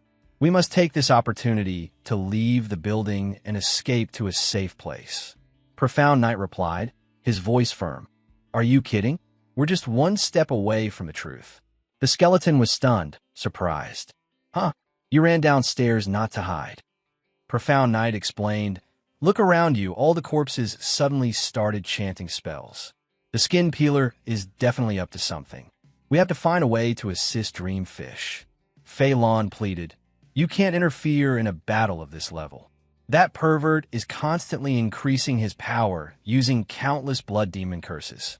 Listen to me, run now." Profound Night opened each door in the rooms one by one. "You're right. In a battle like this, if I charge in, I'll just die immediately. But we can assist in another way," he replied. Fei Lan was bewildered. "Assist in another way? What are you looking for, anyway?" Profound Night opened the last door, exclaiming, "Found it! This is the place." Looking at the surroundings, the skeleton was doubtful. "This is the place you wanted to find? What's the use?" Profound Night grabbed a microphone and declared, "Now is the time to test your strength in your world, brother." Fei Lan was astonished. Could it be? Could you want? At the assassin's location, the chanting grew louder and more resonant. He looked at Dreamfish. "My dear little fish, let me weave a wedding dress just for you with my threads." The red threads gathered, tightly wrapping around Dreamfish, rendering her unable to move. She intended to cut them with her sword instantly, but suddenly she paused, realizing her sword was tightly gripped by the threads. "The sword is stuck," she thought. The assassin suddenly appeared beside me. "Let me put this ring on you myself." Dreamweaver stared in shock, so fast. The ring slowly approached. She drew a sword from within her blade, revealing another. She lunged, striking at the assassin. He glanced down. Another sword hidden within the blade? Haha, but too bad. In this endless blood demon curse, I am invincible. Red threads emerged, drying the wounds on his face, healing at a visible rate. He laughed maniacally. Little dream, the more complicated the process, the sweeter the final fruit. The outcome was already decided. Dreamweaver slashed the threads coiling around her sword. That's not necessarily true. She gripped the remaining sword tightly. Slice. Two sharp sword trails, one long, one short, radiated powerful, terrifying energy. The assassin laughed loudly. "Ah, these are the sharp blades. Long left, short right, wielding spirit to dominate. This is called the Sun and Moon Adept. I never expected you, so young, to have mastered such a profound swordsmanship. Truly worthy of my love. Alas, that divine sword isn't in your hands. Otherwise, tonight, we would surely have a passionate night. What a pity." Dreamweaver glared. "Go to hell." She charged forward. He thought to himself, "Good, keep attacking like that. Great bloodthirsty shaman, accept the fresh blood of tens of thousands of souls here, and answer my call. Ah, little dream, just cling tightly in my embrace." Dreamweaver faced the fierce attack, thinking anxiously, "This is bad. This is a demon summoned by him. No time to dodge." The demon engulfed her. Just then, Shunye's voice rang out from the loudspeaker. Hello everyone here. Are you all doing well? Both the assassin and Dreamweaver were stunned. Silence. Blue flames immediately appeared. Shunyi shouted, If you hear me, scream back loudly. Let me hear you. He activated his ominous incantation skill. The corpses behind the assassin all wailed in unison. This is bad. Despair. Pain. It hurts so much. I'm in so much pain. Save me. The demon gradually dissipated because of this. The assassin looked at the power in his hand, mumbling confusedly. Why is my blood curse being interrupted? Dreamweaver seized the opportunity and charged forward. She unleashed a powerful sword strike. The form of the sun and moon intertwined. Blood splattered from the assassin, and he screamed in pain. Ugh! Ah! Dreamweaver retrieved her sword. It's over. But the assassin burst into laughter. Haha, no, you can't kill me. The red threads and dark aura enveloped him, forming a layer of armor. Dreamweaver was astonished. A full-powered sword strike, and it didn't finish him off? Does that armor have no damage? The corpses behind them wailed in pain again, continuing their chant. She worried, this is bad. The corpses are starting to chant again. The assassin stood up. That brat interrupted me earlier. But no matter, let's continue. Shunyi shouted through the loudspeaker again. Oh, departed ones. Do you know the happy birthday song? Shall we sing happy birthday together? The assassin was dumbfounded, not understanding what was happening. The spirits responded, Know it? Of course we know it. Who doesn't know how to sing happy birthday? Shunyi yelled. Then let's sing. Say goodbye to all worries. 3, 2, 1, everyone sing. The spirits sang in unison. Say bye-bye to all worries. Say hi to all joys. My dear friend, happy birthday. May every day be wonderful. The threads of the blood curse vanished. The assassin screamed in panic. What the hell is going on? Damn it, my blood curse. Everyone continued to sing. Happy birthday, happy birthday, happy birthday. Dreamweaver stood there, cheeks puffed, trying to hold back her laughter. The singing echoed throughout the building. Today is your birthday. I send you my wishes, a special day with a bright smile. Let's gather together, full of care and love. Wish you always good luck. The assassin roared. Damn it, Shunyi, I'm going to kill you. He exerted his power, cracks appeared under his feet. Then he shot forward. Dreamweaver worried, this is bad. He's going after Shunyi. At Shunye's location, Philin warned, Run fast. I sent someone rushing towards you. It must be the skin flayer. Shunyi flinched, quickly grabbing a hand nearby, running and shouting, Oh, my departed friends. Do you remember your favorite songs? Please sing them for me, one after another. Don't stop. The spirits began to sing, from Chinese, Japanese, to English. All kinds of songs echoed. The first time I became like this, how can I deny it? Thunderclap. This profound cultivation, the sky collapsing, the earth shattering, purple gold pond, Ishumani. Oh, David, wrap the dumplings but forgot to wrap that, where is it? Oh, N-I-A-I. The assassin leaped down. Shunyi backed away cautiously. The skin flayer roared. Found you, Shunyi. Just then, a sword slash came. Dreamweaver appeared. Let me hold him off, you run. Shunyi exclaimed. Ah, you came so fast. I'll leave him to you, good luck. The skin flayer glared. Shun, listen here. If you dare to run, I'll kill your parents. Dreamweaver shouted. Ignore him. Run. The assassin roared. All right. I will definitely kill your whole family. I want to eat them right in front of you. I want to flay their skin. I'm going right now. Shunyi raised a finger, cursing, You fat ass axe. He walked away, mumbling, What to do? What should I do now?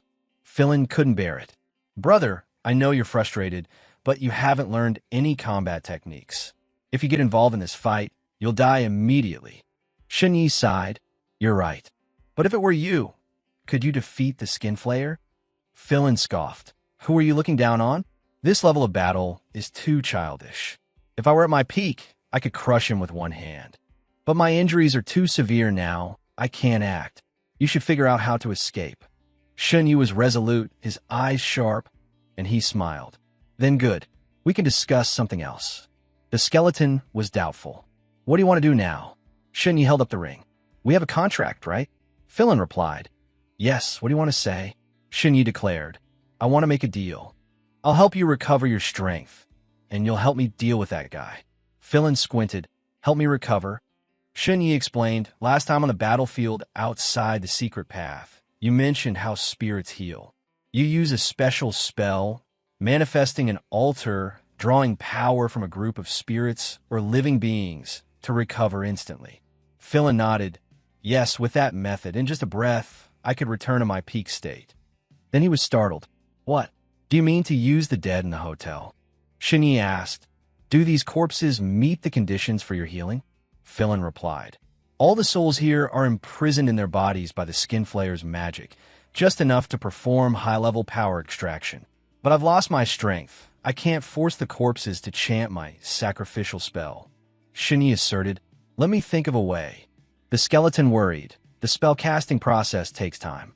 If that guy finds out, he'll come and stop you. Shinyi nodded. I'll buy us some time. Philin was still worried. Are you determined to kill him? Shinyi retorted irritably. What's wrong? Are you scared? Philin faltered. I'm scared you'll die.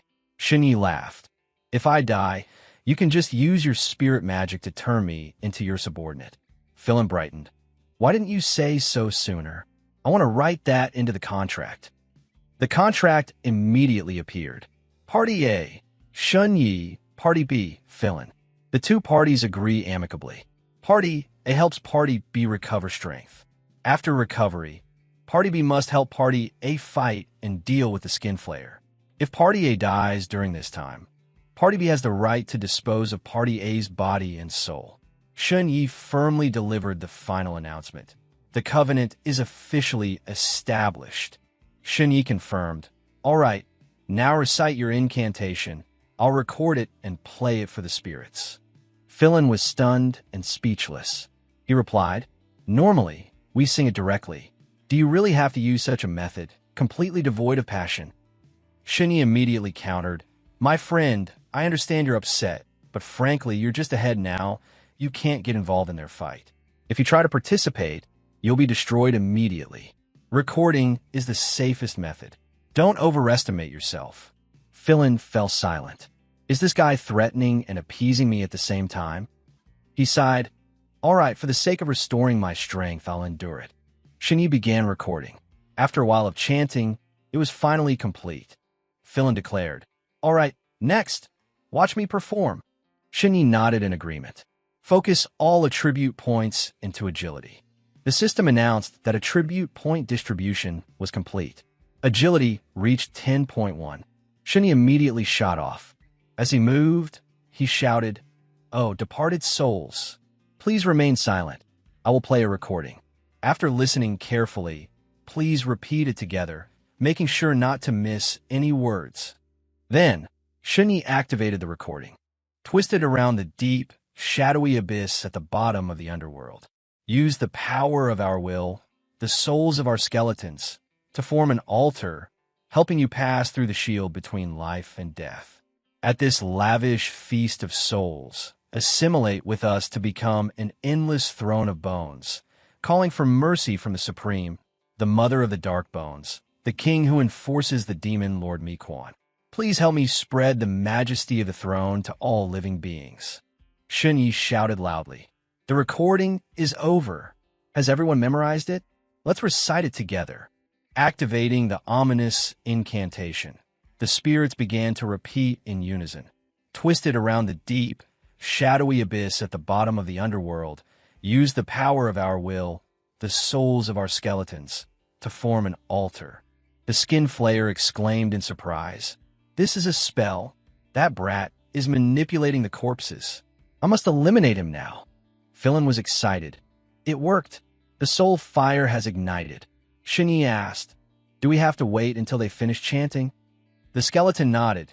That's right. This is only the first step, but a crucial one. Now you must avoid the Skin Flayer. He will definitely risk his life to stop you. The spirits continued to mumble, helping you pass through the shield between life and death at this lavish feast of souls. Philin instructed, Run to the highest floor with the spirits. That's where the soul fire gathers. Shinny nodded. Okay. Just then, the skin flayer caught up, roaring, "You damn mongrel! What are you doing?" Shinny gritted his teeth. "So fast?" The assassin shouted. "Don't even think about running." The spirits still murmured steadily. "Assimilate with us to become an endless throne of bones." Suddenly, a sound echoed. Dreamweaver appeared, her sharp sword thrusting straight forward. The skin flayer didn't even bother to dodge, taking the blow. Blood splattered. "Guh!" The skin flayer relentlessly advanced towards Shun Yi. Seeing this, Dreamweaver thought, "It's over." He's determined to kill Shun Yi, not caring to dodge my attacks, even using the force of the slash to approach faster. The spirits chanting still echoed, calling for mercy from the Supreme. The skin flayer roared, "You won't escape." At the same time, Shun Yi struggled to open a locked door. The door burst open. Shun Yi rushed inside, and the skin flayer arrived just then. He immediately charged in. He looked around. Souls and soul fire enveloped the room. The assassin snarled, "Where did that damn brat hide now?" The spirits still mumbled, "Mother of the Dark Bones, the king who enforces the demon, Lord Mi Quan. Please help me." Shun Yi ducked behind the door, quietly slipping out. Dreamweaver also managed to run up. Shun Yi quickly said, "It's up to you." Dreamweaver replied, curtly, The skin flayer turned back, his voice full of malice. "How long has this been going on? Daring to play me, I'll chop you into pieces." At this moment, the spirits chanted the final line in unison. "Let me spread your majesty to all living beings." The room glowed with soul fire. Philin joyfully yelled, "It worked! It worked! Now, as long as the spirits willingly transfer their power to me, I will recover my energy." Shun Yi raised the ring, shouting, "Everyone, the moment of revenge has come. You only have this one chance. Give your power to me. Oh, departed souls, gather here, together we will." Suddenly, Dreamweaver's scream cut him off. "Shun Yi, watch out." Shun Yi flinched and turned around. The assassin had rushed up behind him, covered in wounds. Dreamweaver warned, "To kill you, he's disregarded everything." The assassin roared, "Go to hell." Slash! His hand pierced through Shun Yi's body, blood splattering everywhere. Dreamweaver screamed in horror, "Shun Yi!" But surprisingly, the assassin's eyes filled with astonishment. He mumbled, "A phantom." Shun Yi's voice echoed, "Oh, departed souls, hear my summons." The skin flayer froze. "Since when?" Shun Yi's voice reverberated throughout the hotel. "Let's destroy him together." In unison, the spirits roared with indignation. "Revenge! Revenge! Revenge!" All the soul fire gathered into the ring, forming a dazzling skull. The skin flayer charged, snarling, "Kill me, huh? What a joke. Ha, you think you can kill me? D." Before he could touch Shun Yi, a gigantic sword pierced through him, pinning him to the ground. Dreamweaver gasped in shock. This is... The skin flayer groaned in agonizing pain. "Ugh, Shun Yi said coldly. "I wasn't joking. If I say I'll kill you, I'll kill you. Even a second late is my fault." A crushing sound echoed and dust billowed. Shun Yi stood on Philin's shoulder, looking down, his voice full of malice. "Now go die, right in front of those you murdered." The assassin panicked. "Disaster. You can summon disaster." Dreamweaver witnessed this scene, thinking disaster. So this is his trump card. Shun Yi commanded, "Finish him." Philin wielded the sword, soul fire erupting around the blade. The skin flayer gasped on the ground, trying to save himself. Red threads appeared, and he mumbled, "Don't even think about it." The red threads moved towards the sword. Philin scoffed, "Huh, these threads are what you're so proud of." "Slice," the skeleton declared, "can't even withstand a single blow." The skin flayer cried out in alarm. "What?" Philin continued, "Trash like you doesn't need me to personally intervene. Countless spirits are roaring in my ear. They've been bound for too long. It's time to set them free." A blue light spread throughout the mansion. The spirits revived, the corpses all standing up at the summons. Dreamweaver watched in astonishment. Shinyi also marveled at the sight.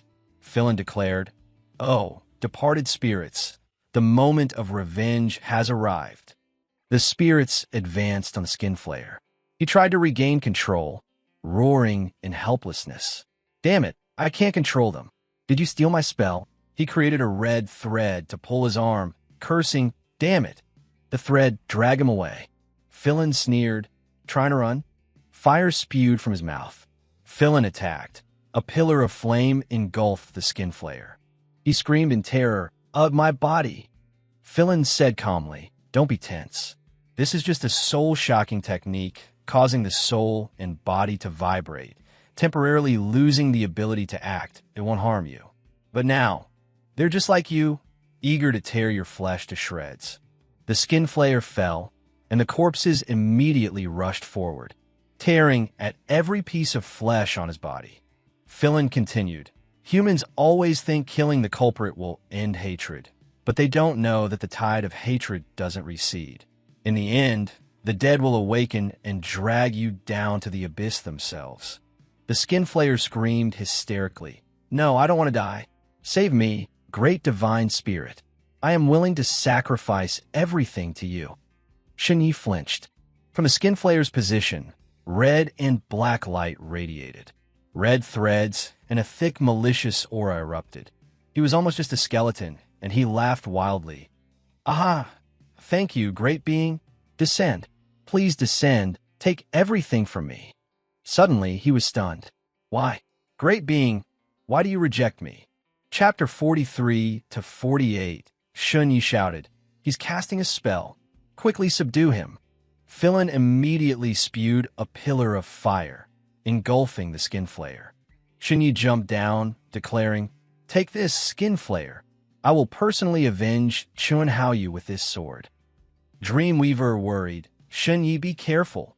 The skin flare looked at Shunyi like a foolish prey walking into a trap, thinking, "Fool, even if the divine spirit doesn't descend personally, his shadow still protects me." He roared, "Die!" Slash! The shadow attacked, cutting Shunyi in half. But the skin flare cursed, "It's a clone again." Shunyi laughed gleefully, "Ha, idiot! Falling for the same trick twice." The young man pulled out a gun, aimed it directly at Skin Ripper, and fired a shot. Bang! The bullet pierced the head of a nearby corpse. Skin Ripper looked at Shunyi with utter contempt. Bone Fiend was surprised. "Why are you shooting your own people?" Shunyi covered his mouth, embarrassed. "I didn't mean to. I've never practiced shooting before, so I missed, but it's fine. Let's go, Fiend. Use your flames to destroy him." Bone Fiend grumbled. "Doesn't know how to do it, but he still tries to act cool, then pushes everything onto me." Bone Fiend held his sword and stabbed through Skin Ripper. He screamed in agony. His body was gradually consumed by flames. Only a skeleton remained, from which dark, ominous energy escaped. Bone Fiend narrowed his skeletal eyes. "Careful!" Several tendrils of dark energy shot towards them. Bone Fiend slammed his sword into the ground, activating the skill White Bone Shield, a defensive spell. Shunyi wondered what's wrong. Bone Fiend explained, "When Skin Ripper took his last breath, something sinister in his body escaped. An unknown entity tried to ambush you. Luckily, I managed to use a defensive spell in time. Otherwise, you'd be dead." Dreamfish Xiao suddenly shouted, "Look!" A surge of dark energy enveloped Skin Ripper's body. Then it shot towards the window. Dreamfish Xiao warned, "That shadow wants to take his body. You won't escape." She leaped through the window, giving chase. Shunyi worried, "Wait, Dreamfish Xiao." Bone Fiend cursed, "Damn it, why didn't you follow? If I ran at full speed, I couldn't bring you. If I left you behind and that thing came back to kill you, I wouldn't be able to save you in time. I have to prioritize protecting you first." Shunyi nodded. "All right." He asked, "So what was that black shadow? Could it be the one who blew up the building?" Bone Fiend analyzed, "No, that's not right. It retrieving Skin Ripper certainly isn't the one who destroyed the building, because that person is currently assisting Dreamfish Xiao. Could there be someone else here?" Bone Fiend reassured, "Don't be too tense." It seems the mysterious person helping Dreamfish Xiao has no ill will. Try asking using your communicator. Shunyi agreed. That's true. He shouted loudly. Who was the one who helped us earlier? Please show yourself so we can meet. But no one answered. The hall remained silent. Bone Fiend sighed. It seems this person doesn't want to show themselves. Suddenly, an engine roared from outside. Shunyi ran out and saw Ghost Flame, immediately asking, Ghost Flame, how is that girl? Has she been safely taken to the martial arts human realm building?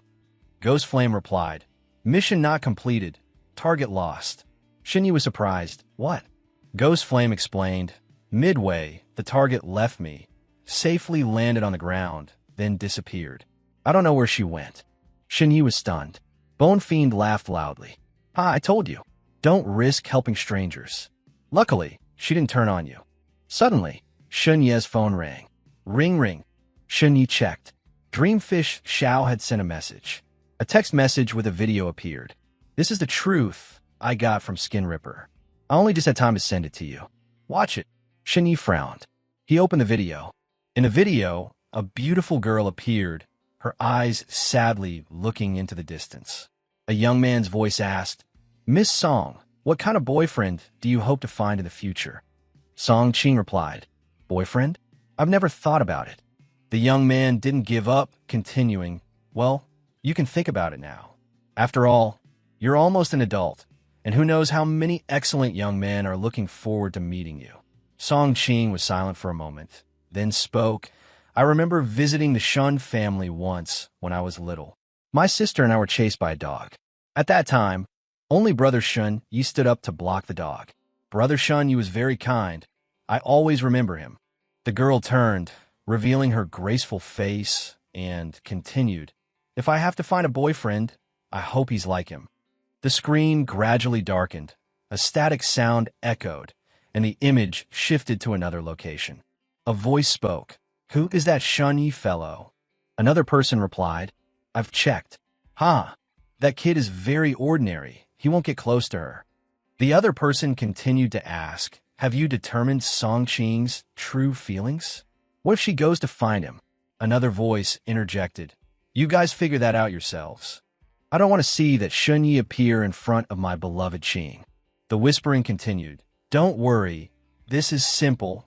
We don't even need to act directly. Hire someone to deal with him. Make it look like a sudden accident. It's just a matter of money. Yes, hire someone to toy with him a bit. Consider it teaching him a lesson. The video ended. Shun Yi stood motionless, stunned. The young man muttered, toying. Shun Yi remained still, but inside him, a storm had long been brewing.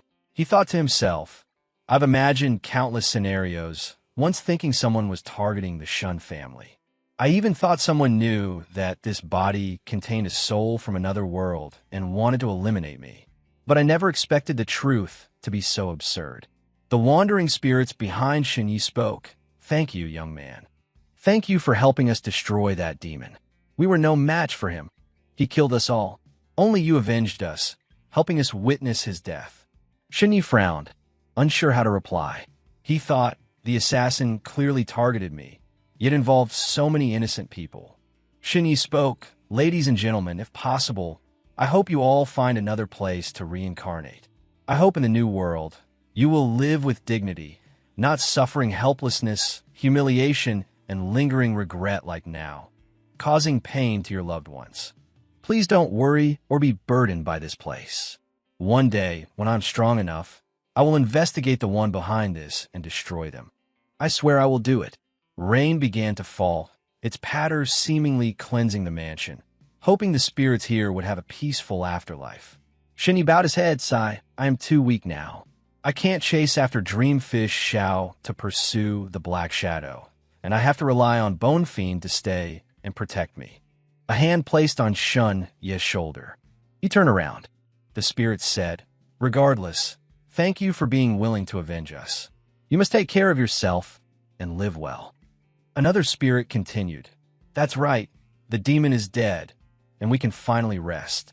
You must live a long, healthy life, free from illness. We hope you will gain greater strength and eliminate the mastermind behind this. We will bless you from the underworld. Thank you. The spirits placed their hands on Shun Ye's shoulder, as if giving blessings and thanks. The echoes of thanks reverberated. Thank you, truly thank you. The light in their eyes faded, the thanks ceased. The spirits fell, leaving only bodies on the ground. Bone Fiend spoke. The sustaining spell has ended. They have returned to the underworld. Just then, Dreamfish Xiao returned. Seeing Shunyi, she asked, "You're still here?" Shunyi didn't answer, only wondering, what was that black shadow? Dreamfish Xiao replied, "It got away. Its power is beyond imagination, definitely not human. I think it's related to the calamity. If we provoke it, the consequences will be unpredictable." Shunyi murmured, "Calamity." Dreamfish Xiao continued, "The power of a calamity can easily destroy an entire city. That black shadow emitted an abnormal energy field." She turned to look at Bone Fiend. "Just like your friend, the energy field around him is exactly the same. The purification spell power, lasting 35 minutes, is still active." Dreamfish Xiao smiled. "Your power lingering on me helped me realize many things." "Thank you, Shunyi. After this, I want to find a safe place to enhance my strength." Shunyi thought to himself, the purification spell will last for a while. I hope she breaks through. He forced a smile and said, "I've watched the video you sent, but there are still a few things I don't understand. Can you explain?" Dreamfish Xiao was silent, then replied, "I've investigated thoroughly, but this matter is very complicated. We cannot interfere." Shunyi frowned. "Who are those people?" Dreamfish Xiao didn't answer immediately, only saying, "You should go. I won't tell anyone you were here." Shunyi was insistent. "Who are they?" Dreamfish Xiao replied tiredly, "Some descendants of powerful families. More specifically, I couldn't find out." Shunyi raised his voice. "You also come from a prominent family. Don't you know their identities?" Dreamfish Xiao explained, "Even prominent families have differences. Your Shun family and my Luo family are just like small fish in front of their families." Shunyi challenged, "Are you just going to let it go?" Dreamfish Xiao replied, "I have exposed this matter. So many people have died, they must pay the price." Shunyi was doubtful. "What price?" "They'll be executed, right?" Dreamfish Xiao was sad. "No, they will only be reprimanded." Shunyi was surprised. "Reprimanded?" Dreamfish Xiao explained, "A few scoldings, a few days of confinement, something like that.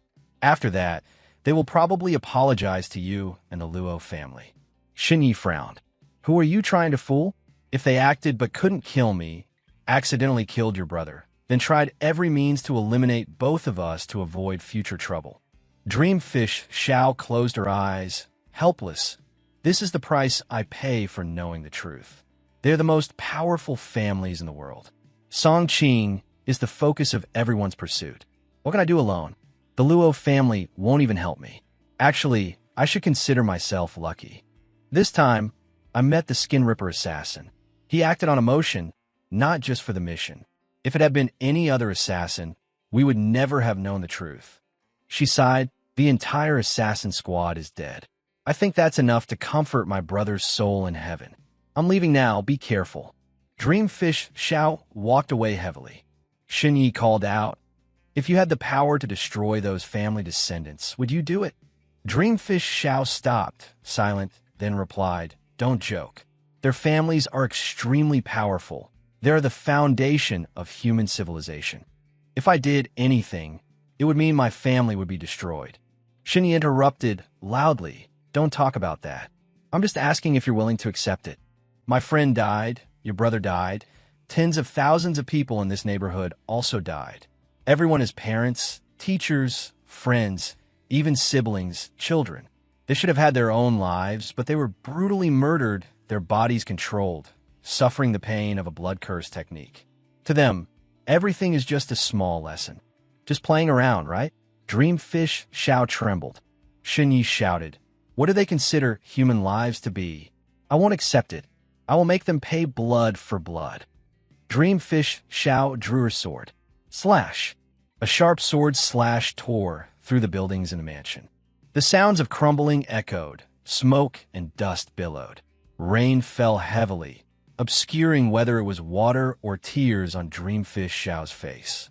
Please subscribe to the channel for more new videos. The building collapsed, rubble everywhere. Bone Fiend joked, "What are you doing being so dramatic? You made her cry and run away." Shen Yu was silent. The young man jumped down, saying, "Everything's done, it's time for me to go home." Bone Fiend wondered, "How do you plan to handle this?" Shen Yu replied, "I thought some great enemy was targeting me. Turns out it's just a game, so no need to overthink it." Bone Fiend looked at him. "I don't believe you." Shen Yu acted carefree. "Humans, living happily is the most important thing." Bone Fiend retorted, "I don't believe what you just said." Shen Yu laughed. "You don't understand us humans. Life is hard enough, so we have to be happy." Bone Fiend hesitated. "You can't let others trample on you like that." Shen Yu replied, "That's human desire. I will strive to find joy and fill my life with happiness." Bone Fiend wondered, "How do you plan to pursue happiness?" Shen Yu answered, "Simple. They want to play, so let's play. I will kill each one of them. Use their blood to offer sacrifices to the souls of the innocent people today to avenge myself. Then, my heart will be filled with joy, feeling that this life was not lived in vain." Bone Fiend laughed loudly. "Now that I believe." Shen Yu said, "You go into the ring first. You're too big. It'll attract attention." Bone Fiend went into the ring. Shen Yu looked around, waved goodbye. "My friend, if you don't want to show your face, then don't. Whoever you are, thank you very much." Shen Yu got on Ghost Flame and left. Nearby, a figure appeared. It was the little girl from earlier. She sighed, "Ha, Brother Shen Yu is grown up too." The girl stood up, stretched, and yawned softly. A surge of pink energy enveloped her, and her body gradually grew, transforming into a beautiful girl. She smiled, muttering, "Compared to when he was little, he's even more foolish now." The girl looked into the distance. Rain falling heavily, a mysterious voice echoed. The girl remained indifferent, only lightly chuckling. "Huh, that kid really is foolish." The mysterious voice continued from the earpiece around her neck, asking, "But aren't you going to meet him?" The girl replied, "It's not time yet." The creature grumbled, "Just now he saved you once, specifically used a motorcycle to take you away. This is all caused by your older sister, Song Qing. She doesn't care at all, yet you rushed to help, almost exposing me." The girl said coldly, "Stop complaining. Didn't I almost get exposed too?" The creature snorted coldly. "Once you reveal your identity in broad daylight, let me see how you clean up the mess." The girl's voice was cold. "Don't talk anymore. I'll take you for noodles later." The creature immediately perked up, excitedly asking for more. "Oh, I want more eggs. I want a bowl of delicious soup." "Wait, do you have something you want to ask me to do? Tell me quickly." The girl pointed to the sky, giggling. "You understand me so well. Help me erase all traces. Don't let anyone know I appeared. Especially my sister's people. Wipe out all traces of Brother Shun Ye's battle. Don't let anyone discover it." The creature replied, "There's still one more person involved, the girl with the sword. If she talks about what happened today." The girl smiled confidently. "She won't betray Brother Shunyi." The creature was silent for a moment, then agreed. "All right." It expanded its body, its golden eyes glowing, its hazy form just swirling masses of red energy. It declared time to work. Flashes of red light enveloped the entire town, erasing all traces. The creature said, "Done. Let's go quickly. I'm dying to eat noodles." Suddenly, the phone in the girl's pocket vibrated. Ring, ring. She opened her phone, the screen showing a message. "Song Yin, where did you run off to? There's a banquet tonight. I can't handle it alone. Come back quickly." The creature muttered a curse. "Damn it. Your sister sent a message. Now we're going to a banquet to eat noodles." Song Yin replied, "Of course we're going to eat noodles. If I promised you, I must deliver." The creature was touched. "I'm so touched. But isn't it okay if you don't go to the banquet?" Song Yin chuckled softly. "My sister is like a fish in water at places like that. I can't compare. Anyway, everyone knows that Song Qing's younger sister, Song Yin, is a useless person who knows nothing." The creature burst out laughing. "You useless? Ha ha. That's the funniest thing I've ever heard. Scene change. Drops of blood dripped into the bathtub, thick blood drop by drop. Twisted bodies hung, suspended overhead, faces contorted in pain, blood flowing as if from showerhead. Something was rising. Skin Ripper emerged from the pool of blood, roaring loudly, "Ugh, oh, oh." The flesh on his body gradually regenerated. He looked at his body, muttering, this is me, have I come back to life?" He stumbled out, imploring, "Great deity, was it you who resurrected me?" The creature called a deity roared, "Foolish one." Skin Ripper was astonished, kneeling before a dense black aura, sincerely. "Great existence, inexpressible in words. Thank you for not abandoning your loyal servant. According to the pact between you and me, I have paid the corresponding price, but you clearly could have descended earlier, so why did you leave at the last minute?" The creature was enraged. "You mortal, do you dare question me?" His body was immediately attacked by the black energy. Skin Ripper screamed in pain, "Aka!" He suffered. "I absolutely dare not doubt you. I merely felt a question in my heart." The creature was annoyed. There is a mysterious individual lurking in the shadows. It was not convenient for me to reveal myself. Skin Ripper was astonished. "What?" He trembled. "Great existence, please forgive me. I did not sense anyone else." The creature scoffed. "Your power is as tiny as a flickering light. It's normal not to detect anything. Initially, I found your world small, bland, not worth mentioning. Who knew the cursed statue of the myriad-severing demon king I gave you would be stolen, its power taken away, and you would also be defeated. I then discovered this world is full of interesting things." The voice gradually faded but still echoed. "There is even an existence similar to me descending here, acting in the shadows." Skin Ripper looked around, puzzled. "Great existence, where are you?" Click! A figure opened the door and walked in. Skin Ripper was shocked. "Zue Bing. How can this be?" Clearly, he had already. Zue Bing paid no attention, gracefully untying her hair. Skin Ripper felt something was wrong, shouting, "No, this isn't right." The creature within Zue Bing praised. "This time, your creation is truly magnificent. Just right for us to use." Skin Ripper bowed his head, trembling. "Ah, this is my honor, great and eternal deity. I prostrate myself at your feet, listening respectfully to your teachings, forever serving you." The creature commanded, "My servant, lead me throughout this world. Show me the hidden secrets here. By the way, I want to ask about that brat, Shunyi.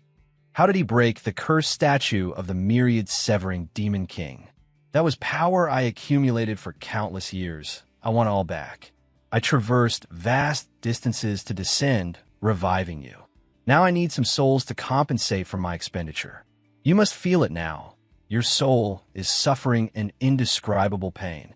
Skin Ripper's body trembled, his face contorted in pain. The creature continued, "That is the blood-flesh puppet causing trouble. I used it as a vessel to revive you. If it gets hungry, it will torment your soul. With your current weak soul, don't let it starve for long, otherwise your soul will be destroyed. Go hunt, kill 1,000 people. I need their souls for nourishment. The excess flesh and blood belong to you." Skin Ripper cackled delightedly, screaming madly, "As you command." In his heart, he was ecstatic. 1,000 people. Wonderful. Finally, I get to eat my fill. Scene change. A fiery streak shot straight up to the top floor of the martial arts human realm building. Shunyi rode his motorcycle, creating 2 lines of fire as the engine roared. A guard heard the sound, stepped forward, and asked, "What's that noise?" Shunyi was startled, quickly explaining, "I just took the motorcycle for a few spins in the clouds. It's nothing." The other person reminded him, "It's too loud. Don't do that at night. It's not safe either." Shunyi apologized. "I won't do it again next time." He sat down, wiped the sweat from his brow, and sighed, "Phew." Shunyi covered his face, muttering, "I can't believe the root cause of everything was just because the original Shunyi helped 2 little girls when he was young.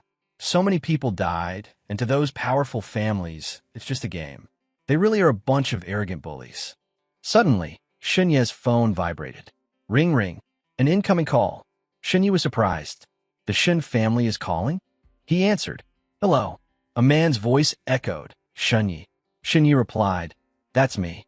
The other person said, I'm your eldest uncle. Shenyi immediately recalled his face. He thought, Shen Zhuoming, the Shen family's eldest uncle, in charge of daily affairs. Every time I went back to the Shen family, he was the coldest, never caring about my mother and me, sometimes even mocking my father. Why is he calling? Shenyi replied, Hello, uncle. Shen Zhuoming feigned concern. I heard you were sick a while back. Your father came to ask for medicine, but I wasn't home then. Now that I'm back, you can come get medicine anytime. Shenyi refused. No need. I've already recovered. He said, That's good then. Then got to the point, actually, there's something I want to talk about. Do you remember, every year when you came back to the Shun family for Lunar New Year, descendants of other prominent families often visited? Shenyi nodded. I remember. He's happy. It's good that he remembers. When I was little, I was naive and caused a lot of trouble. In a few days, Uncle will arrange for you to personally apologize to the children of the noble families. Shenya's heart was filled with anger. He stood up abruptly and shouted, Apologize? Shen Zhuoming continued, This is for your own good. You offended many people when you were little. Now, publicly apologize to be forgiven. That way, Shun family can save face, understand? Shenya thought, the fallout from the dream-eating fish's exposure has spread. If I apologize, it means admitting all my mistakes. The deaths of tens of thousands of people will no longer be linked to the noble family's children, and I'll become the ringleader.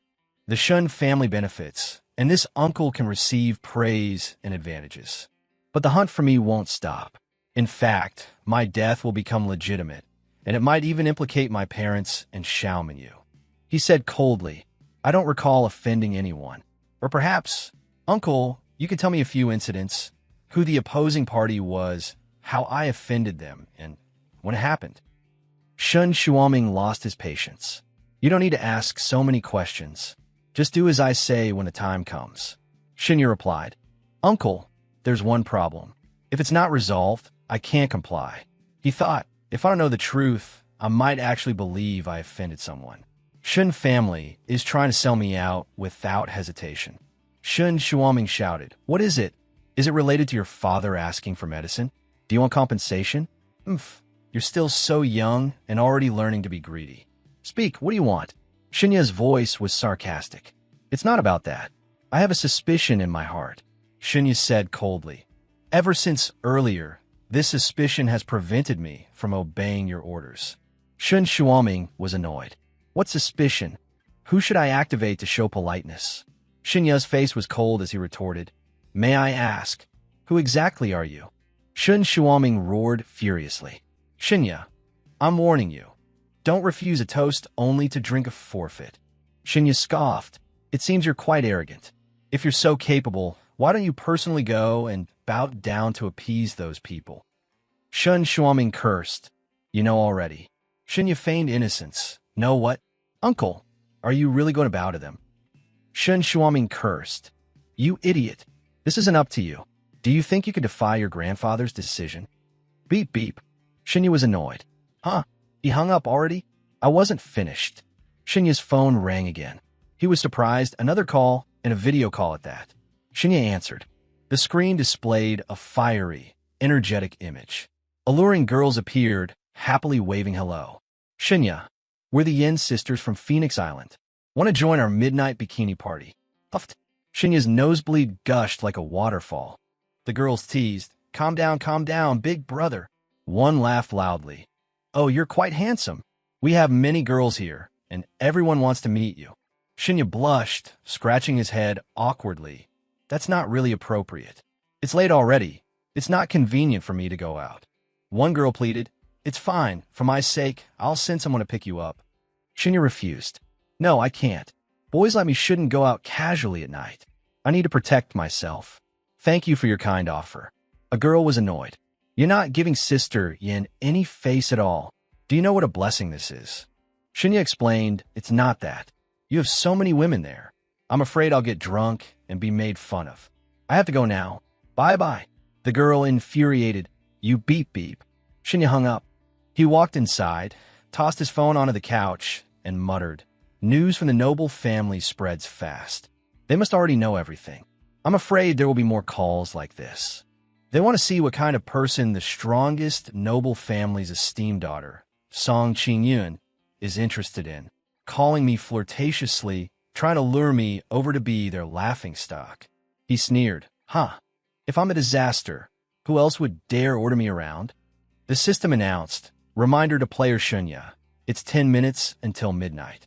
On the new day, the first time you step through the door, you will receive a keyword evaluation. Currently, you have a chance to obtain a special hidden ability under the condition of achieving the family member keyword evaluation for the third time. You have already received this keyword twice. During the action, you will receive key reminders. Remember, this is the only chance to obtain the hidden ability." Shinya muttered, "Hidden ability?" He shot up, thinking, in this world, you can't defeat your enemies by just sitting at home. Whether it's defying the family's arrangements or dealing with those noble family scions, avenging myself and the innocent, I need power. Power that can sweep everything away. I must seize this opportunity and find a way to obtain the hidden ability. The clock struck midnight. Shinya summoned the door. The door appeared. He stepped inside, walking through a dense, foggy forest. Philin appeared. Shinya was surprised. "What are you doing here?" The skeleton replied, "It's time to part ways." Shinya was startled, a flicker of sadness. "Right, you're free to act now." Philin nodded. "Indeed, I want to return to the Wind Spirit tribe. I have many unfinished matters. I can't waste any more time." Shinya said, "All right then, from here on, we each go our separate ways." Philin continued, "MHM, thank you for helping me restore my strength. Kid, I see you don't have a storage tool. This ring is for you, as a keepsake." Shinya accepted it. "Okay, thank you. It's a shame I didn't prepare a farewell gift for you." Philin smiled. "No need. You've already helped me restore my strength. So farewell." The skeleton walked away. Shinya waved. "Farewell." Philin's figure gradually faded into the distance. Shinya sighed. "It's like releasing a pet after only a few days of raising it. I wonder if it will survive in the wild." Suddenly, from the direction Philin had gone, a loud boom echoed. Shinya was startled. What? A powerful surge of energy emanated. Philin's voice, filled with pain, cried out no. Shinya worried, shouting, "Skeleton!" He pondered. Could it be that he encountered an enemy after just a few steps? With Philin's strength, could he not even withstand a single attack? Shinya quickly stood up, intending to flee. This power! In the battle with Lothar, I never saw such a terrifying move. Rushing him would be pointless, wouldn't it? As the proverb says, avoiding a problem is better than solving it. I should leave here. The system announced. Key reminder activated. You have been detected. If you retreat now, it will affect your evaluation and you will not receive the family member keyword for the third time. Shinya's face turned red. He thought, the proverb also says, when trouble strikes, help a brother out. I should go check the situation. After all, our brotherhood is deep, and it's certainly not because of the family member keyword. Before he could move, a circle of bones appeared around Shinya. He was stunned. Boom! A bone cage crashed down, trapping Shinya inside. He was shocked. What? A shadowy figure appeared, a skeleton with hair, and next to it, Philin's head floated. He sighed. Today's harvest is not small. Shinya became completely anxious. Philin, the leader of the undead, radiating an eerie and demonic aura, slowly descended right onto the cage, imprisoning Shinya. Holding Philin, he slowly uttered menacing words. Today's harvest is quite plentiful. Seeing his friend now subdued, Shinya, trapped inside the bone cage, became utterly distraught. Philin, what have you done to my brother Philin? Feeling that a rash move now would endanger both of them, Shinya thought, it's over. The only way is to first establish a relationship, then plan further. Hearing Shunya's words, the undead scoffed mockingly. Your brother? I never knew humans could call an undead brother. Feeling that a rash move now would not end well for either of them, Shinya looked towards Philin, exchanging glances and images of past events gradually surfaced in both their minds. Last time, you saw me participate in an assassination mission in Elf Village. Not only did the mission fail, but it also caused several undead to die there. Now, other undead are coming to settle scores with me. Damn it. Understood. I'll figure something out. As if understanding, Shinya immediately put on an act and said, "Humph, nonsense. Brother Philin saved my life. I've decided to follow him and overthrow the wicked human empire." Hearing someone demand to overthrow the empire he led, the undead immediately became enraged, revealing his face, and power gradually gathered in his hand. "You two alone want to overthrow the human empire? Do you really take us for fools?" Seeing the undead making a rash move, Shinya quickly cut him off, creating something in his hand to gain trust. "Wait a minute. Look at this first. Philin and I have almost infiltrated the upper echelons of humanity. This is the proof." Seeing the object in Shunya's hand, the undead bent down, reached out to take it, and mused, "Humph, let's see what tricks you're playing." From that badge, faint rays of light gradually emanated from Shunya. Seeing the undead's surprised face, Shunya thought proudly. This Medal of Valor was awarded to the last survivor of the Luo Rin territory. When he holds the medal, it will display achievements and is given to a survivor. Awarded to the boy who survived the calamity of the holy nation of Loren, the next successor candidate of the human empire, Prince Natan. Seeing this scene, the surrounding undead soldiers murmured in astonishment. A medal awarded by Prince Natan? I can't believe this human's words are actually true. The undead leader dispelled the bone cage and held the medal towards Shunya, asking, "Boy, where did you get this? Speak quickly." Shunya was still looking confused when he saw a line of text above the undead's head and calmly thought, "No wonder." As expected, with the attribute line, it's completely different, truly powerful. Then he spoke again. He clasped his hands and boldly replied, "Humph, Philin and I have finished discussing. We will sneak into the human capital together to find an opportunity to assassinate the king. You know? Nothing is that easy." The undead leader angrily scolded, "Fool, this medal may be real, but you think just the two of you can assassinate the human king?" Hearing those words, Shinya trembled and sweated. Currently, I've encountered 3 individuals with attribute lines: the elf high priest, Xiao Mengyu, and the undead leader. Although Lothar and Philin don't have attribute lines, they're also very strong, even stronger than Xiao Mengyu, who has an attribute line. So what do these entries actually mean? Then he bravely held up the paper and shouted in response, "We have a way to enter the upper echelons of human society." As he spoke, Shinya darkly thought, lying repeatedly, others might not believe it, but they'll certainly think you're an idiot. An idiot, of course, will speak the truth. An idiot truly thinks he can assassinate the king. To the undead, you can read Shinya's paper slowly. Recommendation letter from the Imperial Military Academy, or handwritten recommendation letter from Prince Natan. This handwriting is exactly the same as Prince Natan's previously confiscated order. It's genuine handwriting. Finished reading the lines on that paper, the undead startled and asked loudly, "Unbelievable! Who exactly are you?" Hearing this, Shunya boldly shouted, "Then first, tell me why you had to deal with my brother Philin. Did you hear me?" Seeing the answer, the undead vaguely said, "There's nothing to hide. It's fine to tell you. In the mission to assassinate the elf village leader, everyone else was captured. Only he abandoned the mission and escaped. This action must be severely punished." Seeing him give a person, I fell for it. Shinya burst out laughing. "Ha ha ha." Suddenly you was firmly gripped by a large pair of hands, squeezing Shinya's face, contorting it. "Ow!"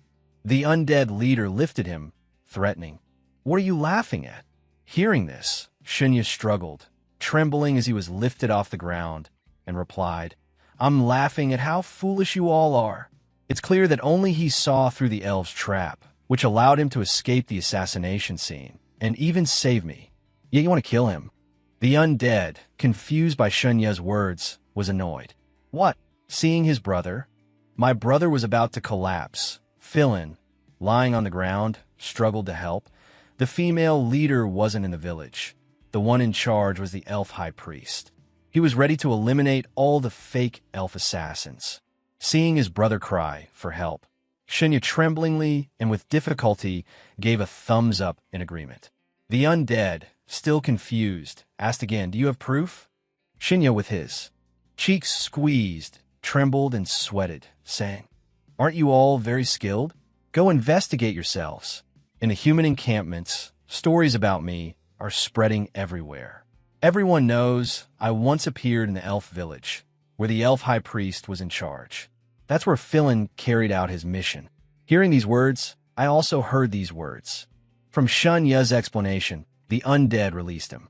"Everyone knows you appeared in the elf village. You have such a big reputation." Seeing that he had taken the bait, Shunya majestically continued his act. "Nonsense. Even the prince wrote me a recommendation letter, calling me the boy who survived great calamities." Watching all this, the smaller undead soldiers outside murmured in excitement. Could it be true? Did only Philin realize the danger and retreat? Unbelievable. 100%, the big undead ordered. "Go investigate." One of the lesser undead outside grabbed a large wooden staff and quickly replied, "Understood." The lesser undead sternly warned, "Kid, if you dare to lie to me, I'll make your life worse than death." Then he left. "If you're going to investigate, then investigate." Shinya said confidently, "I'm only afraid you won't investigate." "Go investigate." Seeing Shunya's confident demeanor, the undead also believed him and asked cautiously, "Your confidence makes me somewhat believe your words. But, young man, you are human. Why betray humanity?" Hearing this, Shinya said. Shinya's face was like a statue, lying against his heart, "Because I'm tired of the days of being exploited by capitalists." The undead heard this and then heard it. He stupidly asked again, "What are these capitalists?" Shinya's eyes hardened. Without emotion, he continued, "Let me tell you, I am a poor person without the means to produce and earn wealth. I have to transfer my labor to those who own the means of production, that is, the capitalists. And in the process of actual labor, the value of new labor is generated and thoroughly exploited by the capitalists. Only then can I barely survive." The undead listened then. They turned their faces, seeing themselves as the joke. As the leader, he couldn't let his subordinates mock him. The undead leader said, sweating, "I've told you all repeatedly about reading. Now you don't even understand what others are saying. Aren't you ashamed?" Hearing this, the surrounding undead soldiers surprisingly asked, "Boss, you understand?" Seeing this, the boss struggled to say, "Nonsense. If not, why am I the leader and you are not?" The surrounding soldiers cheered, "Ah, mighty boss." The boss trembled and sweated, asking, "So, how did those capitalists torment you that you hate them so much?" Shinya maintained a single expression. "They 996 ed me." Hearing this, the undead soldiers. The soldiers shrieked in shock. "Oh my God." Then they asked confusedly, "But what is 996? Seeing that they believed him. With great confidence, Shinya continued to fabricate, working from 9 a.m., clocking out at 9 p.m., with lunch and evening breaks not exceeding 1 hour, totaling over 10 hours of work per day, and working 6 days a week. After hearing this, the undead leader said mournfully, with a hint of fear, "This seems a bit harsh indeed." Shinya continued, "Later, I even had to go through 007, from 0 o'clock to 0 o'clock, working 7 days a week without rest, also known as 007. Hearing this, the undead, they trembled with fear and replied, "Oh my goodness." The leader, out of compassion, extended his arms and embraced Shinya like a mother's hug. "Let me hug you." Shinya also responded sympathetically, "Thank you. But it seems even demons have ways of..." With a look of sympathy, the undead gazed at the pitiful Shinya. "It seems I'm starting to understand you. I want to know, in such a harsh environment, how did you manage to survive and rise to such a high position?" Hearing this, Shinya, pitying himself, answered with suppressed grief, "I remember that day." The image of Shinya walking in the rain appeared. Snow fell. He recounted dramatically, I was cold and hungry, with only one box of matches on me. Shinya lit a small match. A tiny matchstick. The undead decided to spread the 996 and 007 atrocities of humanity, and you will become the main character in this media war. Please note, your new term, the little matchstick boy, may originate from here. He was acting, but in reality, no. In his heart, Shunya was worried, helpless, and pale from this terrible turn of events. The boy who survived great calamities is like chewing gum, stuck fast and unable to be removed. And now another little matchstick boy? Absolutely not. Philin, now large, embracing Shunya in the bitter cold snow. When I was about to freeze to death, Philin saved me. So Philin is my lifesaver. I absolutely will not allow you to slander and arbitrarily deal with him. Suddenly, from behind, a soldier came running, hurriedly report, we have thoroughly investigated, and what he said is true. Hearing that report, I understood that what he said is true. The surrounding soldiers chattered excitedly. The elf high priest was indeed hidden in that village, preparing to capture all of our assassins. In that case, Philin is innocent. Philin not only escaped the elf's trap, but also attracted a human youth with a heroic medal, who is about to be sent to the Imperial Military Academy. This is truly a great merit. The undead leader Philin, slowly, seeing this, also froze in fear. The order from above was to kill Philin, but now it seems absolutely impossible to kill him. If I deal with Philin, it's no different from losing the loyalty of all the soldiers. Sooner or later, I will be discarded by my superiors, using the excuse of appeasing everyone's anger to publicly execute me. The high-ranking undead above will gradually reap fame from it, and I will become the stepping stone for them to ascend. But Philin has been beaten by me until only his head remains. He looked towards Philin, silently contemplating. Resurrecting him will cost a lot of resources. No matter how I think about it, this deal isn't worth it. I won't spend money on that. The undead cleared his throat. Cough. Then he unleashed his power. Everyone thought he was healing, but he actually pulled out a second medal and said, "Very good, Philin. It seems you are a brave undead warrior and have not forgotten your mission. This commemorative medal is awarded to you. This is the glory you deserve." Then he sharply turned towards Shunya, gave a thumbs up, and said, "And you, young man, from now on we will call you the Little Matchstick Boy. This title can hide your identity as the boy who survived great calamities." Along with the system notification, Shunya also helplessly sweated profusely. Your new term, the Little Matchstick Boy, has begun to form. He thought helplessly, damn it, in the end, I couldn't escape. The undead leader, at this moment, was surrounded by. Glowing with pride, he narrowed his eyes and said, "I am truly proud of you two. We must immediately report what happened here. Hey, I'll leave this place for you to handle yourselves, okay?" Then he turned his back and, along with the other soldiers, hurriedly left. We're leaving now. Seeing those people turn and leave, leaving nothing behind, Shunya was utterly surprised. Hey, you beat him up like this, and you're just going to abandon him here? But then they vanished. Damn it, they vanished in an instant. Seeing this, Philin lay on the ground, disheartened, and said, "I told you, normally, when we undead get injured, we're just thrown out to fend for ourselves." Then he turned and said, "Luckily, my power is still there, just sealed in my head. I just need to grow my bones back to use it." Hearing this, Shunya replied exasperatedly, "What's lucky about it? You don't even have a body left. It's even worse than when we first met." Hearing this, Philin shook his head and asked, "You haven't thrown away the fish tank, have you?" Shunya replied, "I paid for it. I'm not stupid enough to throw it away. Wait a minute, when we get back, I'll order some takeout and swap it for a calcium supplement solution for you." And so, the two of them continued talking about food. After a close call, "Thank you very much. By the way, do you humans really have such terrifying capitalists?" "Yes, but not in your world." "That's good. Why are you worrying about human affairs?" Suddenly, Philin grimaced, his voice rising. "It seems you don't fully understand the situation of our world. Here, Other races actually love to learn from humans. If you have such capitalists, the Wind Spirit tribe will soon have them too. Just thinking about it is terrifying.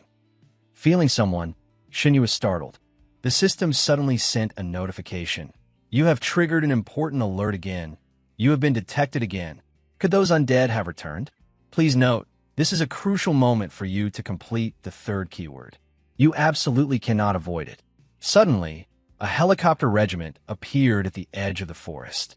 Shouted orders loudly, "Don't move." They rushed towards Shunya and Philin. The traitor to humanity has secretly communicated with the undead and has been discovered on the spot, right? Shinya stood dumbfounded. Ah, a person with blonde hair stood behind Shinya. Spoke suspiciously. It's him, the boy who survived great calamities. Seeing that it was someone, a familiar face, Shinya broke into a cold sweat and called out, "Your Royal Highness, Prince Natun." Natun's face darkened, and he spoke loudly. "Speak. What is the meaning of this? Don't even think about lying. Any falsehood will be exposed immediately, and I will personally kill you." Hearing this, Shunya didn't shy away, his face turning red. Proudly pointed towards Philin and introduced, "Your Royal Highness, allow me to introduce you. This is my secret agent, Philin, a field reconnaissance officer of the 5th Skeleton Legion. He always deals with me, providing information about the Wind Spirit tribe. We have a contract." Hearing Shunya's explanation, Natun and his subordinates suspiciously asked, "A contract? How can a human have a contract with an undead?" Suddenly, next to Natun appeared an old man with a long beard, surrounded by gentle green energy, who said, "He's not lying. I'm constantly using arcane magic to monitor his actions and soul." Hearing the old man's words, the soldiers buzzed with discussion. Colluding with the undead? I can't believe the boy who survived great calamities that everyone talks about has such methods. It's true to the rumors, truly miraculous. An alluring elf appeared behind Shinya, placed her hand on his shoulder, and said, "Did you truly get information about the Wind Spirit tribe from him?" Seeing this, Shinya nervously replied, "Yes, I gave it to the Hand of Shadow." Then she calmly looked towards Natun. She suggested, "Your Royal Highness, I trust him. I specialize in soul magic and am very sensitive to fallen souls. His soul is very pure, full of anger and unwavering belief. It absolutely cannot belong to an undead." Still suspicious of Shunya's words, if not for. Natun asked cautiously, "Why would an undead establish a transactional relationship with a human?" Hearing this, Shunya fumbled with his hands and replied, He was treated unfairly by the undead. Life was extremely difficult, because I had to endure the 990 system." Suddenly, Philin spoke, startling Shunya. 996. Because I had to endure the 996 system. Natun asked innocently, 996? Philin, transforming back to Shunya from earlier, acted, suffering too many unfair treatments. Perhaps humans like you don't know, but in our undead tribe, capitalists exist. Hearing these strange terms, Natun asked innocently, "Capitalists? Is that a new species of undead?" Seeing that he too was led by the nose, Philin immediately played along. "Who said that?" "That's right, let me tell you." The images of various skeletons appeared one by one at the gravestones. "I am a poor wind spirit, without the means to produce and obtain wealth. I have to entrust my labor to the owners of the means of production, the capitalists. At the same time, in the process of actual labor, the value of my labor is completely exploited by the capitalists. Only then can I barely survive." Hearing this, the old man with the white beard said gravely, "The immortal and tireless wind spirit tribe, for producers, is indeed the best target for exploitation. That's right, they don't even need to eat. They can work continuously. This way, capitalists save a lot on labor costs." Natun asked with confusion, "So, what is 996? Philin explained in a horrifying, statue-like manner. "Starting work at 9 a.m., finishing at 9 p.m. Lunch and evening breaks are less than 1 hour. Total work is over 10 hours and working 6 days a week. After hearing this, Not-Tun sighed and sweated, replying, "That's a bit cruel." Seeing that they were fooled, Philin continued to sorrowfully and darkly act. After that, I also experienced the 007 system, from 0 o'clock to 0 o'clock, 7 days a week without rest, commonly known as 007. After hearing these horrifying acts, Not-Tun and his people trembled, sweated, and groaned, "Oh my goodness!" Then Not-Tun approached and embraced the pitiful Philin. "I can't believe it." "Thank you." Not-Tun looked up worriedly and asked, "It seems I didn't say anything. I've started to understand you a little. I want to know, in such a cruel situation, how did you manage to survive until now?" Hearing this, Philin replied with choked emotion, "I remember one day." Then the scene of Philin and Shunya meeting in a bitter winter storm gradually unfolded through their words. Heavy snow fell from the sky. When I escaped, I saw him, the boy who survived great calamities. He was cold and hungry, with only one box of matches. Seeing the word matches again, Shunya immediately rushed forward, worriedly, waving his hands and feet, saying anxiously, "Gentlemen, please don't mind anything about matchboxes." Seeing the story about to be ruined by Shunya, Philin shouted angrily, "No," and continued the emotional, tragic story. He struck a match, lit a pile of wood, and warmed me up. He helped me feel the kindness and warmth of humans for the first time. The image of Philin stood tall like a mighty warrior, saying, "Therefore, he helped me feel the kindness and warmth of humans for the first time." By my side, I decided to resist. But on Shunya's side at this moment, congratulations. And your teammates for condemning the capitalists. This makes the new keyword, the little matchstick boy, grow strong, standing shoulder to shoulder with the boy who survived great calamities. After hearing the notification, Shunya's face turned pale in panic as he cursed. "Congratulations for what? Is there no decent keyword?" Philin shook his head slowly and took out the medal that the undead had given him earlier. "My undead friend, how do you prove your identity? Do you have any evidence?" "I have a bone medal." A large explanation appeared before Not-Tun and his people as they held. The medal, awarded to the field reconnaissance officer of the 5th Dry Skeleton Army, Philin, the battle general of the Wind Spirit tribe. After reading it, the old man with the white beard said, "Only those who receive this medal can ignite a soul flame. Your Royal Highness, what they say is all true." Not-Tun's face was as taut as a string, sweating profusely. An undead betraying their own race, pledging allegiance to a human? This has never happened in history. This is the feeling of witnessing history. Then he approached Shunya, placed a hand on his shoulder, and spoke softly.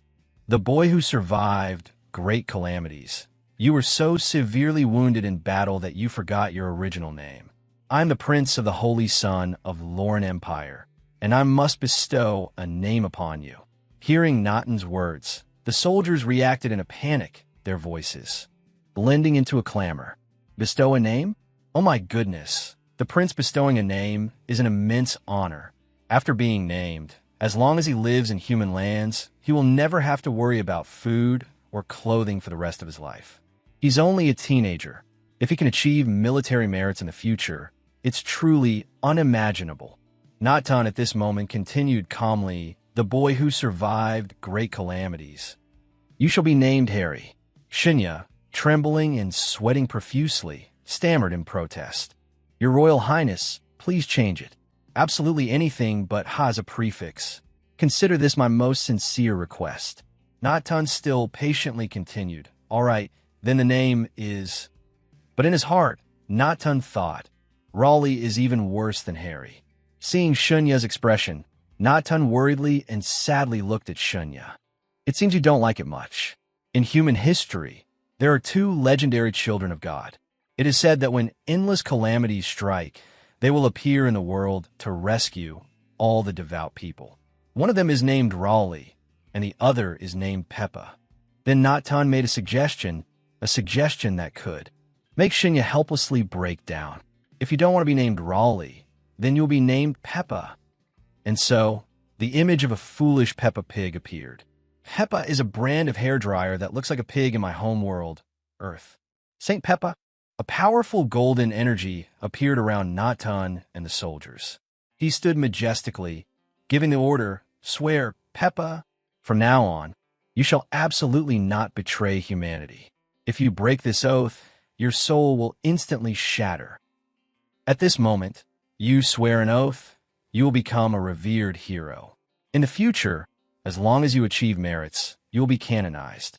Hearing the two words canonized, Shinya's limbs stiffened. He halted and thought, canonized? Does that mean I'm a child saint now? All right, this deal isn't a loss. Then he knelt down, raised his hands, and bravely swore, "Peppa, I swear here and now, no matter what, I will never betray humanity." And then that large golden light struck forcefully towards Shunya, leaving him stunned and examining himself. Seeing that, the old man with the silver beard approached. "Congratulations, young man. The ritual is complete. From now on, you're no longer Peppa." Hearing this, Shinya's eyes lit up as he asked, "No longer Peppa? Can I get a new name after completing the ritual?" The old man nodded slowly. "That's right." Shinya eagerly asked, "What is it? Tell me quickly." But there was nothing. The trio of Not and Odd chorused loudly, "Saint Peppa, please listen to our plea." After that, Shade's face was as black as a pot's bottom as he thought, "Saint Peppa, he's already dead."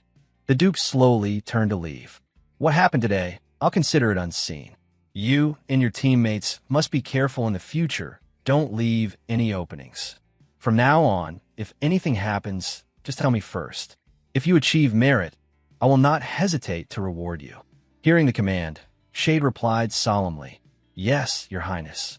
I'll begin now." Suddenly, he pulled out a letter and handed it to Shade, saying, "Take this. This is a magic letter. Whatever you write on it will instantly synchronize with the other magic letter in my hand. This is a special item provided for royal intelligence. In the future, if there's any important intelligence or event, you can contact me through it."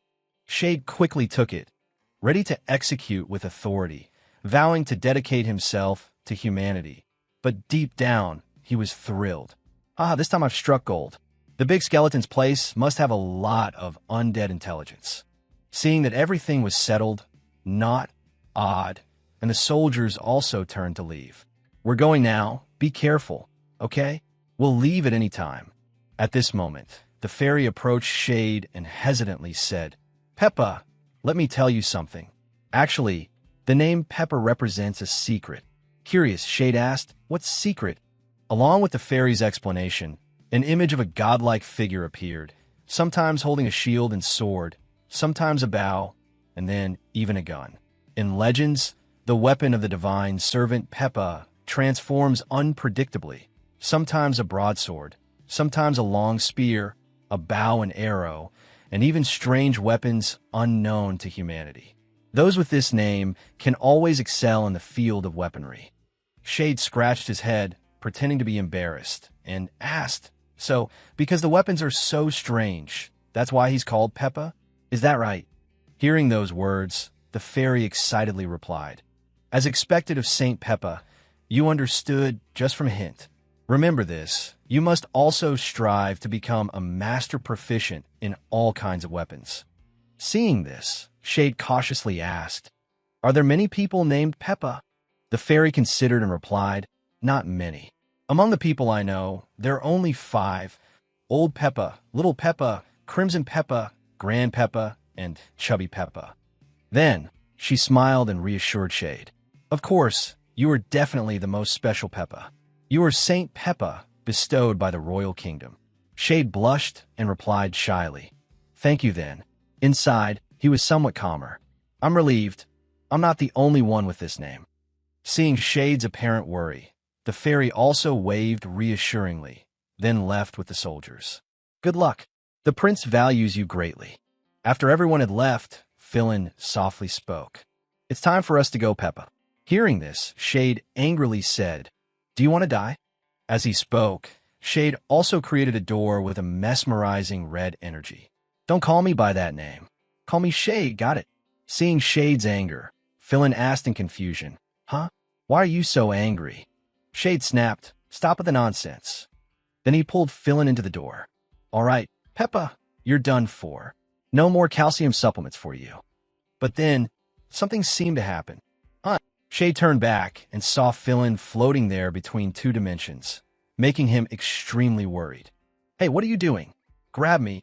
Suddenly, the system announced, Congratulations, you did it. You have continuously survived the purges of both the undead and humanity. The undead have abandoned their hostility towards you. Humanity likewise. Images of what Shade and Philin had done gradually appeared. The bone wasteland left by the undead bestows upon you the nickname Matchstick Boy. The Prince of the Human Empire has bestowed upon you the title of Saint Peppa, and at the same time, organized a sanctification ceremony for you. This means that both major races consider you one of their own, worthy of trust and training. After that, a huge surge of energy emanated from Shade.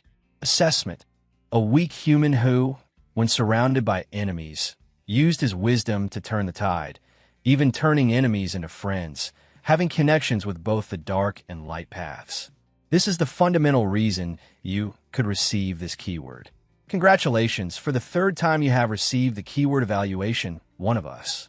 Shade and Philin stepped into the door together. You are an ordinary person who has continuously broken the norm 3 times, receiving the same evaluation keyword. This is impossible, but you have done it. Congratulations. Your door has received a hidden ability, Time Flow, Primary Time Flow. Inside, the form of something like an hourglass was floating. Seeing it, Shade stammered, Time Flow, huh? When you pass through this door, you can make the time on one side of the door stop for 3 seconds, while the other side is unaffected. After each use, it cannot be activated again for 1 week. You are considered the time reference object. Hearing its effect, Shade was disappointed and complained, stopping time for 3 seconds once a week? This ability is too weak. Additionally, when you break through an evaluation rank, receiving a blue or higher tier evaluation keyword, the door will gain a new ability. Shade asked suspiciously, so it can still level up? Does that mean there's a way to make it last longer? The time stagnation has ended. This was a trial run, not counted as official use. Everything concluded, Shade stepped inside, muttering disappointedly. It's already over? That fast? Big Skeleton? How do you feel? Sister Skeleton? Nothing. Nothing? Just kidding. Shade suddenly thought, confirm keyword, one of us. Keyword confirmed. Received 3 attribute points. Current attribute points are human. Check. After everything, Shade tiredly lay on the bed and complained. It's already 6 o'clock. That's enough for today. I'll try again tomorrow. So sleepy. Time for onop. Just as he was about to doze off, someone knocked on the door. Shade tiredly asked, Who is it? Outside, Jade replied, It's me. Jade, wake up quickly. We're about to depart on the airship to the examination hall. Shade sat up and replied wearily, Then he sat on a large airplane, tiredly staring blankly on the sofa. Suddenly, his phone rang. Brum brum. Shade wearily answered, Can I just get some sleep? Shade, I also got the opportunity to participate in the entrance exam for the 3 major high schools. Then he took the phone out of his pocket to check. Let's meet up. Along with the messages appearing, an image of a girl who looked like a daughter appeared. Seeing the photo, Shade was surprised and thought, Xiao Yibing? How did she get the qualification to take the exam? Wait, I just have a feeling her appearance is strange because she dyed her hair purple. Then he turned to Jade, phone in hand, and urgently asked, Mr. Jade, our school also has a female student who received qualification to take the entrance exam for the 3 major high schools. Do you know about her? Jade, with a cigarette in his mouth and a book in his hand, replied without much surprise, You mean Xiao Yibing, right? I just found out too. I heard that girl has extraordinary talent, always kept it hidden, until today it was revealed. Who hit her? After hearing Jade, Shade's face darkened as he imagined Castle. Archaeological Society. I heard it's nothing. According to the Archaeological Society, it's an extremely important organization in this world. That organization is responsible for excavating all kinds of relics, searching for humanity's past, even searching for inherited knowledge, weapons, and martial arts left from ancient times, possessing immense power. But why doesn't Zhao Yibing seem like someone with such connections? That's right, Xiao Mingyu is always investigating this. She understands the whole situation better. I should probably ask her. I made her cry last time. Will she still pay attention to me now? Shade anxiously press-called and thought, oh well, just call. If she's still angry, I'll apologize properly. Remember, the phone rang. Beep beep. Suddenly, someone answered. Hello? Shade? What's wrong? Shade replied awkwardly, blushing. Ah, Xiao Mingyu? I want to ask you something. Do you know Zhao Yibing? The person on the phone replied loudly, startling Shade. Know her? She's dead. You arrived late then, so you didn't see. Hearing this, Shade panicked and asked again, dead? She just sent me a message saying she also got the qualification for the exam and asked to meet me. Seeing this, the person on the phone asked loudly, where are you? Shade honestly explained, on the airship preparing to go take the exam. The person on the phone then said, I also have to take the entrance exam. We'll meet later and talk more. Shade heard this and looked at Jade, then calculated and replied, okay, I'll arrive in about 10 hours. Hearing this, the person on the phone seriously and somewhat angrily said, okay, I understand. Shade, you must remember what I say. No matter what, never meet Zhao Yibing alone. She is extremely dangerous. Understood? Then we'll see each other at the examination hall. Good. Ending the call, Jade calmly spoke, Xiao Mingyu, huh? Hearing this, Shade replied, and the two chatted back and forth. That's right. Early morning at 3:25 a.m., on the White River outskirts, a surge of sword chi shot straight into the sky. Upon investigation, it was discovered that this sword chi was unleashed by Xiao Mingyu of the Luo family. The intel determined she had a breakthrough in sword techniques. Let's see how that turned out. Actually, she successfully broke through thanks to the enhancement of the Saintess. After her breakthrough, she demonstrated 7,749 sword techniques on the river, walking on water with her sword, drifting to distant places. Why did she know how to use sword techniques so early? While we are all in junior high, only learning basic body conditioning. That's why she shouldn't have been able to use sword techniques so early. She's the daughter of a noble family. Her family has inherited sword techniques, and she started practicing from a young age. So that's how it is. In the life of ordinary people, unless they pass the high school entrance exam, they won't have the opportunity to learn cultivation methods. But the children of noble families start training from a young age, winning right at the starting line. Noble family descendants start cultivating their comprehension and resonance from a young age. You guys will only be exposed to these lessons when you reach high school, let alone the secret arts, elixirs, magic treasures, and inherited physique transformations of noble families. Comparing yourselves to them is meaningless. The disparity is too great. I have to take the exam with those monsters. It's okay, Shade. Actually, you're also a descendant of a noble family. Although you have never received any benefit from your family, and have even been troubled by them. But with our human martial arts group here, we will do our best to help you pass the exam. The human martial arts group is your home. Thank you.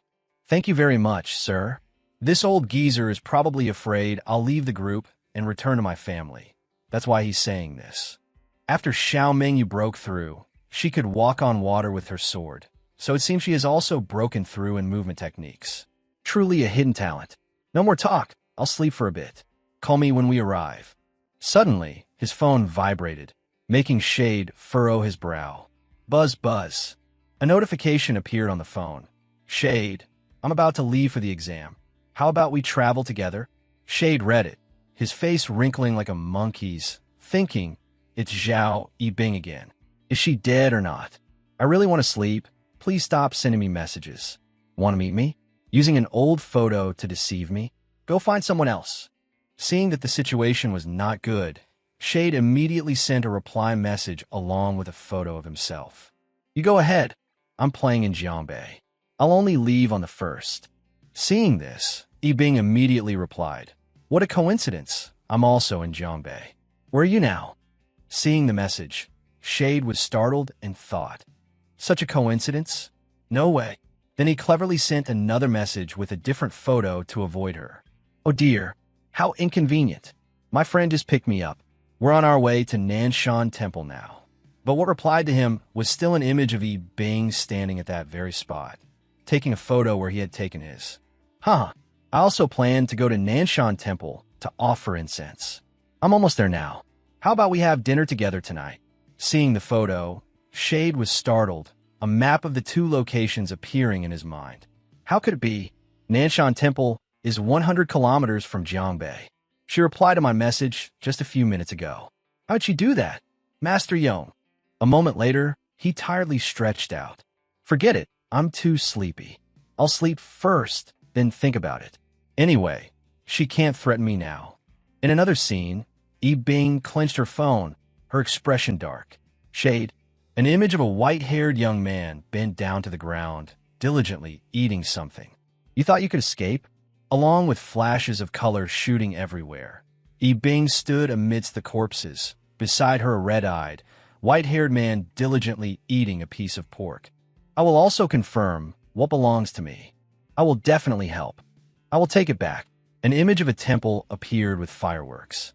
Young Shade, holding a small firecracker in his hand, ran around happily. Suddenly, two little girls were startled. A large wolf chased them. The two children ran frantically. Seeing the scene, Shade immediately acted heroically. He ran towards them, standing between them. He protected them, but it seemed he was bitten by the wolf. Beep beep. Shade vaguely opened his eyes to the surrounding voices. Indeed, he has a tough life. His whole body has dozens of bite marks. If it were a bit deeper in a few places, the boy would have died. He's temporarily out of life-threatening danger. The two ignored them. Little Shade held two small cards, giving them to him and saying, "Brother Shade, these are thank you cards for you.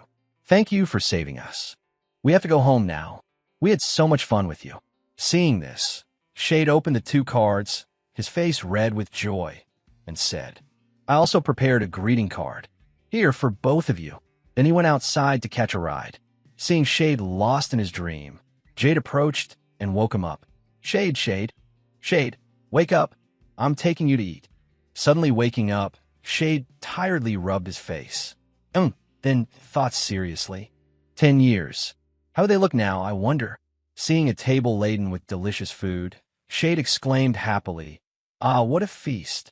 Hearing this, Jade replied casually, "It's normal, nothing special. This is the most advanced and luxurious large-scale airship." Then Shade buried his face in the food, eating heartily. "So good. Thank you, Mr. Jade." Seeing Shade eating so much, Jade cautiously advised, "Eat slowly. Don't act like you've never experienced such things before." A moment later, Shade ate his fill, his belly round and happy. Rub, rub. "Oh, I'm so full, I can't eat anymore." Suddenly, a young monk appeared from nowhere, blushing as he asked, "Oh, excuse me. Done. You ordinary people don't know if these leftover skewers are edible, do you?"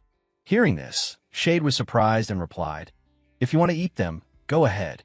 The little monk bowed his head and ate, replying, "Thank you." Seeing this, Shade turned to Jade and asked, "Does the group not feed people enough? Look how hungry that kid is. It's not that bad, right?" Hearing this, Jade calmly replied, "Stop underestimating our group. On this airship, there are also chosen individuals from 11 provinces. Besides our group, there are also new chosen individuals from us. From the Hunters Equipment Research Institute and the Everlasting Science and Technology Alliance." Seeing the two of them discussing him, Cloud Reach raised a hand to greet them. "Hello, I am from the Everlasting Science and Technology Alliance." Suddenly, a bald man with long earlobes like a Buddha approached and said, "Guiyun Jia, why did you run over here?" Seeing that it was Commander Cloudreach, he looked up and replied, "Ah, team leader." Commander Hai stood there, a serious expression on his face, and said, "Isn't that old Jade?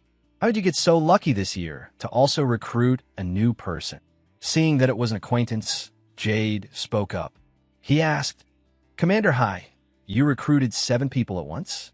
Like Xiao Bao, understanding each other's implications through their eyes, Jade quickly spoke to dismiss them. Ahem, kids, go play. Us adults need to talk for a bit, okay?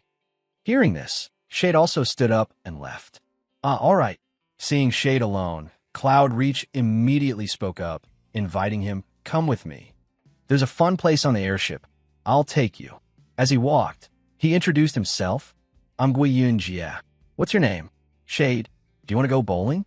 No. It's just that this is the only place where you can move freely. Suddenly, he pulled out a card from his purse and proudly showing it off. That's when I started bowling. Earlier, when I asked you for food, I was actually playing this game. Written on the card. To obtain an exclusive card in the newbie card set, complete the following mission. Eat food. Mission progress. 3 out of 7. Seeing it, Shade asked in doubt. What is this? Cloud Reach then slowly explained. You don't know? It seems your parents aren't professionals. Huh? It's okay. I can tell you. Come, put your hand in. Hearing this, Shade offered his hand towards Cloud Reach, and then he also received a similar card. Cool magic, Cloud Reach chattered. It's not magic. This is the newbie card set of the 3 great high schools issued by the Tarot Tower. Because it's a new card from the Tarot Tower. Because you helped me complete a mission once, I'm telling you this. The card read, to stand firm in the newbie card set, to become one of the cards, complete the following missions. 1. Have at least 6 participants willingly join an activity you host without any prior promotion. 2. Have at least 6 participants willingly join an activity you host without any prior promotion. Have at least 12 participants join other activities you host. Seeing the lines on the card, Shade asked curiously, Hey, why do I also have missions? Cloud Reach boasted, complete the mission and you can become a reserve card in the newbie card set. I'm working hard on this. Shade then asked, what's the use of becoming a card in the card set? Hearing this, Cloud Reach began to scratch his head and explain, it seems you don't know anything. Anything at all, yet you dare to participate in the exam. I admire you for that. The Tarot Tower is the arbitrating organization for this competition. This card set is like a support system for the exam that they issued. You can get a lot of information about the competition through the card set. The card will issue random missions like this. Completing missions can improve your evaluation. If your evaluation rank, you'll be able to receive more information about the competition. If your rank is on a specific leaderboard, there are many benefits. Not only can you get bonus points for the exam, but you'll also be continuously watched by major organizations. You'll also be more proactive in the exam, and choosing a school afterward will be more impressive in front of other candidates. You might even get your name sponsored and advertised, becoming a new star known to the public. After hearing these explanations, Shade blushed and laughed. The Tarot Tower sounds interesting, huh? Anyway, figure out a way to complete the mission and become a newbie first. Find at least 6 participants, and an activity you host without making any requests. After reading the mission, Shade looked left and right, then enthusiastically asked Cloud Reach, Hey, do you see that vent? Hearing this, Cloud Reach replied, Yes, I see it. Other people are chatting noisily there. It's boring for us to stand here. Let's see who can touch that vent. It's a bit high. I'll probably have to give it my all to reach it. Really? I don't believe it. If I touch it, I'll probably get caught.